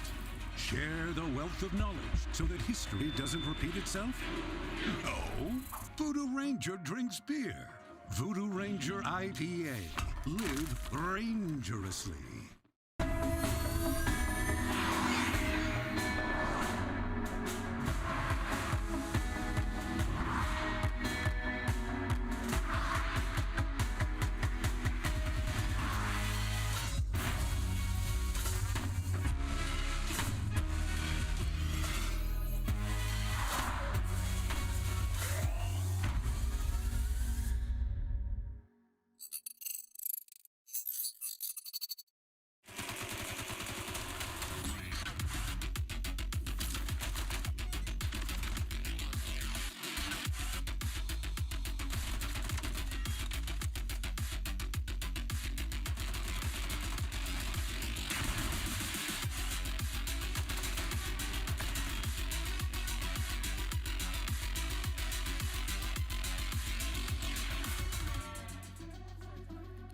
Hello, everyone at the HyperX Arena and watching at home. I am here with your Battle for Charity 2024 Grand Champions.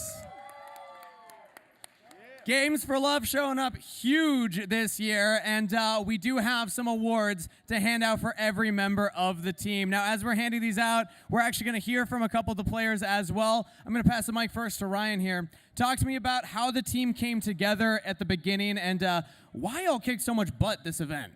The chemistry is insane.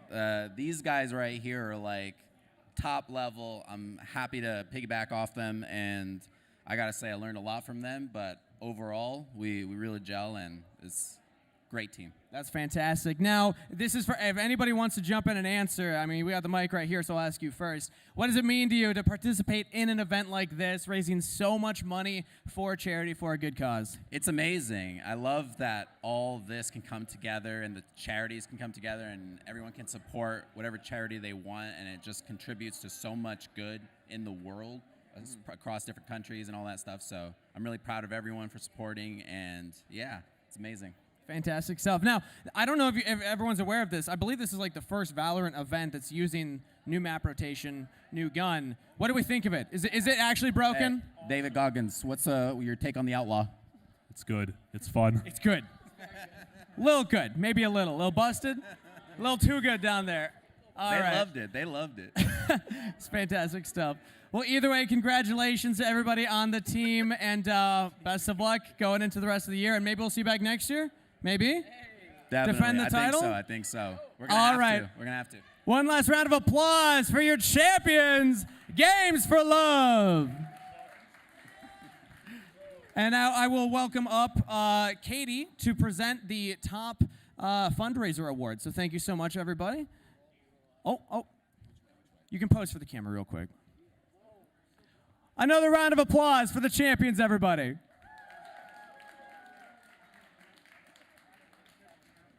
All right, now Katie, we'll welcome Katie from Landfest. Oh, there she is. Perfect. All right, I'm going to pass her the microphone to present the top fundraiser award. Hi, everyone. Thank you so much for coming. This person who raised the most money is actually one of my favorite creators. I love to watch him, even though he doesn't know I watch him. So, Lonnie Lightning, please come up for $2,700. Where are you? Come on, Lonnie. Get down here, Lonnie. Get down here, Lonnie. What are you doing?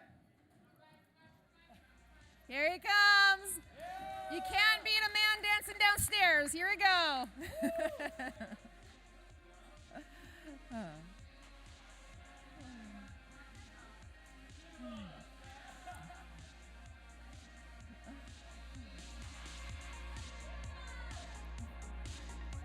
Okay. Hold on for 1 minute.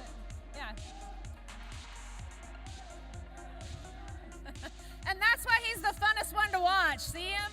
Gotta shake everyone's hands. This is an average experience with Lonnie, come here. Come here. It's you. Hey, Mom and Dad. I bet you thought you didn't see this coming, right? I admitted to something. I didn't just join the military to be nothing.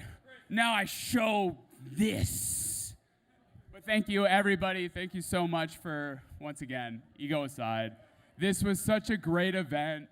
Working with all the charities, playing with some of the best content creators. Hey, shout out to the announcers, shout out to the backstage, the cameramen, everybody out there. We're putting on a crazy show, more years to come. Everybody give yourself a round of applause right now. So I'd like to thank my community, everybody out there as well. If you raise the money, Zambo, Frost, Phantom, everybody out there as well. Thank you guys so much for donating for this great cause. And I just want to say thank you again for everybody donating. Keep on donating. And let's give it up. Let's keep this going. More years to come, more money to raise. And this was an awesome event, everybody. Congratulations. Lonnie, here. This is for you. Oh, this is for me? That's for you. That's for you. Do I need to do the wave? Yes. Thank you. All right, thank you. And that's how we got the most donations right there. Right there. All right. Thank you very much, Lonnie. Now we would like to welcome up Dave from the Bob Woodruff Foundation here to present the Top Team Fundraiser Award. That's right, yeah, Top Team Fundraiser Award. You guys couldn't guess it with all the noise in here from these guys, especially Sarge over here. Yeah, the winners of the top fundraising team, stack up. Get on up here. Come on, guys, get on up here. I mean, round of applause. Are you kidding me, Steve? Come on, Sarge, get on up here. Amazing. They brought 2 flags. They brought 2 flags. That's they probably got crazy. more than 2 flags, That's I bet 2 you. more than anyone else. That's right. That's right. Congratulations. Stack up. Round of applause for Stack Up, everybody!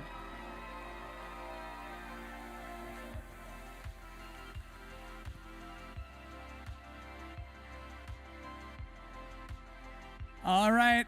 Thank you so much, everybody.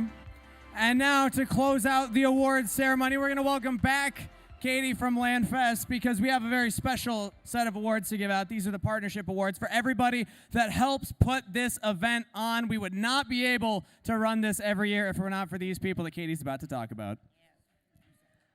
Thank you. As we mentioned earlier, we have 3 groups of people that we'd really like to say thank you to. The first person that we'd like to say thank you to is ViewSonic. Danny, can you come up here? This event was his brainchild 3 years ago.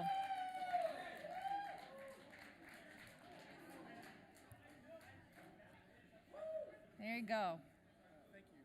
You're welcome. Thank you for making this happen. You want to say anything about ViewSonic?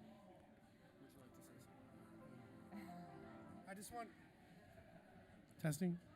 You say with mine. I just want to say thank you. This has been a great event, and we had so many people that have supported us for 3 years. You know, from our partners like Voodoo Ranger, Be Quiet, LandFest. We were a team that made this happen, and I can't thank you enough.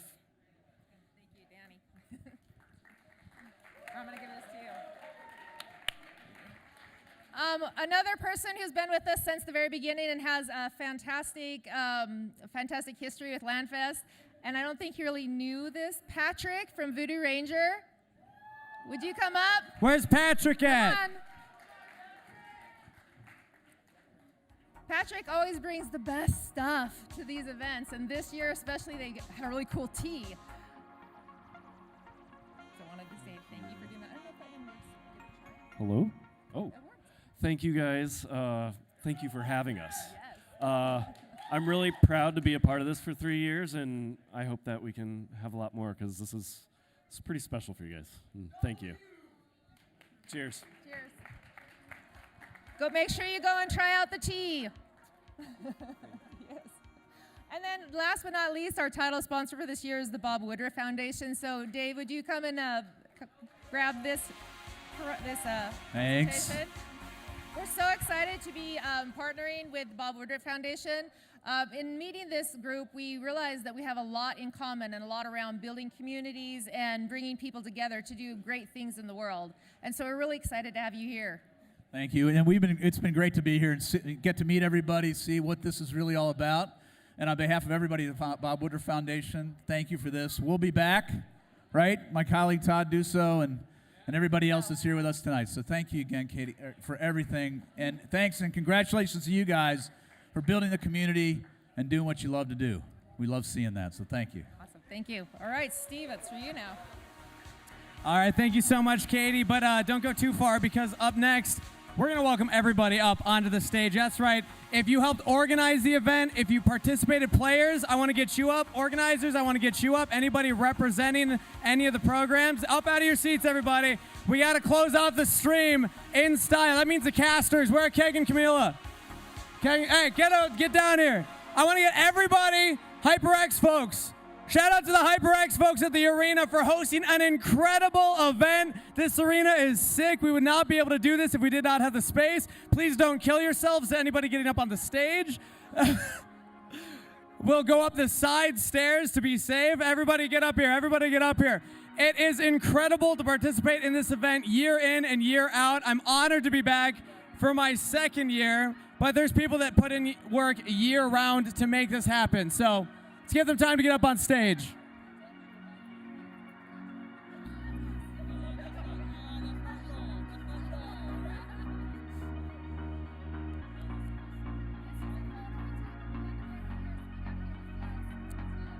Get in, everybody.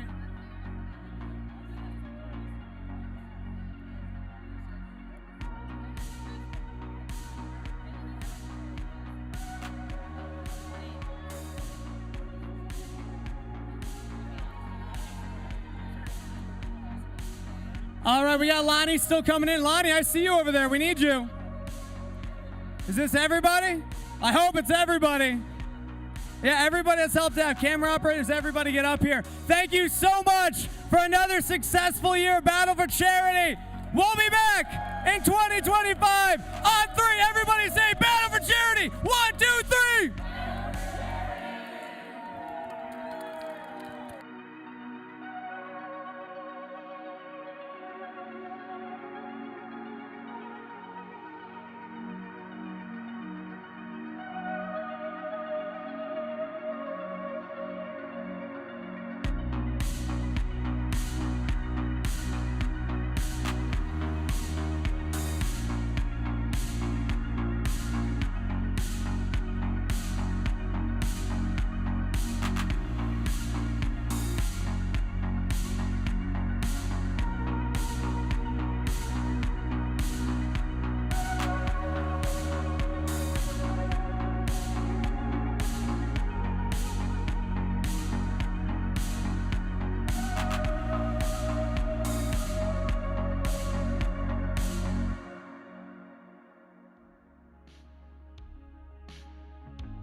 One less. My ult is ready.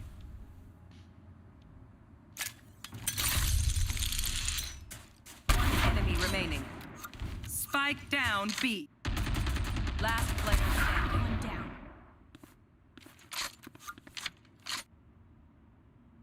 I can't lose. You lose. Blinding. Blind.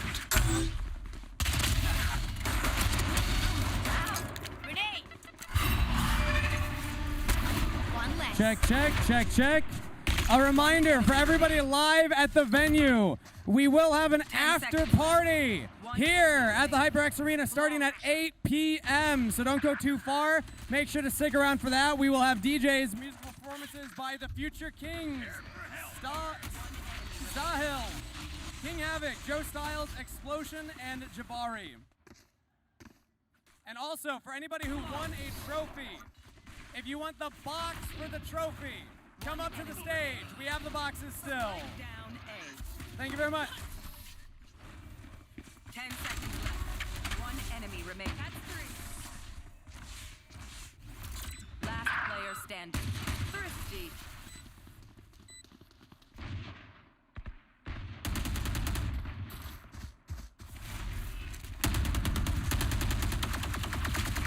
Spike down A. One enemy remaining. 30 seconds left. Spike planted. Flashbang. Time to die. Don't make a fuss. Last player standing. Clutch.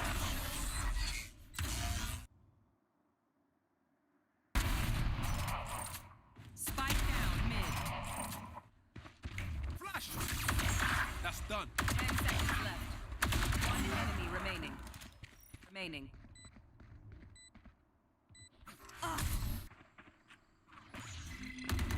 Last player standing.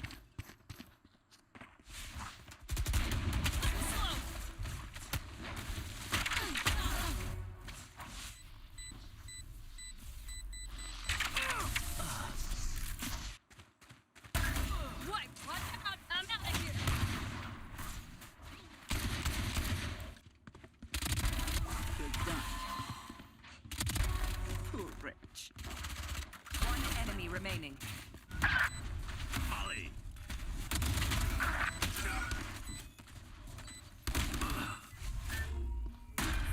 planted.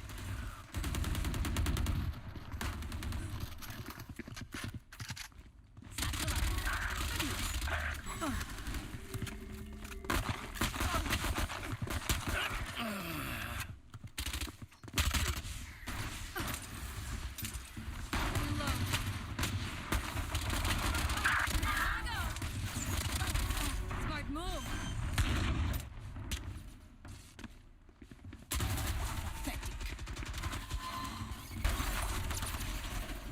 Spike down. Last player standing. One enemy remaining. See you in the next life.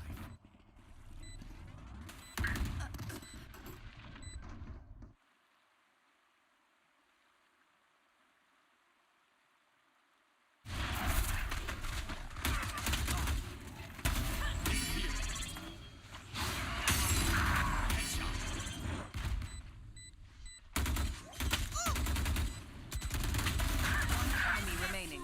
Clutch.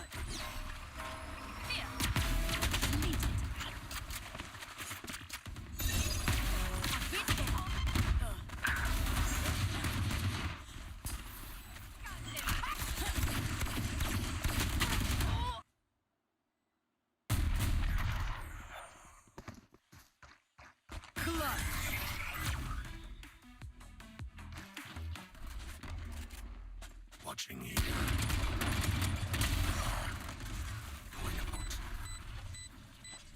Last player standing.